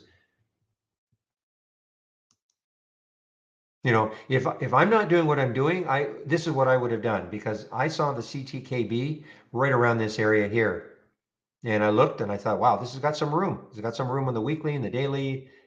And so I, should have put a price alert, right around this area, right around 1080, 1085. And then I would have been aware of it. And then I would have made up my mind, do I want to trade this? I mean, this is still an interesting look. I mean, it's not too erratic. It hasn't had giant red or green candles.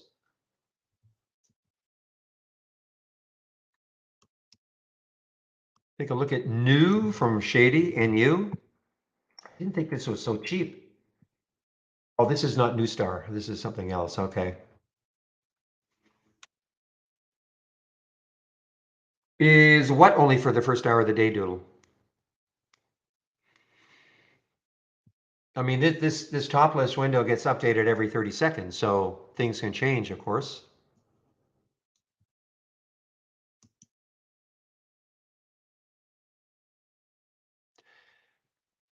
I try to pay a little more attention to my gap continuation or reverse. Nothing happens until at least 9:45.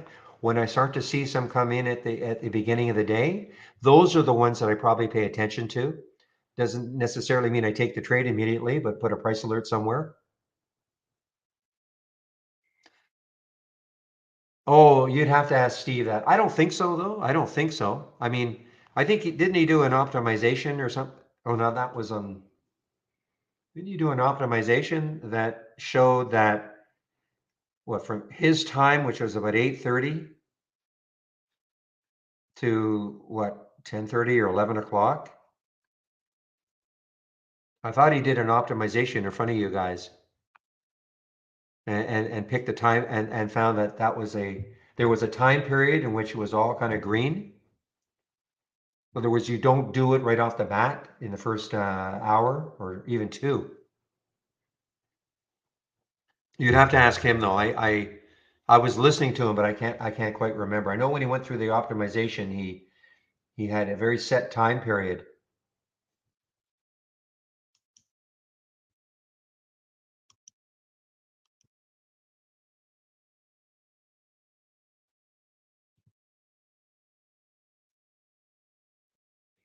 And a lot of information here, just in this little, tried to say this earlier. Well, I didn't try, I did say it.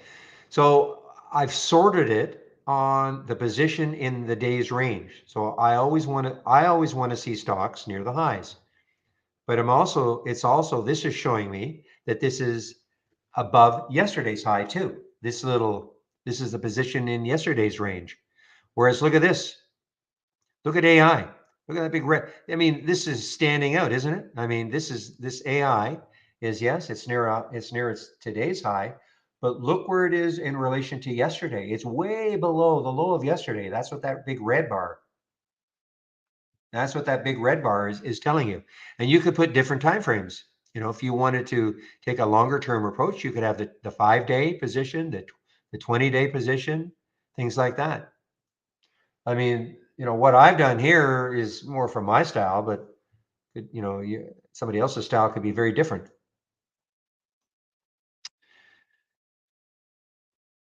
AMD. Well, haven't seen AMD for a while.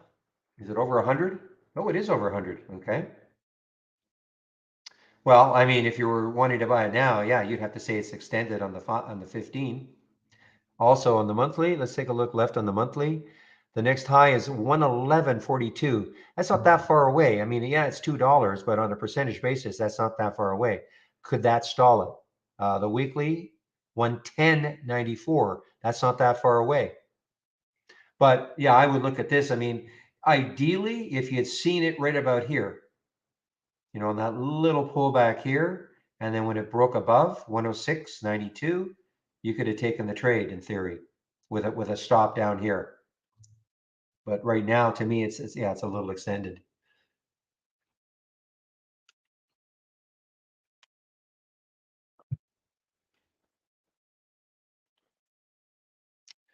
Well, I don't know now about RPTX if I will be. It doesn't look like I'll be holding this. Well, I'm not in any, but what I wanted to do was maybe hold a piece if it closed near the high and see what would happen maybe after hours and even tomorrow. But this is a pretty big sell-off now. I mean, if 12 doesn't hold, it could be over for the day. Could be. But remember, I mean, you get all of a sudden, I mean, this was at 12:08 and it got up to 13. So there was a dollar move right here.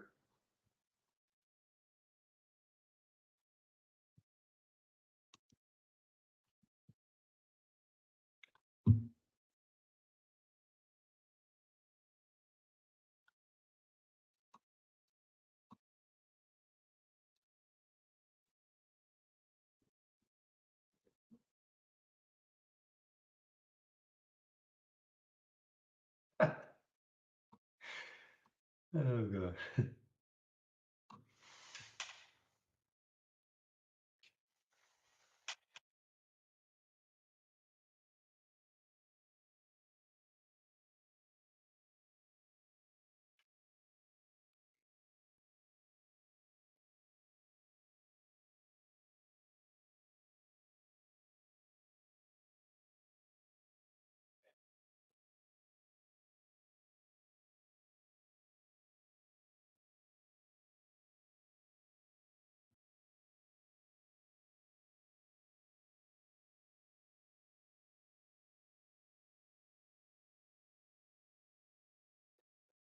Here's William's favorite stock to trade, CLAR, CLAR. So you know what, guys? The SPY did not give it up.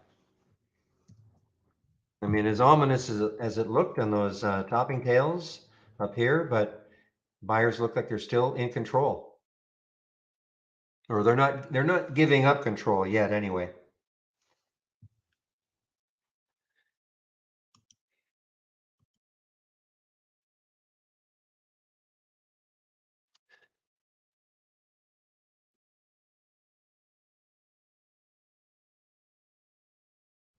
How ugly was this? So I know this was halted.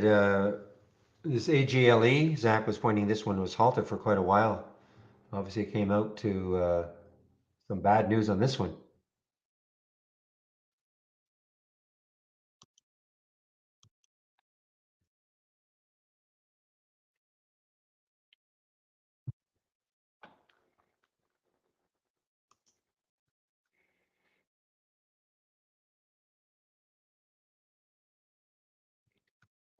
So here's, this is another situation now. COGT, it's showing up on the biggest gainers. Okay, so I click on it. First thing I see, okay, too extended. I mean, straight up on the 15s. A little bit better in the fives, a little bit of a base. But the next thing I see, I look left on that daily chart, I see 461. Well, if it's at 446, I mean, that's only 15 cents away. For me, that's just not enough. Okay. I mean, it may pop through that, but that just prevents me from taking the trade.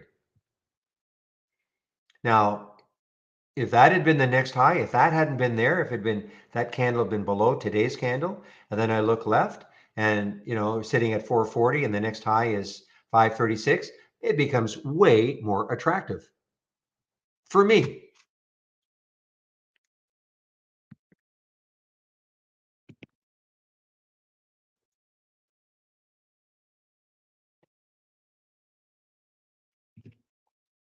So let's just say then that this wasn't here, that actually the next high was up here, but I'm looking at this and it's extended. So what I would do is I would say, okay, what if it can base here for a while? I don't know if it's going to, but let's say if it bases here and then it takes out 450. So I can create a price alert.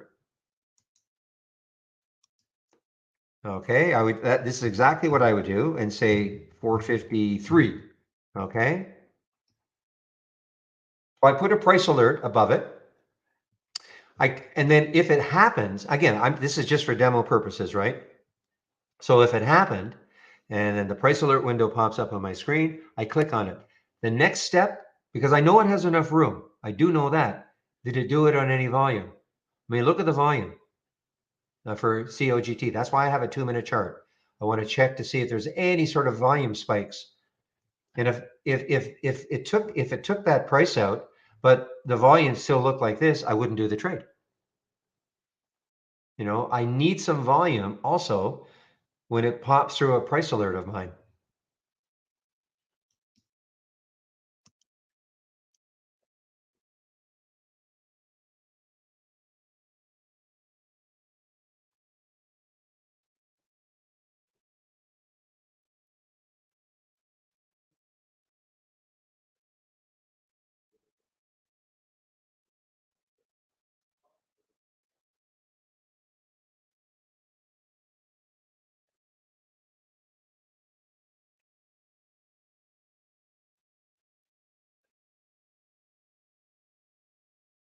STLA.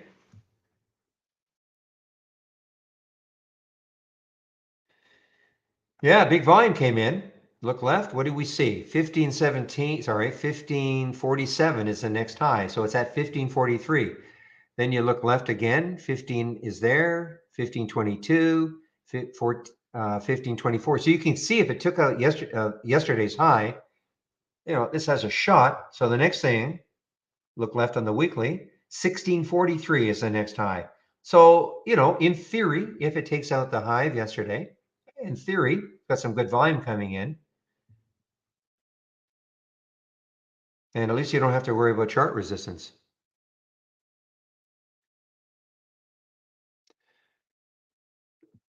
And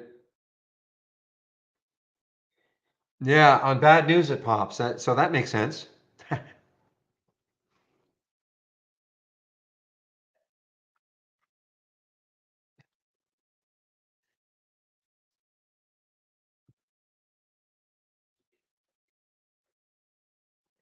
So go figure. Yeah. So there is the news, as Zach pointed out. There is the news. So let's charge a company with criminal conspiracy. Okay, let's charge them. And thereby, and in doing so, the stock price will go up.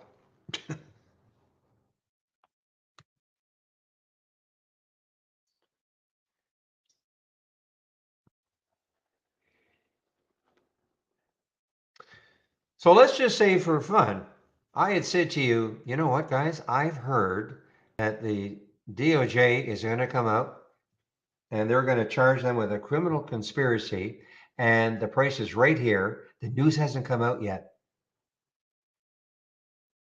I almost guarantee you that 100% of us probably would have said, well, let's short it right now, wait for the news to come out, and it's going to tank.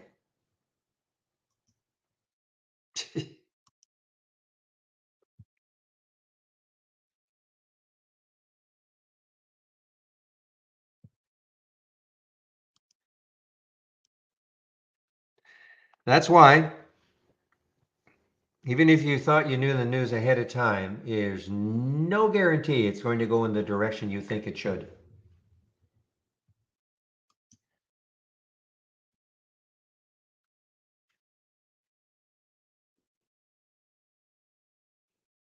Maybe short covering, but I mean, I don't look well unless our short float is wrong for saying. I mean, it doesn't look like it was shorted that much.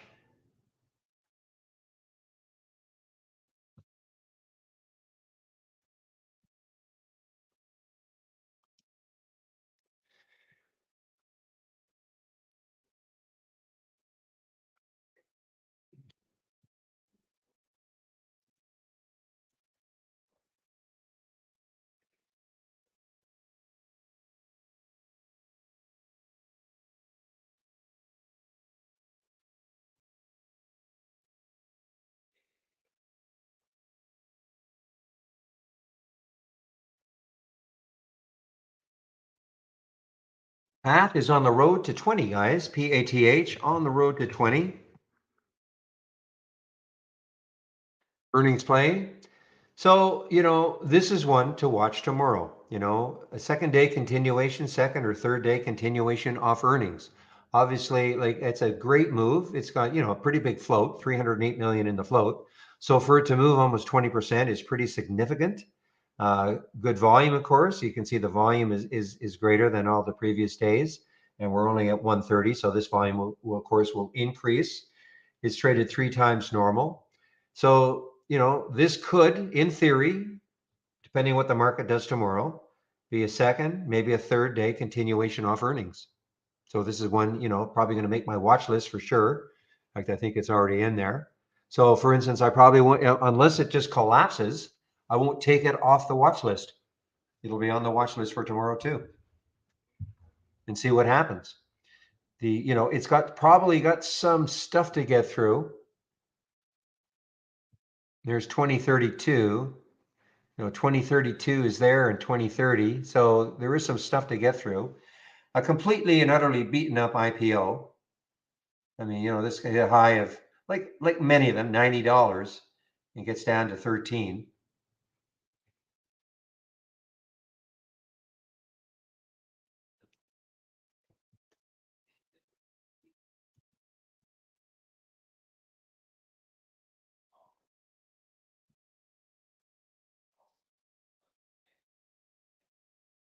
Yeah, remember Campbell Soup last month?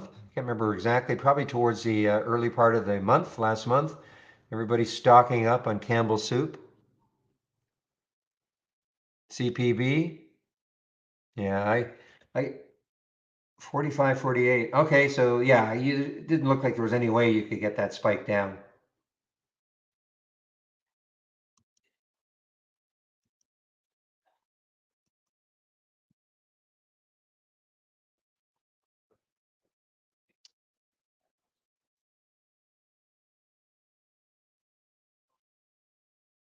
Okay, well, my IB chart does, so I'm going to assume that was correct. My IB chart shows my same bottoming tail.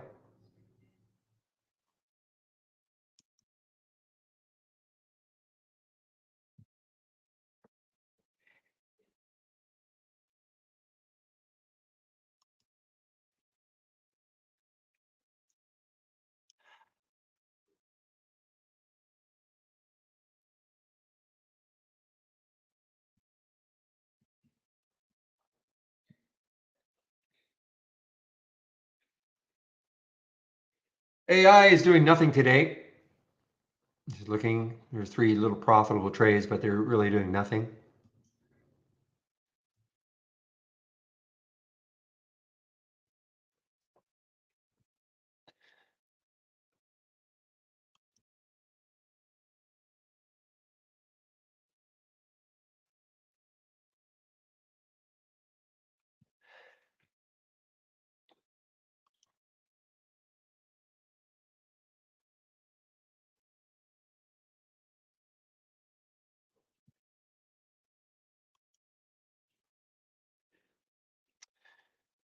All right, guys. Well, I am not doing too much right now. Oh, and it is Thursday, so at 2 o'clock, I'll be in the marketing meeting.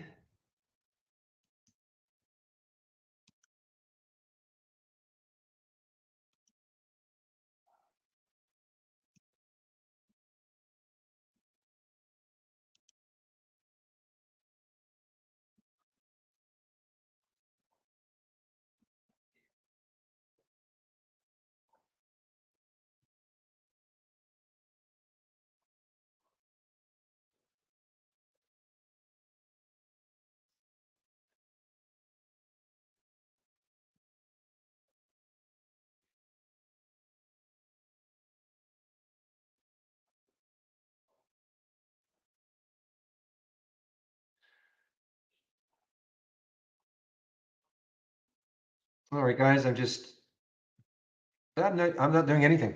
I mean, there are no new alerts I'm getting, so nothing is of tremendous interest to me. Sierra Wireless.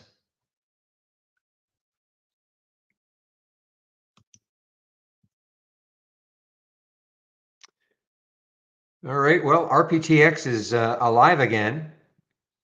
12 kind of held. So I may have been a little premature in writing it off, but it's going to have to get way up here before I would get interested again.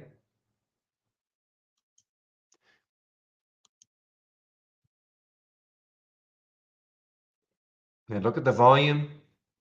Look at the 2 minute volume. It has just been, I mean, look at the volume here. And you can just sort of see, all the volume came in, even though the big problem though, big problem with this has been all day long have been these topping tails. It's got to be, it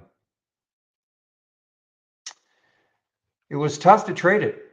Very tough to trade it. These topping tails. I mean, the sellers were relentless. They just would not leave it alone.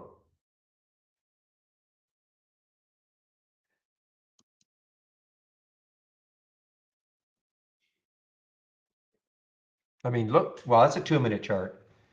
But even, I mean, look at it on a 5 minute chart or even 5 minute chart or a 15 minute chart. Hardly seeing any two green candles together.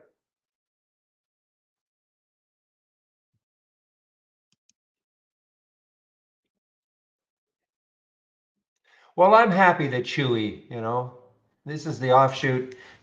Is this the one that spun off from PetSmart? They're online,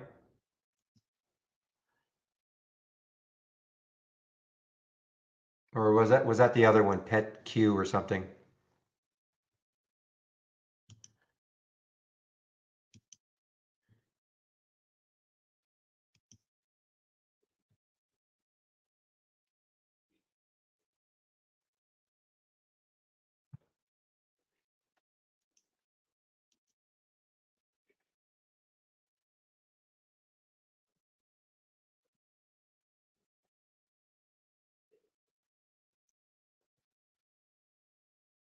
Speaking of Chewy, let's take a look at D-Dog. Datadog, wow, is way outside my price range, but what a move. What a move. Yeah, no kidding. Look at the huge move. 96 to 1. That's a $20 move. Wow. I saw you guys posting it. I'd forgotten it was this expensive, but wow, what a move. Okay, guys, eBet just showed up. eBet, E-B-E-T. What do they do? Esports, competitive gaming. That's what we could have thought, but eBet just showed up. Is this shortable? Not shortable for me. Interactive Brokers. Why do I say that? Well, I mean, that's getting pretty extended, and looking left, you see 418. It's not that far away. That could easily stall it.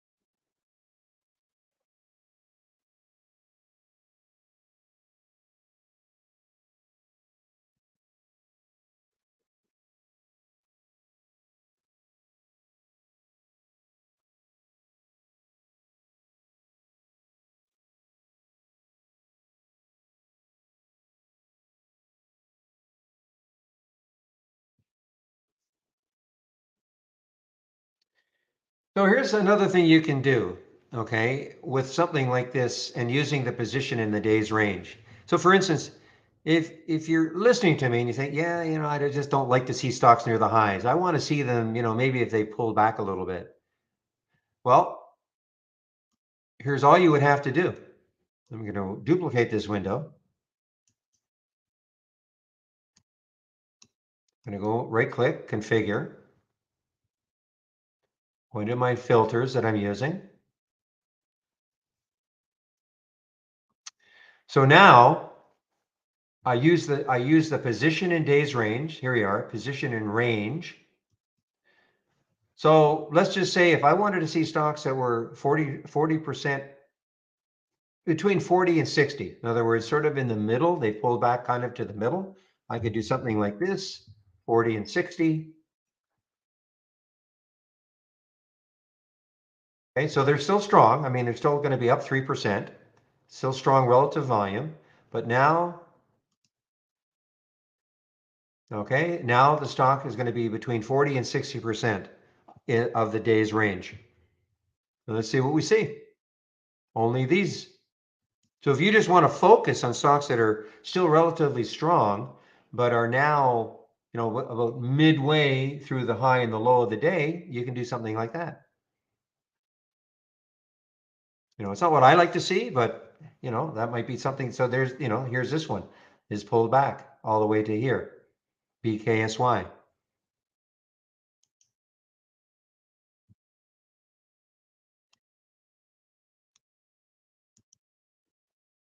Well, I can't say that I favor it. I mean, I'm aware of it. I mean, it's been producing really interesting alerts for, I don't know, a month now. Only brought it back. I've had this one for years and years, and then I stopped using it for, I don't know, a couple of years. Then I brought it back. I can't even remember why. Maybe a month ago, month and a half, 2 months ago, and getting interested again in the sort of alerts I was getting.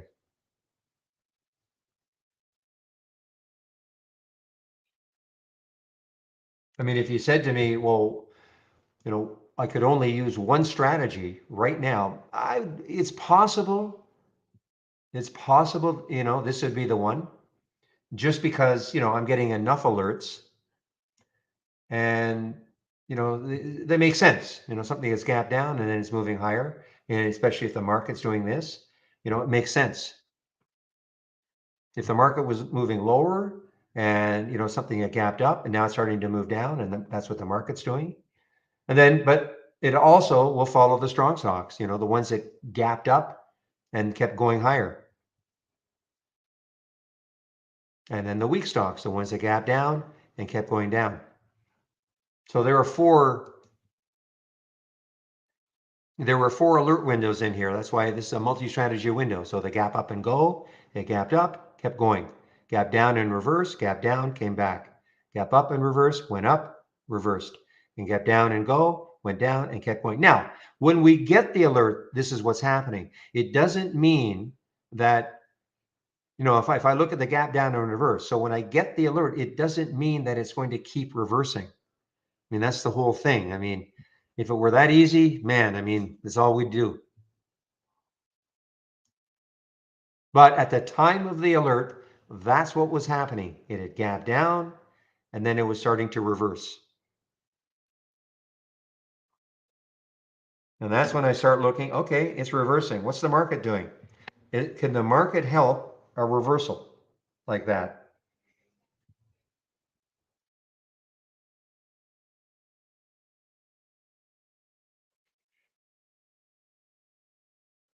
And look at this. I mean, this is super duper strong, guys. No, seriously, this is super strong.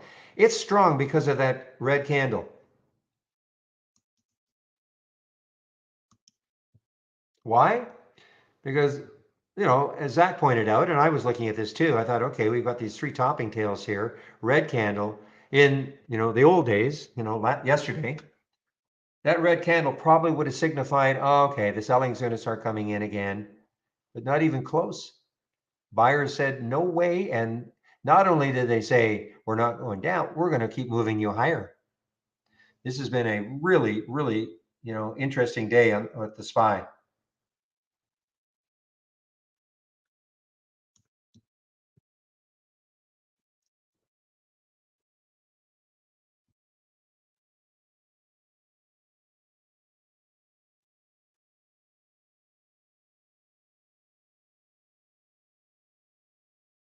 Yeah, eBet is,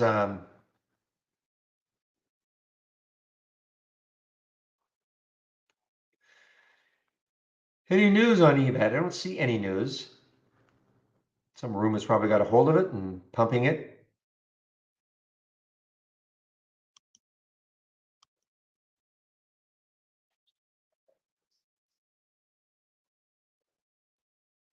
That's a nice macro look at it, Cam.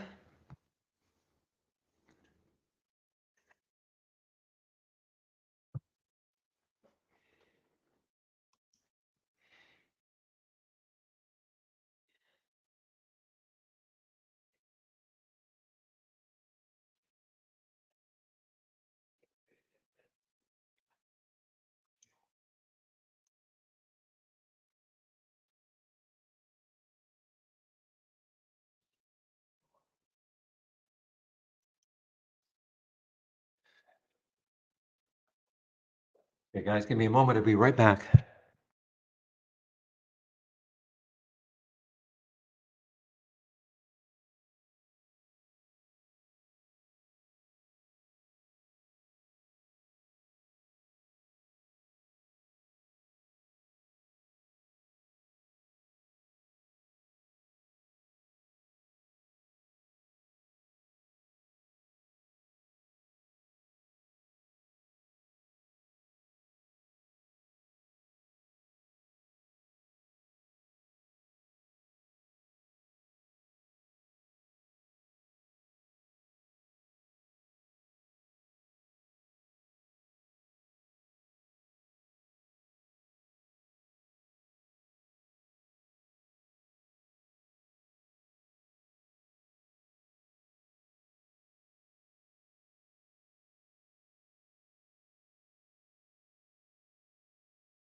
Yeah, look at the EBET out of nowhere, just out of absolutely nowhere.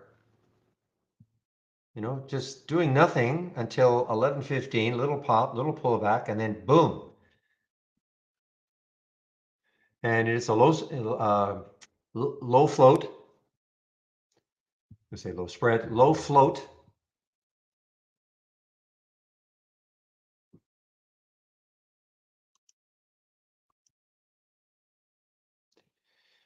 If you're talking about short, yeah, no shorts for me. I was saying this might stall it. 418, but it's above that. I mean, it still has some room, I guess, but no shorts for me at Interactive Brokers. Now, I don't think there's a big bottoming tail on the SPY. I'm going to get rid of that.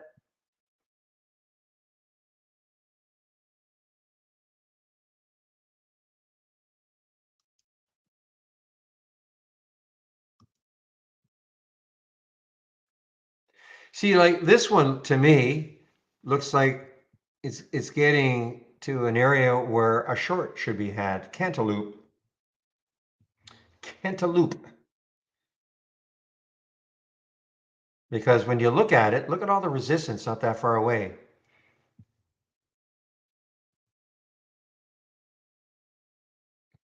Not very much volume though. I mean, it's traded 3 times more. This does not trade very much.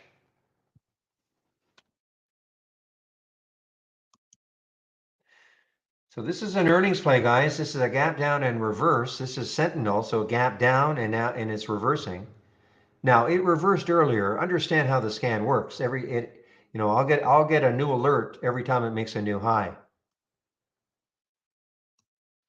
So it had to gap down a certain amount. It has to be a certain dollar amount and a certain percentage, and then it has to reverse. Okay, guys, I'm going to put myself on mute now. I'm going to get into this marketing meeting soon. I feel like I'm losing my voice.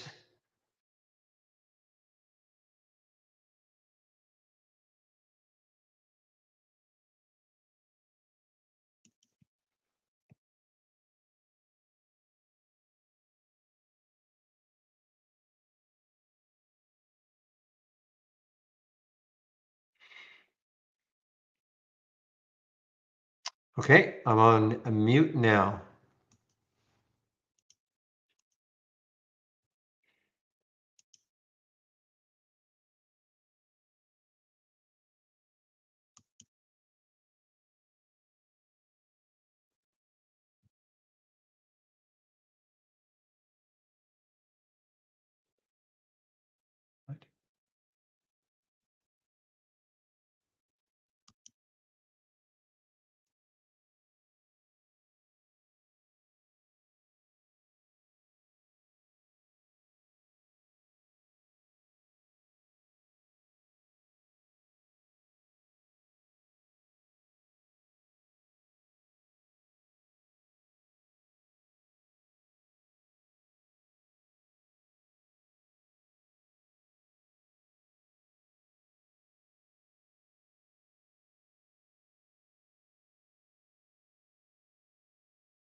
All right, guys, I'm back and let's see what's happening here. So, you know what, guys? I am really going to change something in my style of trading, perhaps. Okay. I know I've talked about this biggest gainers and biggest losers, and I'm going to really start paying way more attention to this now because I'm starting to. I mean, this is sort of a no-brainer to a certain extent, but also for perhaps earlier trades. When I see something that is really rocking at the beginning of the day, or either on the upside or the downside, I've got to pay a little more attention to it, or rather than pure alerts.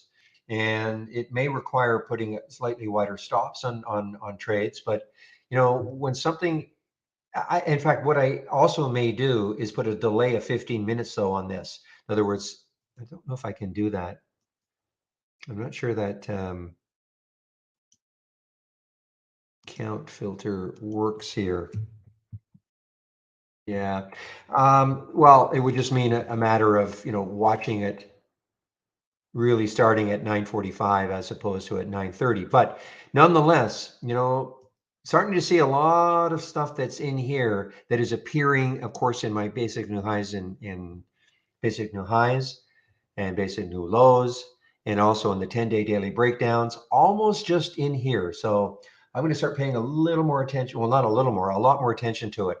When I put this up for myself, it was kind of a throwaway just to keep myself occupied when I thought things were a little bit slow. But I think I'm going to pay a lot more attention to it.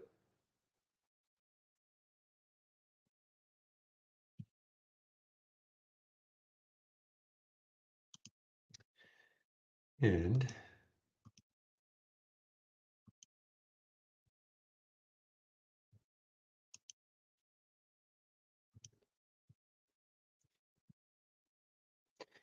for instance, you see me with the Sierra Wireless, okay, really late on it, but this little move right there, while I was in this marketing meeting, just took a little bit right here and just wanted to see what would happen.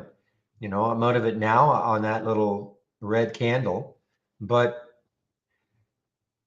I mean, these are just strong stocks typically for the day.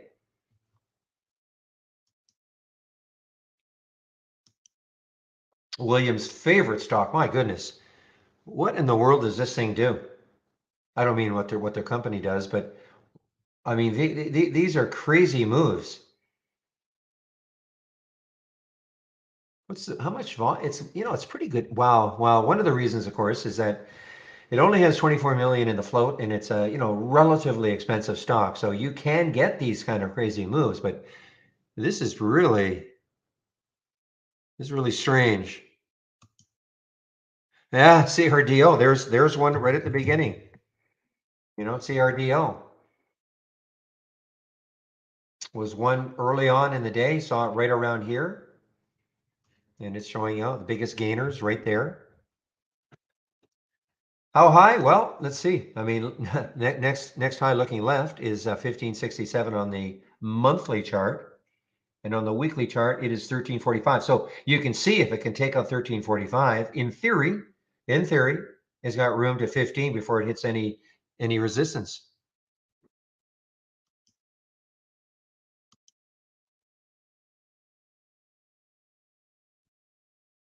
That is really crazy though. That CLAR move, CLAR move, that is really crazy. I know you said you went long yesterday and got very fortunate on a pop that happened, and then it came right back down. But at least this time it didn't.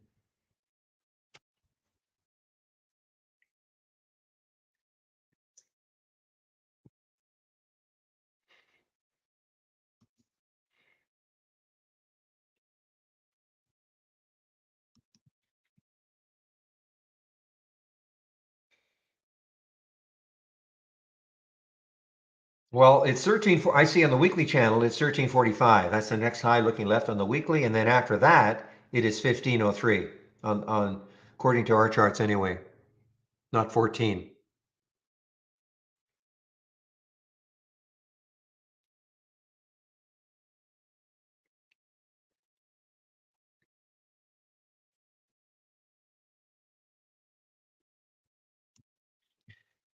AI go positive? Not quite, but what a comeback this has had. What a comeback. This is a classic gap down and reversal.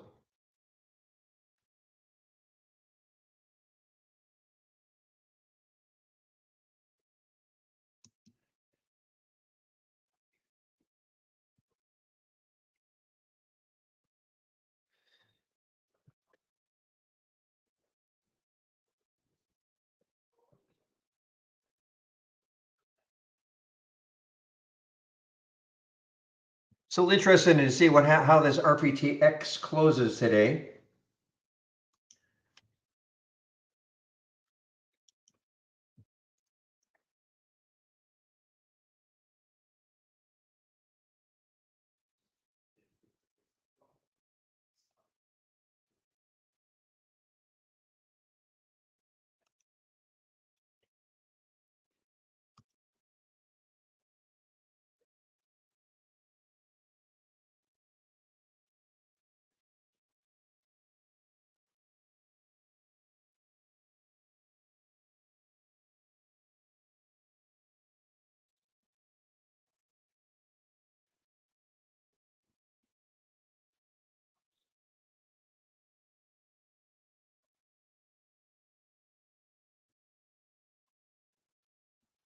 TOMZ, okay, TOMZ. I think you posted that a lot earlier. TOMZ, monkeypox. Okay,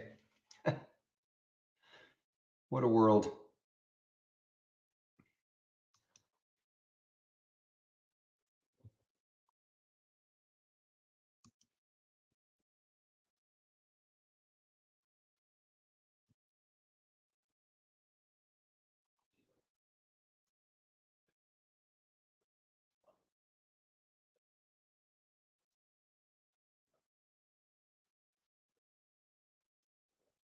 All right, guys. So we're 2:50. So another 10 minutes or so of my being on the mic or less.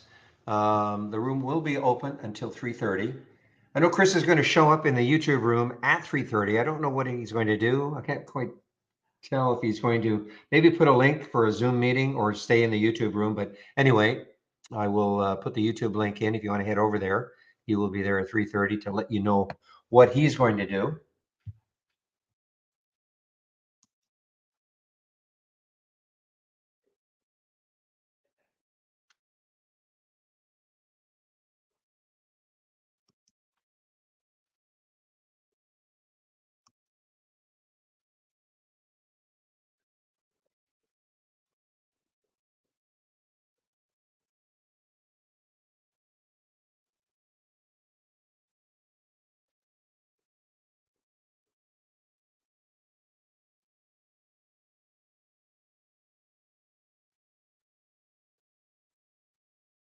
How did that EBET end up doing? Yeah, too bad. No shorts. No shorts for me at Interactive Brokers. I mean, what did it get up to? 418 was that high? Well, it actually got above that. I was surprised. It got above that 418, not too badly. And then that 440 right there is what kind of stalled it.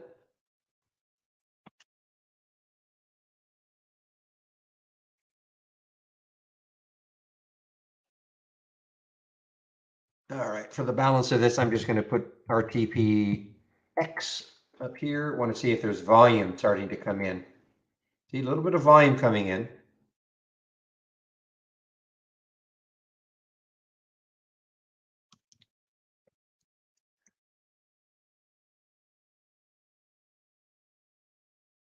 Yeah, TNXP. See, big rip here. TNXP is a big rip.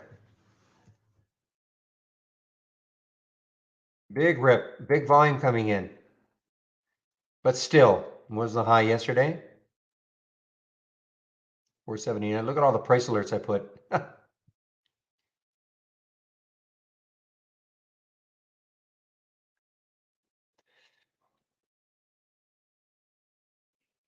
Yeah, well, let's see. I mean, you might be wise to have done that, JK, just in case there's a sympathy, SIGA starts doing something like this also. Anyway, I'm just going to put RTPTX up here.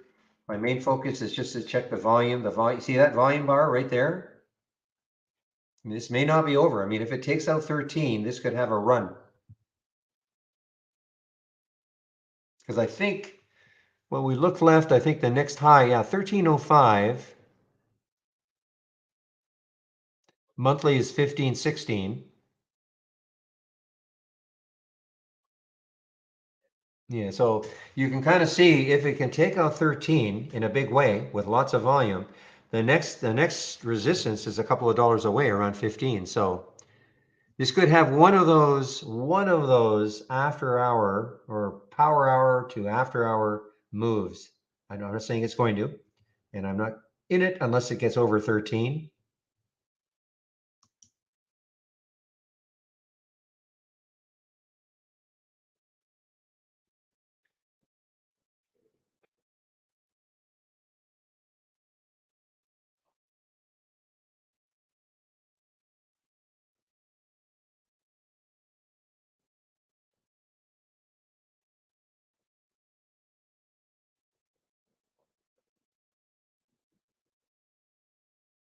Okay, guys, so listen, if you have any questions, please ask them now. I'm going to be putting myself on mute fairly soon, but I'm still here. If I have to, I will get on the mic.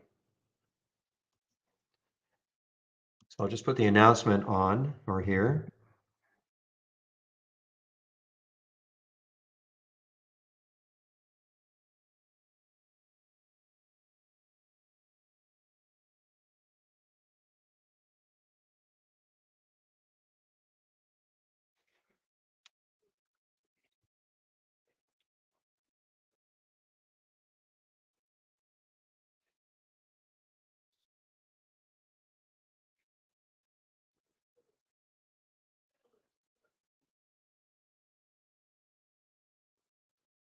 Well, I don't, if you're asking me and you, and I have no idea. I can't predict that. Do I see a pullback coming? Right now, it's pretty strong. It's been pretty strong all day. So, I mean, I can't predict anything like that. The next high on the weekly chart is 57, so it's got room there. The next high in the daily is 53. So, I mean, in theory, it's still got room to keep running if it wants to, in theory. But this has been a strong, I haven't seen this one all day. The reason being is that, 0.92. So most of my scans are 3 relative volume, but it's been strong all day. So, I mean, does it mean there won't be a pullback? No, there could be, but right now, if the market continues like this, there's no evidence that there'd be a pullback.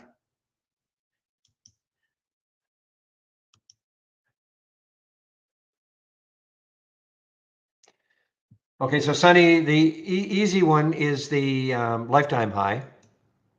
Well, actually, they're both easy.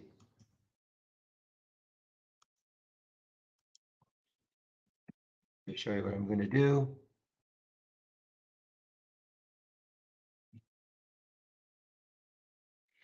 So we have the position in year range, which is the 52 week, okay? And we have the position in lifetime range. So first of all, can you see my scan? Can you see this? All you have to do is go to a top list window or an alert window. Let me start from scratch. Right click, configure, search. Type in position. These are all of our position and range scanners. If you scroll down, there's the position in year range. So for instance, if you wanted it to be near the high or like at the high, you would just type in 100 as an example. Okay. And that would mean it's basically at the year high. The same thing, but if you wanted it just below it, so it hasn't quite hit it, you would type in 95 and maybe put here 98 as an example. It's up to you how you want to look at it. But if you want it to be year high, then, the filter, or just use the filter, put 100 here. And the same thing with the position and lifetime range. You just scroll down, position and lifetime range. Again, you can put 100, so it'll be at a lifetime high. Okay? So, I mean, do I have a scanner? No, but you can, your starting point is to use those two filters, and then after that, you can add in whatever price range you're looking for. Well, same thing, lifetime low would be 0. Okay, in the max.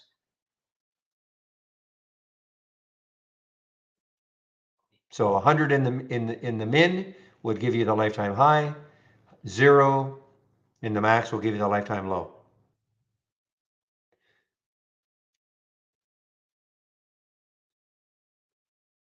Okay. And again, after that, so I mean, these are the two filters to use, the lifetime range and the position in year. After that, then it's up to you to figure out, okay, what price range you want and minimum volume, things like that. So you're not inundated with symbols.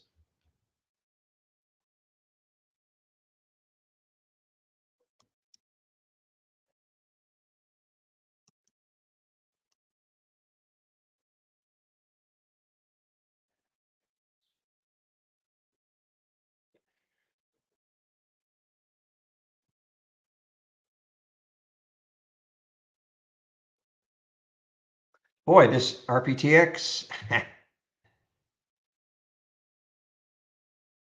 see the volume starting to pick up in 2 minute, and you start to see it on the 5. On the 5s, it's been increasing over the last 15 minutes.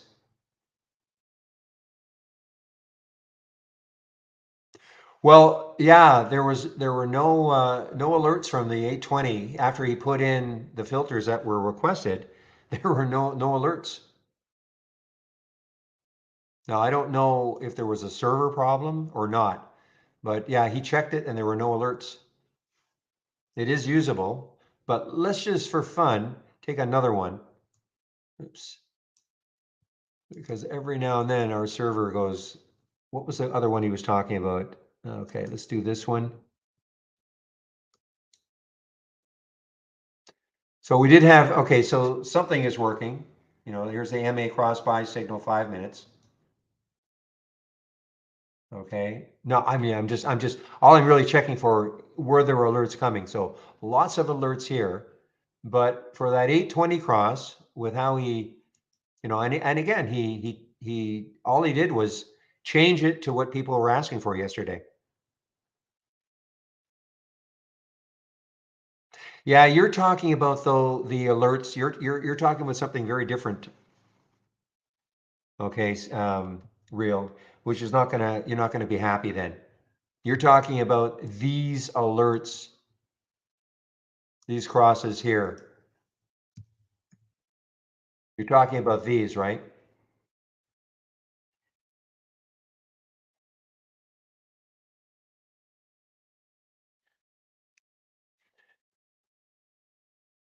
They're reluctant to take out in these. They're reluctant to take out the volume. I think because I think they'd be inundated with alerts up and down, up and down, up and down, up and down. I know what you're going to say. Well, let me decide that. But I think it's a bit of a server issue.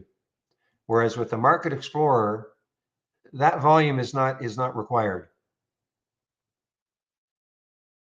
Okay, that is not required. It's just the cross is the cross. But there were no, I didn't see anything. Yeah, I mean, I didn't see anything today.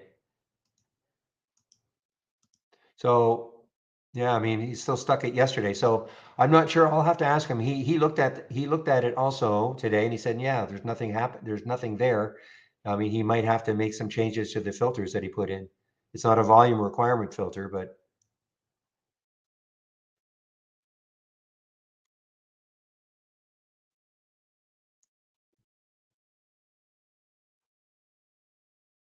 you know what? Talk to him. I know you know him.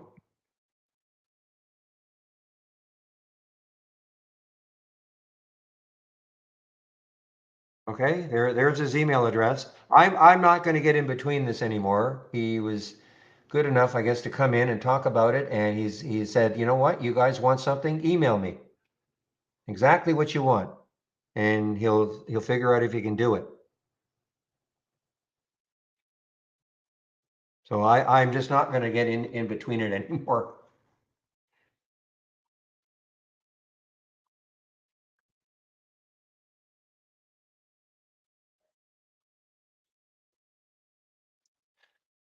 Well, we've got a couple of runners right now, the TNXP and the RPTX. A couple of runners right now, guys.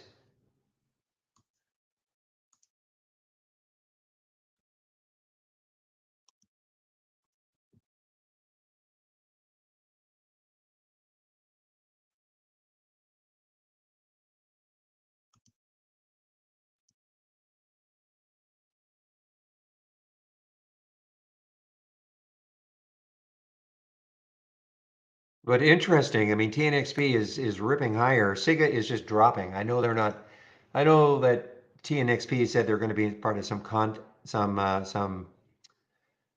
conference. It was posted in the room.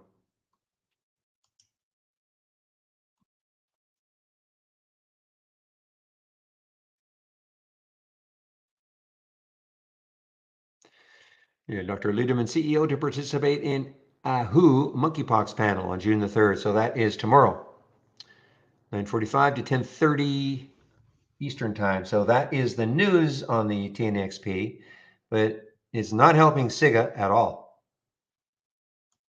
There's no sympathy play yet anyway. All right, guys, I'll put myself on mute. Again, I'll pop in if I have to, and if somebody asks me a question that needs to be myself being on the mic, I'll do it.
All right, guys, I'm getting set to wrap this up. I'm just going to put the promo code in one more time here.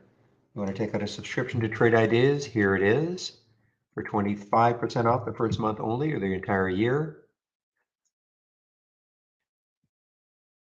And script together.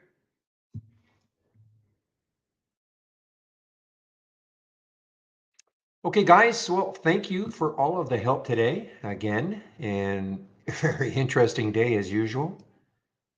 I will open the room tomorrow at 8 o'clock Eastern time in the morning, of course. Have a great evening, and we'll see you then. Bye-bye.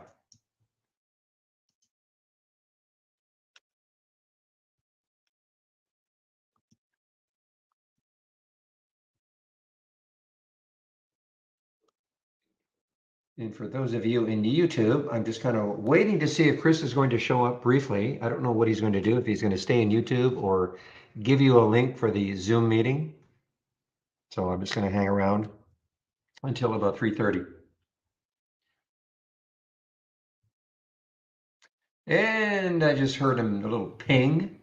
Yes, indeed. Sorry, I was trying to get here a few minutes earlier so we can have a nice pass off like you and Steve, but I was stuck in a chat with that was a real mystery. Took me over an hour to figure out. No names. No. They stumped me and Stephanie for a couple of minutes. It took our combined detective work to figure out why a scan didn't pick up stock. What was the reason? So it was an OTC that didn't have its first print until 9:34. It was looking for minus 10% in the last 5 minutes and a new low of the day. And its last new low of the day was in that first minute. And apparently all the change percent filters need 1 minute of data to reference to go forward. So there was no 5 minute change percent data or any other percent change data until after that first minute had passed, and then it never made a new low. So I couldn't understand at the beginning why I was not getting any data for those columns, and it took us a little detective work to figure that out. Okay, and nothing to do with it being an OTC stock. That's just general. Yeah, yep, that's just general. So okay. The minute you said OTC, I went, uh-oh. Yep, well, so did I. And it's a quadruple digit that's moving, sub pennies, which makes it even tougher. Oh, my goodness. When it's got 5 candles on an entire day to look at. Yeah. Easy to trade. Yeah. Oh, yes. Very, very, very easy to trade. So I'll swap my screen sharing. I was gonna show you. You're always asking on the races. Yes. This race here, I don't know if you can see my screen well or not.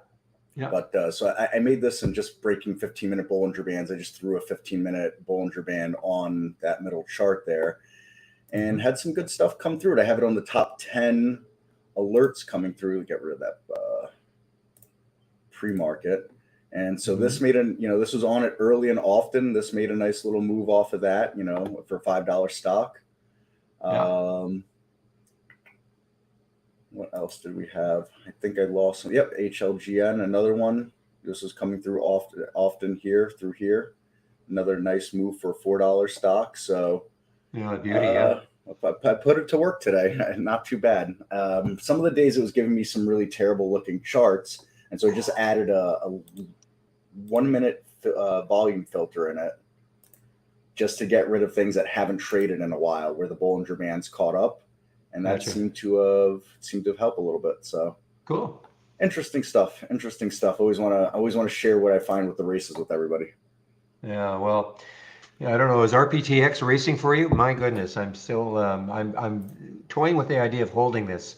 Trading came through a ton. It came through this 8 times. It would have come through again through here on this move from around 1270 or so, pushed through that. It came through early on here, but this was kind of choppy to trade back here. Yes. Yeah, it wasn't the easiest trade in the world, but my goodness, the news it had, it seems to, I'm going to have to see if I want to hold any overnight. I don't think they'll do a financing because they got 150 million up front, so they shouldn't need money. So, but no, and if it can hold above this 13 level or so, I mean, looking left, your next area is somewhere up around 15 and change. Exactly. to run into resistance. So that could be a nice little lottery ticket for you. Could be. Could be. We'll see. I've traded about 5 times today, so I've just got a little piece left, and I'll hold if it closes well, and that's about it. All right, Chris, I'll let you go. I'll let me Alrighty. go. Let me go. We'll do it all again tomorrow, Barry. Okay, Chris. Talk to you later. Take care. Bye. So happy Thursday, everybody. Try a little back and forth with Barry. I know, with this new way that we do the pass off here, it's nice that we can actually talk to each other a little more and go over some things that we were thinking or talking about. Because while we, certainly talk in our Slack chat and things like that throughout the day, it's still limited for us, typing back and forth, and all of us are busy with other tasks. Barry more consistently, I'd say more so than anybody else, with how busy he is managing both YouTube and the room. So, it's nice for us to get a little back and forth like that, and, different trading styles and different eyes and perspectives and scans and things like that. So I think that adds value to what we're doing here. And so, I've been a real big proponent of these races, and they've turned me back into quite a bit of day trading. Of course, as I've referenced many times over the last several months, the type of market we've been in is certainly a big reason for why I've gone back to more day trading than swing trading. I mean, I've had some okay swing trades, but nothing like, nothing like that run after the bottom of 2020 till, things started getting real choppy last March or so. At least for, the setups that I'm looking for. So anyways, thought I'd, share that out with you all. I see we got a little bit of a crowd here. And again, to just keep everybody in the loop here, we're still working on whether or not we are going to move forward with the Zooms on Tuesdays and Thursdays. I think I'll have some sort of short-term decision on that either tonight or tomorrow morning to lead us into next week. Just the issue is so few people showing up for that. And, I'm going to continue to stream anyways later in the day, but, am I losing a bigger crowd by just coming and taking the stream from Barry versus starting the Zoom? And, a big part of the reason we wanted to do the Zoom was it was a little more interactive, better sign up for us to be able to prepare for how many people would be in it, see how many people were in it and the number of times they've joined, and use that data and information to reference where we should be on the teachings and the lessons that we were trying to do for that. But obviously, for those of you that are familiar or attended some of those Zooms, 3, 4, 5 people doesn't make a lot of sense to cut out the rest that are here for that one. And then 2, even when it was such small numbers, I was even enabling mics for people, and more or less people are going to have a shot at a one-on-one essentially, or 4 or 5 on one, but all the same, fairly exclusive, and it just still didn't seem to gain any traction. So, anyways, some more clarity coming in the next, I'll say, 20 hours. With that said, heck of a day. I had some tough decisions to make with some trades. I jumped on VTNR early, and then when that SPY did this here, I said, you know what? I'm not playing your game today, and I just walked away with a couple of dollars profit on VTNR, and that was it. You can see it was just a few dollars, really. And then the same thing on GOGL. And, both of them, unfortunately, went on to some nice moves after closing out the trades. But like I said, I just wasn't going to play their game today on that. So, it is what it is. And again, same thing happened to me. I found KC. As I referenced yesterday, I think, China could provide some really big opportunities here moving forward. And, like anybody else, I want to try to, seize those moments when a trend change comes. But again, I wasn't going to play their game. And so I just, I've had too many trades lately that went from winners to losers. And so just, cut everything for, literally just a couple of bucks. But, I walk away a winner on the day. So that's always good. Yeah, John. So right now, I mean, the sign up is dead on it right now. We technically have a link on our education page, but it's not going to sign you up for anything. There's no link to get it started. So that's what I'll have to go to work on tonight to get that link back up and running, because the trial run of what we were doing with Zoom ended on the scheduled webinars. So keep posted there. Here's the education page for you. Copy and post. Now, the way I had been doing it or trying to do it was this.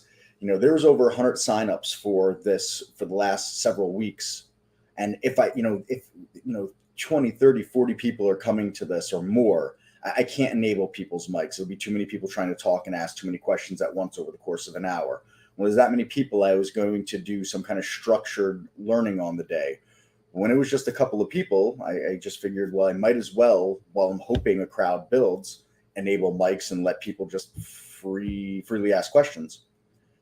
Get the most out of what we're doing here. Like I said, it just didn't pan out that way. And I understand not everybody can jump on a mic. It's easy to get on a screen and listen to people, but everybody's in different environments where they may not be able to enable a mic at that time. So I get all that. Anywho, that's the short and skinny there. So just, keep an eye there, and I'll update more on my 3:30 session tomorrow. So VET making me really cry in my soup right now. I mean, I hammer home. Sometimes I like to beat myself up a little bit. Hammer home, I had a trade plan. I moved the stop up, which was not part of the real plan on this trade. And I was actually here yesterday. And I moved that stop up. And then, no, I'm lying. That's not there. Totally lying. 100% lying. That almost looks like the same candle pattern that got me stopped out. It was back here. Right there is where I got stopped out from moving my stop up from the entry level. And like I said, it looked good. All right, I guess I did the right thing, even though it wasn't part of the plan. And then this has happened the last couple of days. So I have a trading plan and stick to it, folks.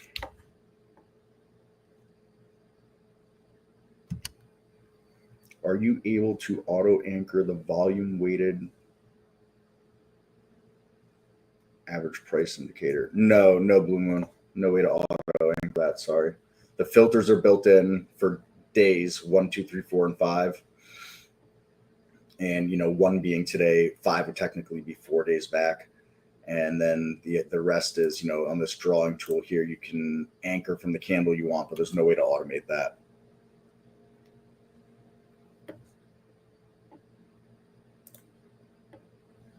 I can click it and I can put it on there, and there's the purple line that indicates, I anchored the VWAP from here.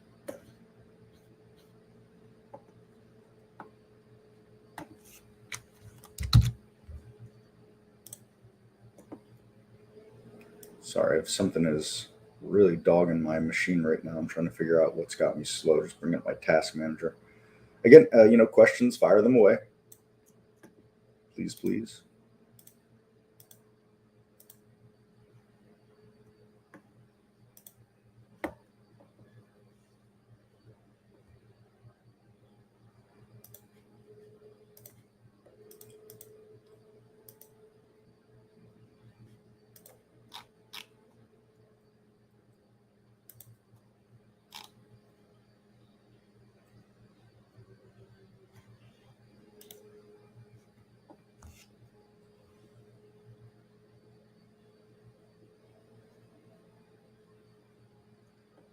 If you're talking about with scanning, yeah, you have the ability to do this. I mean, you have to build the scan out so that it does it, but you can come to configure and search and go VWAP. Here's your distance from VWAP 5. So this will be 4 days back technically. If we zoom in, the idea behind it is this. So day 1, VWAP 2, VWAP 3, VWAP 4, VWAP 5. So it includes 5 days, 4 full, and the current day.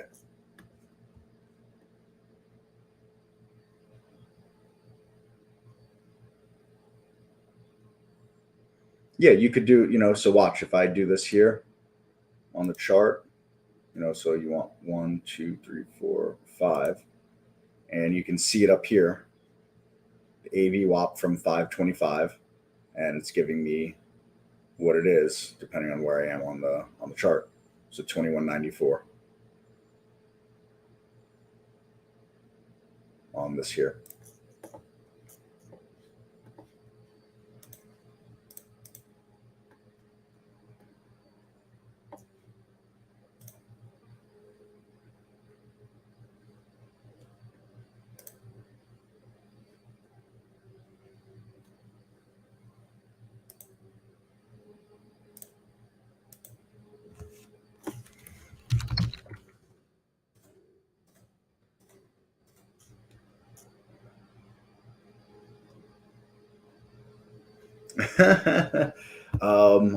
I am none of those. Well, that's not true. I am a very happy individual. However, I am not fabulously rich or fat. I am a skinny mini. When you anchors, no, there's no way to see it on all charts. It's just going to be individual to each chart, Blue Moon.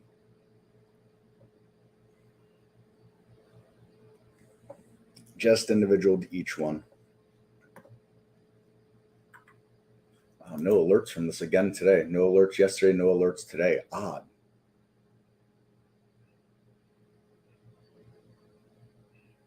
Usually I see at least one alert on this thing. Got Holly up here. I haven't looked at her today. That's an all right alert. Grinding it out. Whippy, but making a move here at the end of the day.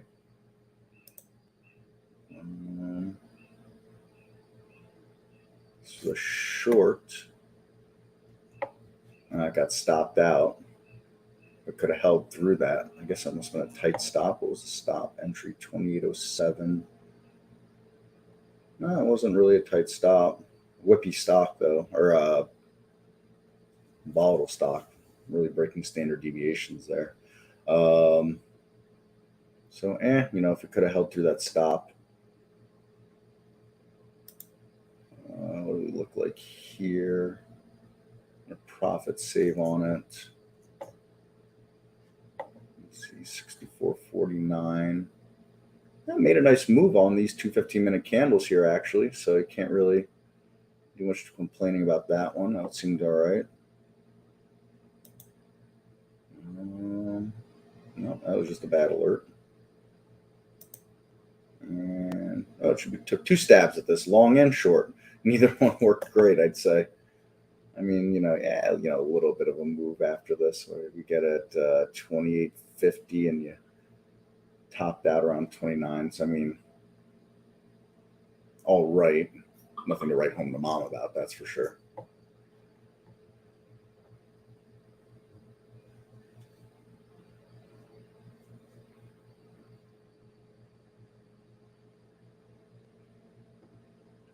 Yeah, I try to be a little bit personable on this and entertaining while keeping it as professional as possible.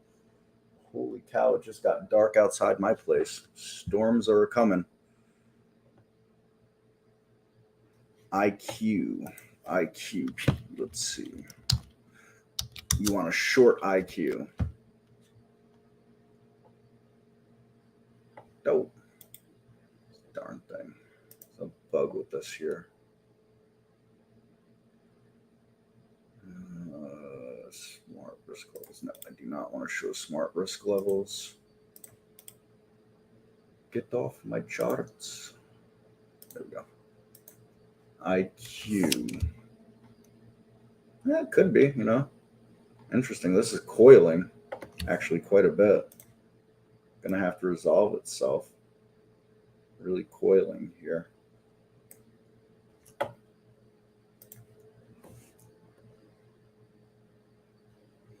On my daily chart, this is a period low of 20. So the period is daily and it's a 20 period, 20s.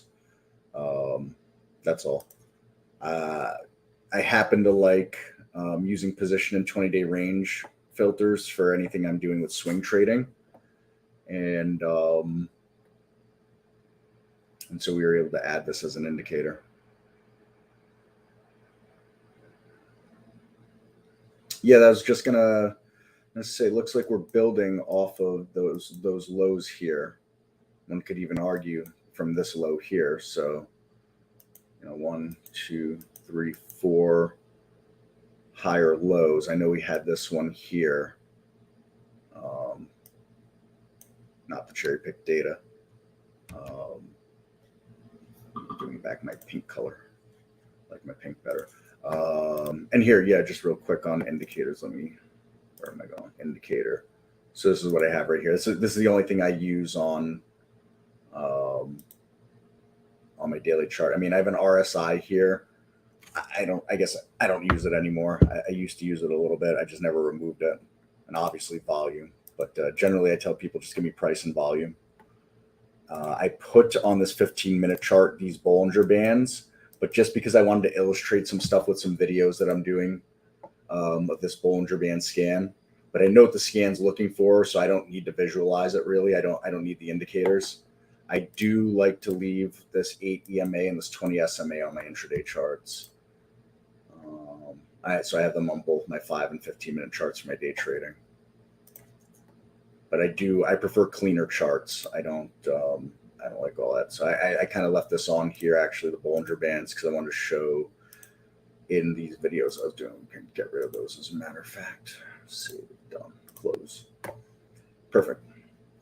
For me, the cleaner the charts, the better. And, I used to run, on all my charts, I had a 200 period moving average, 150, 20, and 10 period moving averages on all time frames, once upon a time. But I just, I don't really need them anymore. That's all there is to it. Parabolic ATR. I don't have anything like that, but I have something you could take and try to build something. There's nothing wrong with trading ARK. Listen, as long as you've got a plan and you're executing the plan, win, lose, or draw, there's nothing to say, but trade that plan, and that's all there is to it. And the spot, we got a rally underway here, folks. Look at this on the compare counts. New lows staying relatively flat for the most part, except on some of the small caps, sub 2 billions. New highs really spiking right now. Now, I discussed ad nauseum yesterday.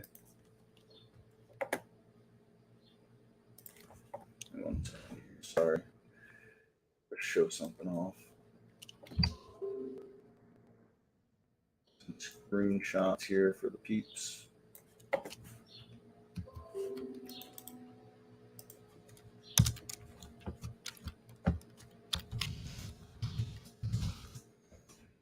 At nauseum yesterday, SPY. That we talk about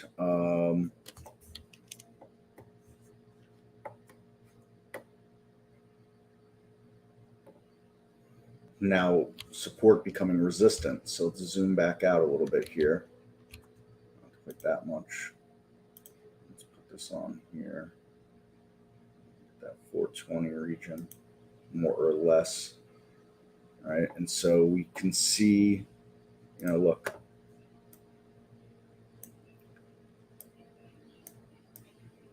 All that area 420 became important. We came back down during last summer, tested it. All right, we came down, tested it, came down, danced and tested it here. We danced on it back and forth a little bit here, and now we're below it. So the real question now becomes, does this become resistance instead of support coming back up? I do believe that is the likely scenario, but only time will tell.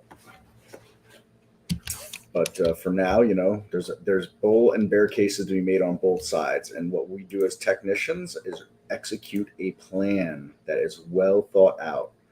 Your plan doesn't need to have 37 steps to it, just a few steps that are well thought out for risk management, and the bull case is this beautiful flag going on right there. The bear case is this as overhead resistance, and this is another dead cat bounce to jump on top of this dead cat bounce and this dead cat bounce right there. So and even I don't know if we call that dead cat bounce. Not really enough. But we'll see. We'll see.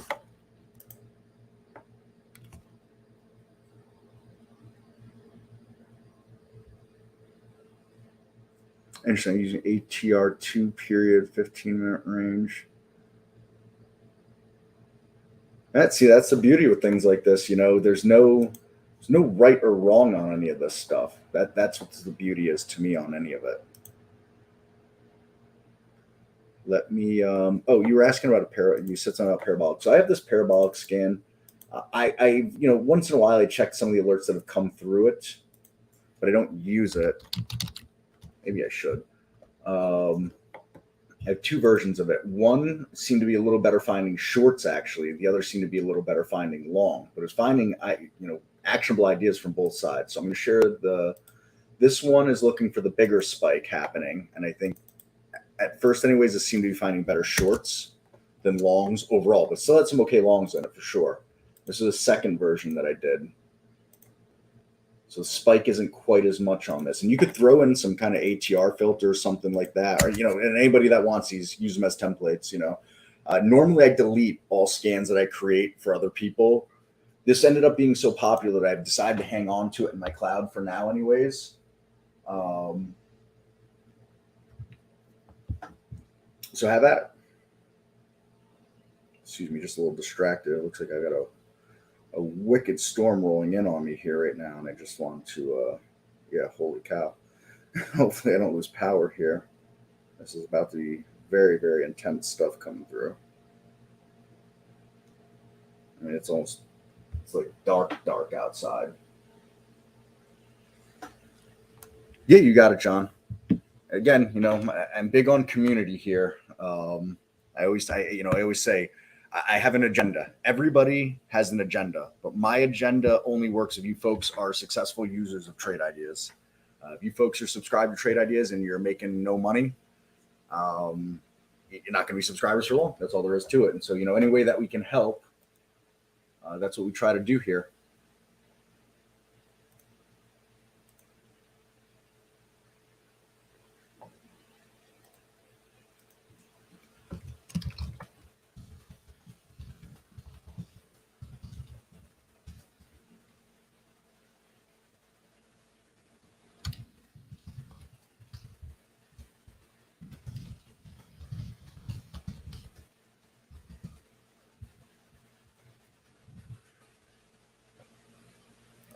See, hello. I was given a scan here earlier today by Steve named Flip Slam to 130. Can you tell me what moving averages I need to have on my chart to assist with that scan?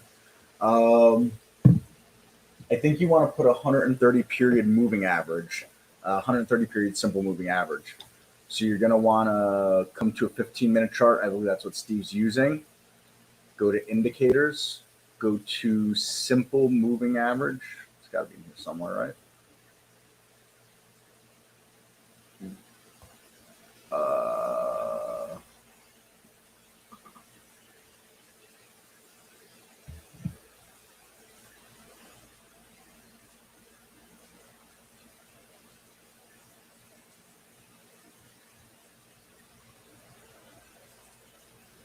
Where are you, simple moving average? Am I blind? Oh, there it is. Moving average, SMA. I thought I was going to say simple moving average. And so the period, you're going to want to put 130. And then, modify the color however you want it or anything like that.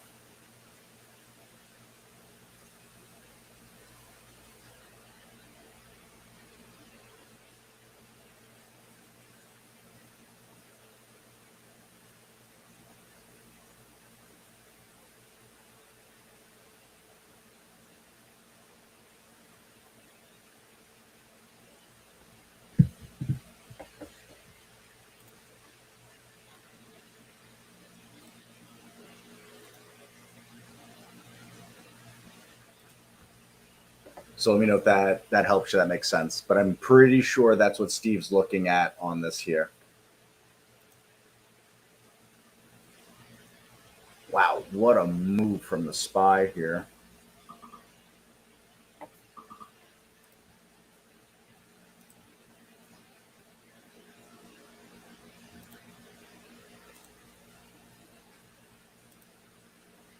Yeah, no, Steve likes the SMA. I like them both actually, EMA and SMA. I like them both for different reasons.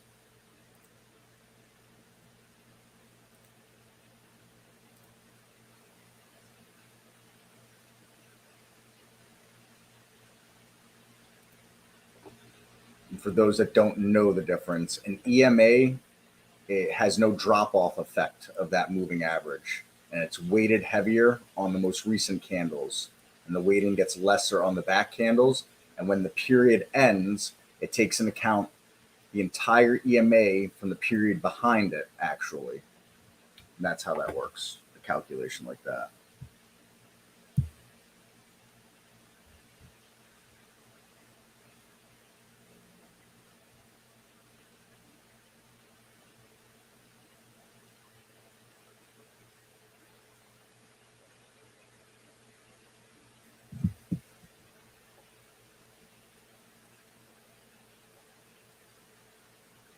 Oh yeah, of course, Raj. I always say this, and I don't know how seriously people take me or not, but me running into trade ideas and finding the software really, you know, really did a lot for me in my life, and I'd like to share that with everybody. Now, I don't have any special knowledge or anything like that. I'd say 90% of what I share with you folks, I'm just parroting from other people and what they've taught me, and maybe taking a slight twist of my own thoughts on any of it. And of course, over time, I do develop some original thoughts and ideas and things like that. But I'm a big believer in, Jamie Hodge used to quote him all the time. Simplicity is the ultimate sophistication with Leonardo da Vinci, and I found that the more simple I've kept things, the more success I've had.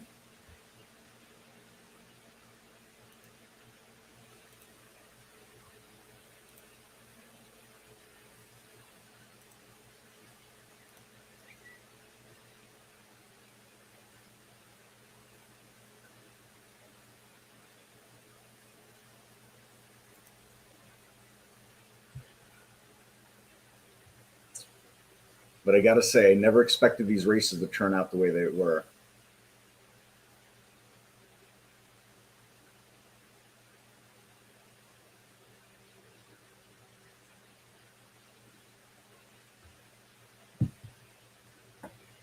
And so that's a wrap for the trading day today, folks.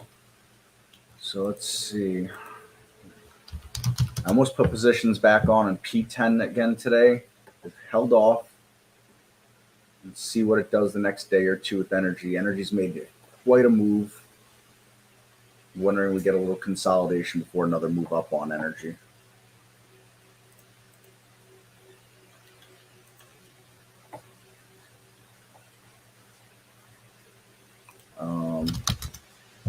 Same with VET. Part of me wanted to put another position on in this again after my mismanage on the last one. But these topping tails make it tough for me to want to get in. It's that resistance, and that resistance is lining up with this area back here. And we think of resistance and support as spongy zones, and so we've got that sponge there. It'll be interesting to see. Now, what's going to be really fun to see is later tonight, as I'm scrolling through Twitter and doing some stuff on there, how many people are going to be insanely bullish and the bear market's over and buy signals in and all those things like that. And again, as I said yesterday, I prefer to generally be a bull market going up because, so many people I know have retirement funds and, things of that nature. And the bear market really, destroys people's stuff, especially people that are getting close to retire and things like that. I wouldn't wish anything negative like that on anybody, of course. But, we got to be realistic as traders. We've had, a nice run since the bear market of 2020. Yes, we touched into bear market territory recently. Was it a short-lived bear market like the bear market of 2018 and the bear market of 2020? Maybe. Just, not going to overreact one side or the other. When we're going down, it's not all doom and gloom. When we're not going up, it's not all sun and flowers. That's all there is to it.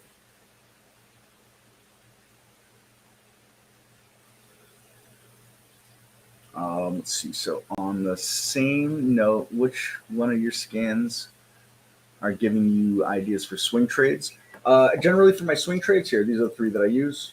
I don't know if I've shared them. I'm sure most people here have them, and I get to be a broken record with some of the stuff, but I'll share them out and run over them real quick again here. So sorry, just loaded one up, and hopefully that rain isn't too interruptive to my sound going on here. I like to keep screen doors and all that stuff open.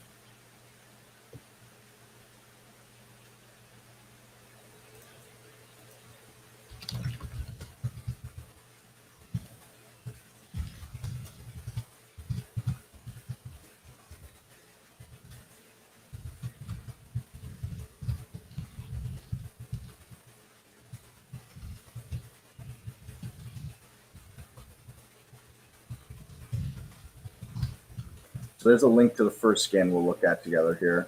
And this is just, again, I go back to that, you're asking about the what I use on my daily charts there, that position, that period low of 20 days. And so that's where I kind of derive this from.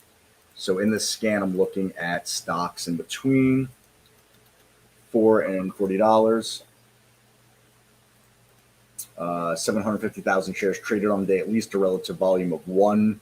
It has to be 75% above the low of today's range and 75% above the low of a 20-day range. Now, for a while, I was finding a lot of great kind of cup and handle patterns out of it, which I do like to trade quite a bit. Patterns become subjective to an individual, of course, but there's also stuff that'll look like this on here that, spiked way up too. So, you take them all together. Wow, that is interesting right there coming off that pattern.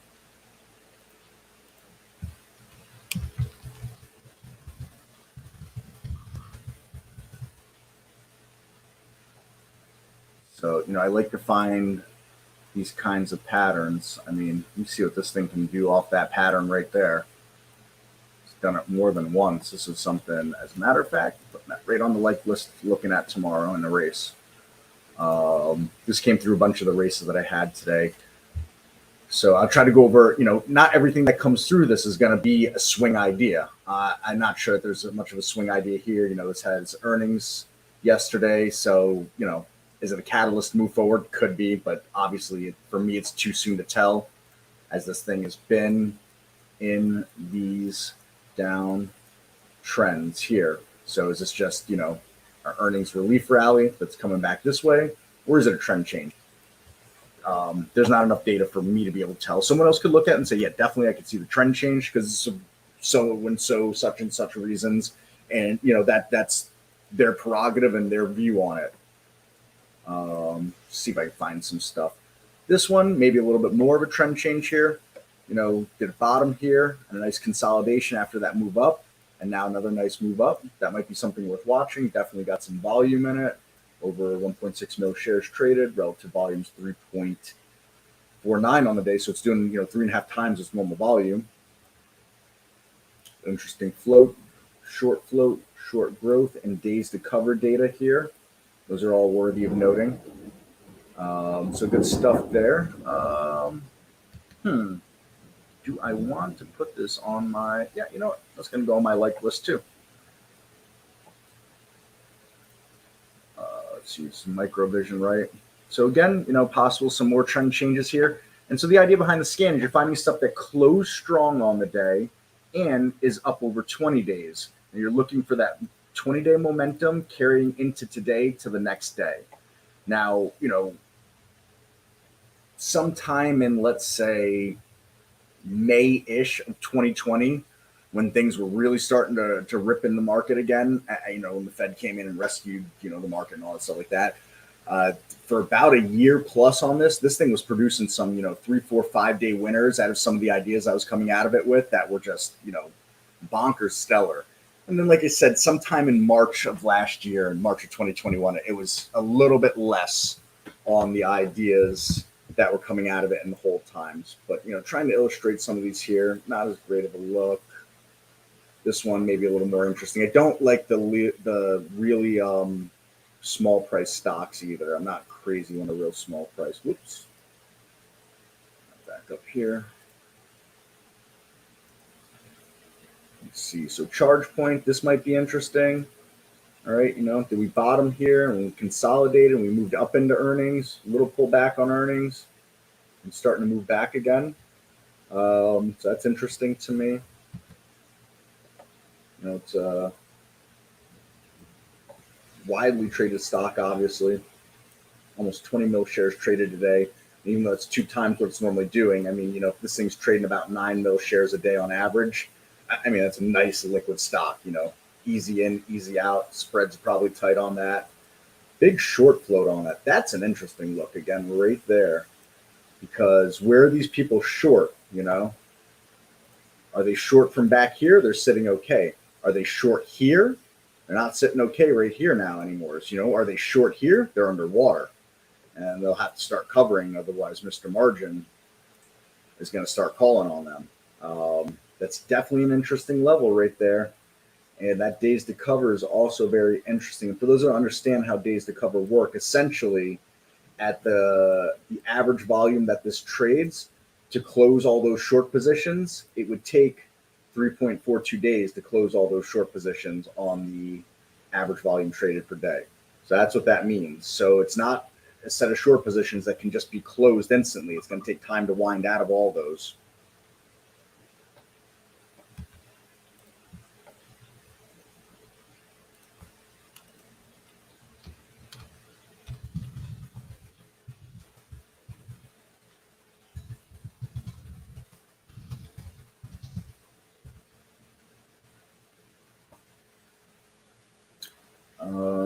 So ChargePoint, a lot of good looking stuff. Now, here's one rule that I've found for myself. The more stocks I put on my liked list in one day from any of my evening scanning, it always seems to be a rug pull shortly after there. So make of that what you will. I'm a great contrarian indicator. I'm my own private Jim Cramer.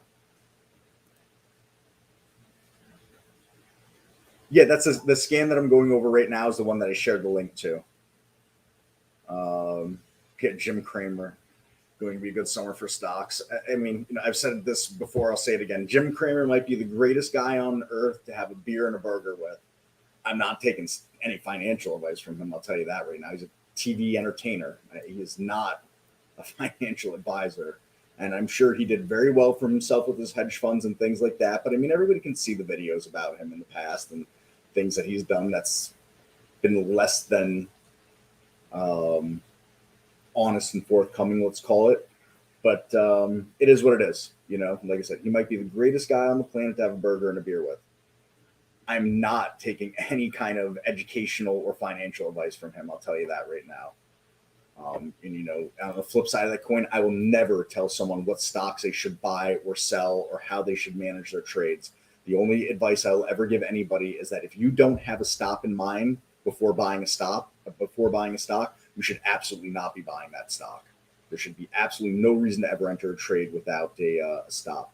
So VVNT, again, interesting here. We have this nice rounded base that we're going to break out of, or are we getting rejected here, like on this rounded bottom there? Which one is it going to be? Is it going to be up and out, or is it going to follow this path and down? I don't know. Nobody knows. But it's a setup that could go either way. It could be a nice short setup, dropping you right back down from where it came today, or it could be a nice setup to go. We see things go on multiple day runs like this afterwards, and we've got a nice little pull up, a couple of consolidation days, a move up, and could this continue that move up? Absolutely. Is it going to? No clue.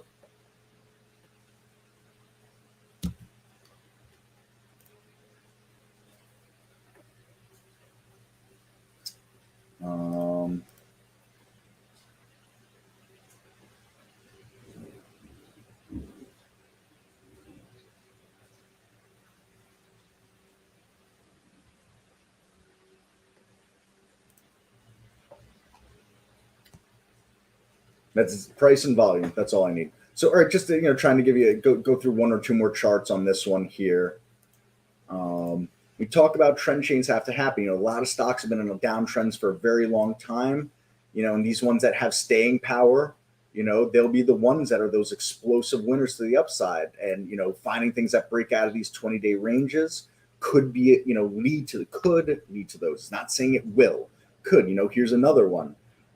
Nice, fairly liquid stock. All right.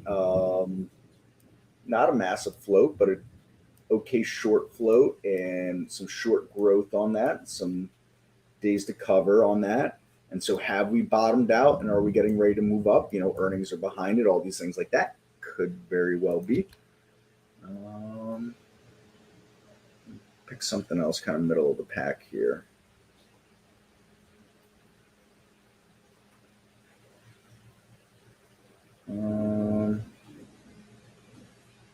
Tiger, because I've talked about China so much. And so, we've talked about China and the opportunities that may be presenting themselves there if the K-Web and the FXI have found a bottom and start to build off those bottoms. And so, is it possible that's what we're going to find here? Very possible. So I'd be looking at this here as well. This might be something you want to watch. Now, you do have earnings coming up on this. It looks like June 10th. I would just, we're usually pretty good on this. Once in a while, our data provider does not hit the earnings date correctly. So I always confirm earnings with the second source. This is another one I'm going to throw on my short list here, though. And when I say short, I don't mean shorting the stock. I just mean my short list of stocks I'm looking at. So that's one scan that I look at for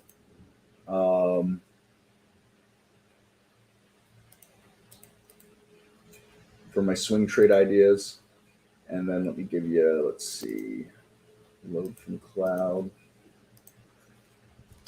I do like things that are making or near lifetime highs. So here's this scan. I'm going to open it up in 1 second, but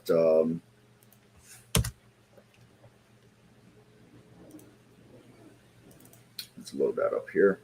So its position in lifetime range got to be greater than 85% above its lifetime range. VTNR, crying in my soup again because of this. You've got a really heavy short float on this. This is near its all-time highs. That days to cover, people continue to pile in as shorts after this move. So the anybody short, the best price they could have short is right there. If they top ticked it there, here or here, that's it. Anybody short anywhere in this block back here, anything short under this range rate in there, they're all underwater. At some point, they have to cover that short if this keeps moving up, which means you'll have the buyers and the short coverers, who are technically buyers as well, pushing that stock price higher. You could see a big squeeze in this. Is it going to happen? I have no idea. We could wake up tomorrow and this stock could literally be at $10. It could literally be at $10 tomorrow, for all we know.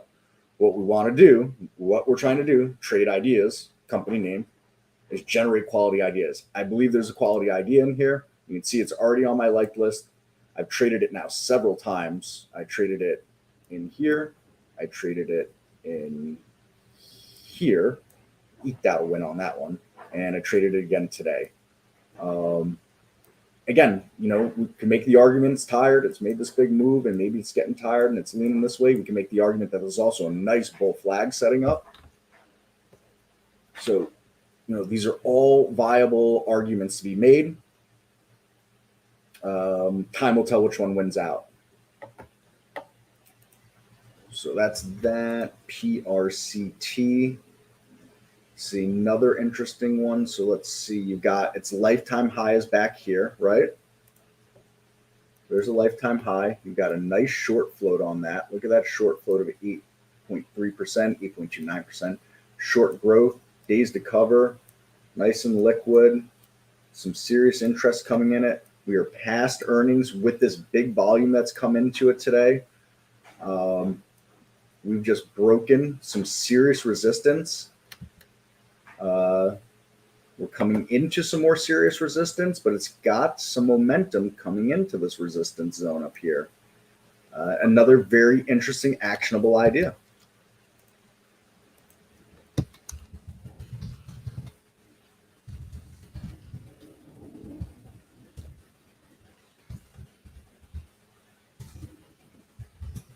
So definitely another actionable idea right there.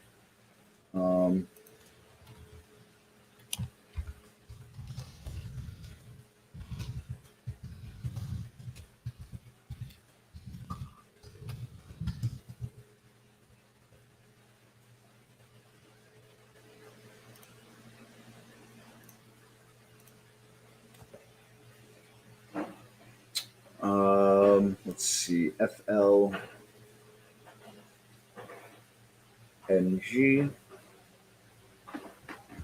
1 second here, folks.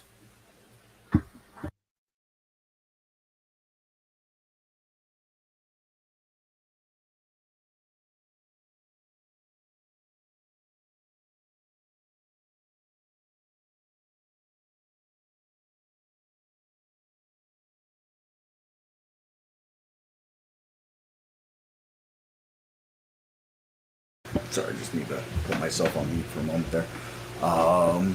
Another interesting one, but I think I added enough to my list for the moment. This doesn't have much of a short float.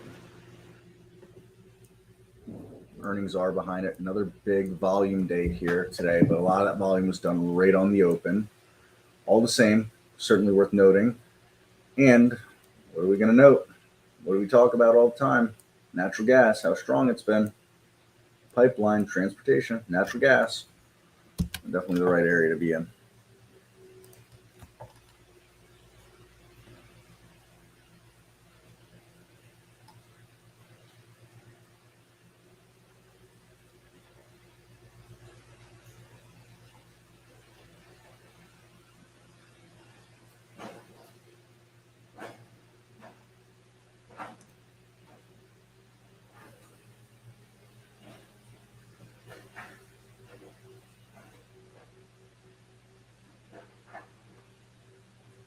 Yeah, totally, Mike C.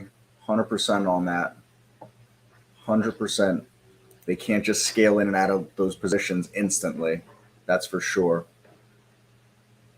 SIGA, another one. This thing must have a massive short growth on it. We are still seeing some pretty decent volume here on these days while it's moving up. I won't, not going chasing this one. Definitely more of a day trading mechanism to me right now than I'd consider swing trading. And that's why, not every idea that comes out of any scan. Oh, Petco halted.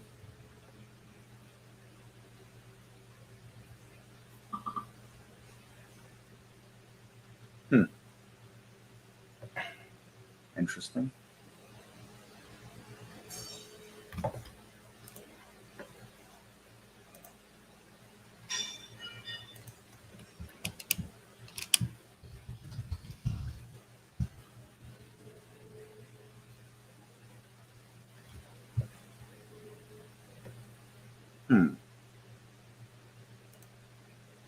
Not halted here.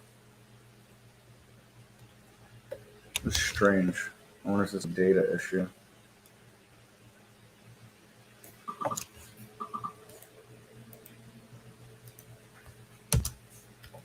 Usually stocks don't halt after hours. And this should say halted here on my time and sales. And it does not. Strange. Add to your VTR. That's a good ad today. I'd say that's definitely a good ad.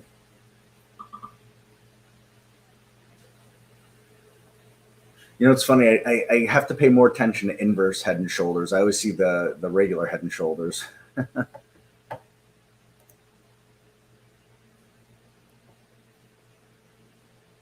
Okay, so everything is halted. We got some kind of data issue going. Nope, not everything.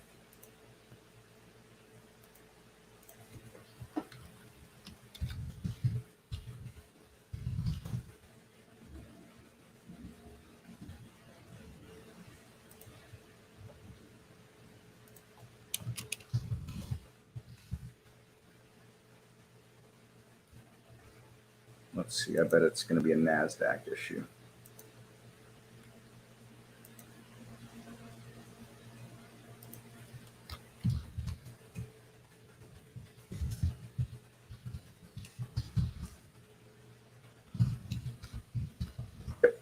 anything we have on the NASDAQ's halted.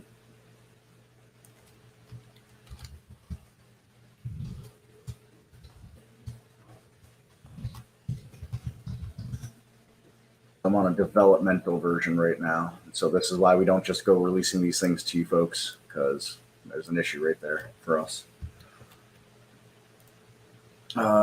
Chat just sent me here. I used to have TI in 2020. It didn't have the race cars. How do I edit the site so that I never see race cars and I want the channels as topless, etc., but no races? Yeah, sure, Jimmy. We could go over that real quick. So, what I'm going to do here is go to new, and let's go to docked channel bar.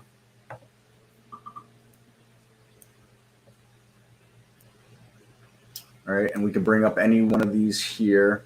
And so what you can't do is you can't edit this and then save it on the channel bar, because this is held on our servers, pushed out to all users. I'm going to show you the workaround here for you. So let's just say, for example, you were in the short squeeze channel, okay?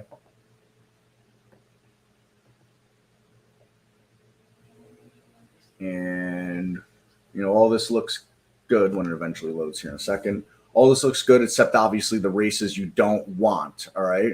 And so this is the squeeze me who's moving now. So essentially this race window, let me know if I'm going too fast, Jamie, or you need me to circle back on anything, of course, too. This race window here is essentially just this scan right here. So all you have to do is click the X. That'll get rid of the race. Oops, bumping into my microphone. That'll get rid of the scan, or excuse me, the race. All right, and now you can do this. You can see, I love the races, but that's what makes us all individuals. And now you can go up here, right click the top of this, and you're going to see this as one window. So it's not even a layout. This is going to be a trick that I'm going to show you. So you can open multiple layouts if you want at once, but it won't be saved as a layout. Go to save or share to cloud. All right. And, you know, it's a short squeeze channel. So maybe you want to rename it to my short channel, you know, whatever you want to call it. All right. And you're going to click save. And now I'm going to close this here. All right. And so it's gone. And now if I go to file, load from cloud, there's my short channel. I'm going to load it here again. And it's loaded without the races that are in there, just like that. Let me know if that makes sense, or if you need me to circle back on anything, or if I was unclear about something. And then, you know, you can go through and any of the channels that you want like that, you know, head to momentum, for example. And again, the top lists are built in already. So the race is going to be based on one of the top lists that's in here. So you don't need to create a top list out of this. All right. So here we can see low float winners on this race. There's your low float winners. So that's what this is based on. Look, we can see the stocks will all match up here. See how the stocks all match up there? Get rid of that drawing. There we go. And now I close that out, and there it is like that. And again, if I save the docked window from up here like this, again, you know, save or share to cloud. All right. And then I save it, you know, just name it my something. So you're indicating, you know what it is. And we can see here in the saving of this, right? If I expand this window all the way up and scroll down, you can see the check marks and just the scans that are inside that docked window here, because you can see I have a whole bunch of other stuff going on in the background here already. And so none of those have check marks in them, just what's in this docked window here. And so I've saved it like that. And then I can have multiple of these open. So just, you know, my Momo. So now watch this. I've saved that. And now, because I've saved it as a window instead of a layout, now watch, I can open both of those at the same time. File, load from cloud, and there's the My Momo I just did, right? And so there's that. Just moved over to the side. All right, and now watch, file,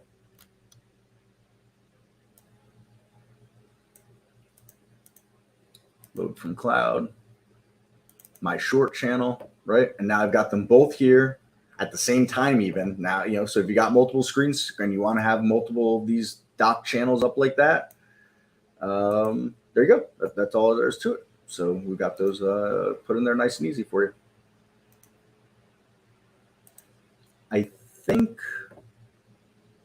if you're doing it as the regular channels, I don't have a regular channel bar up.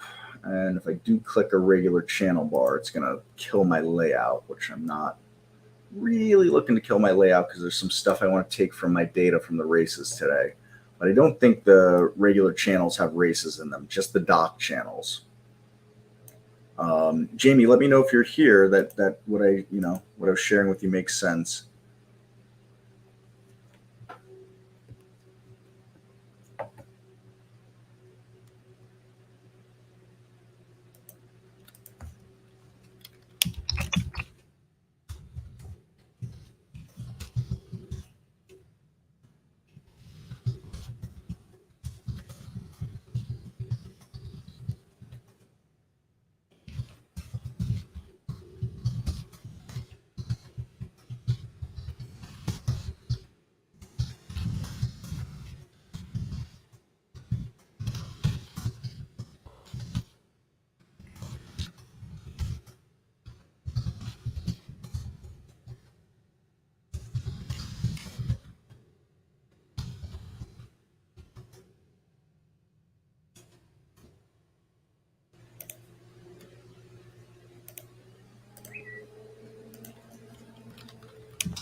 Here we go.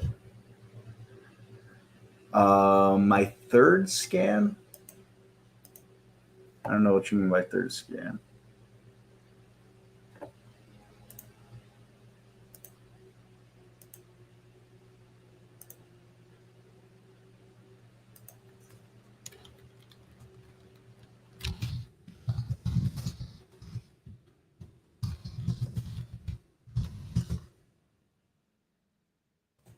Third scan.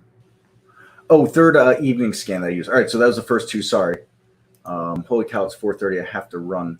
But all right, so really fast on this one here. It's similar to the first scan that I shared with you. So here, share, copy, paste. Sorry, I distracted by several things at once here. And so this is the third one. Very similar to the first one that I did. What I didn't go over on these top lists was the sort function because they weren't important actually on the last set of scans. On this one, what I've done is I'm telling it to look at stocks between 10 and $100, traded 1.25 million shares traded on the day, relative volume of 1, and position in 20-day range above 75, the low of 20-day range again. So very similar to my evening scan. But what I did here is afterwards I said, now you found me all those stocks. I want you to sort them in volume of options traded today on a percent. That's a 10-day average. And if we come back to the scan, we can see those options volumes here. And so the ones with the largest options volume as compared to the normal option volume will be at the top, and it goes down and it shows the top 100. So that's the last, that's the third one I just shared up above. And so just trying to find things that are breaking out of that range and they're interesting on another level, not just the equity level. Or excuse me, not just the equities, the traditional equity level. Now, a lot of stocks, as they approach earnings, are going to have a lot more options volume, but some will have high options volume for possibly other reasons around it that is not earnings, and those are the ones that are going to be most interesting to me. So, this right here, this is already in an uptrend. All right, we've got increasing volume, and we've got this massive amount of options volume that came out of it today. Now, it might have been coming through the scan in the prior days. I'm not sure. So there's a big move that's been made here. Is there more on that move? Could be. I don't know, but it's certainly worth noting for a lot of people, right? Same thing here. This doesn't have any earnings anywhere near it. We've got some mass and volume that's come into this thing. And again, some pretty serious options volume. 733, that means it's doing 7.3 times what it's normally doing for options volume. This is doing almost 13 times. This is doing almost 20 times. And you can take any of these scans too and make them your own. And you might want to see different price range than what I'm looking at. You might want to see more shares traded, less shares traded. You could, you just take it as a general set of ideas and completely rework what I've done with a different position and range filter, for example. So, hopefully all that makes sense and brings you some value. What is the connection to the options volume? Just trying to find where else other people are interested. And generally speaking, as option volume increases, implied volatility increases. Those that understand how implied volatility works, it just means that, you're pricing in a bigger move, a bigger possible move of the stock. You can't indicate up or down, but generally, like I said, as options volume goes up, implied volatility goes up too. And implied volatility will tell us that, we're pricing in maybe, a 3% move, a 5% move. That now, could that move be up or down? Who knows? But we can look at the charts and decide for ourselves, boy, this stock is now, because of the options volume and the implied volatility of that options volume, is now pricing in a 6% move. And it looks like this has been an uptrend, so it's likely that 6% move could be to the upside. Or we could say, the stock has gone parabolic and it's pricing in a 6% move, and it's already up, 20% in 4 days. And so another 6%, maybe if that's unlikely, and they're pricing in a 6% move to the downside. And that's where the charting aspect of this will come in for us. So hopefully that, makes sense, adds a little more context and thought behind what I'm looking at here. So I am going to wrap it up for the day here, folks. As I mentioned, Zoom, I'll have some kind of at least short-term solution by the time I get back here with you folks tomorrow at 3:30.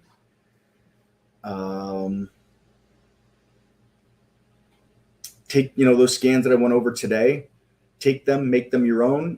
If you like what you see them as is, go for it. Michael Anthony, I have nothing else to add on those stocks as of yesterday. I'm sorry, take a look at the chart, take a look at the direction on those. But, I'm not going to tell you something's a buy, sell, or hold. There's nothing else for me to add here. EGY, continues to be in an uptrend. REI, consolidating, symmetrical triangle. Symmetrical triangles, generally, they like to resolve this way. That's generally speaking. That's not every time, And you can look up Lewinsky studies on it that I've looked up and looked at, and on the pattern site, and see what he has to say about that. That's where I'm deriving my instincts and data from in the CMT exam and all that. So, all right, folks, that's a wrap for me today. I have to run. I'm already 6 minutes late. Appreciate everybody being here, and we will catch you all tomorrow. Take care.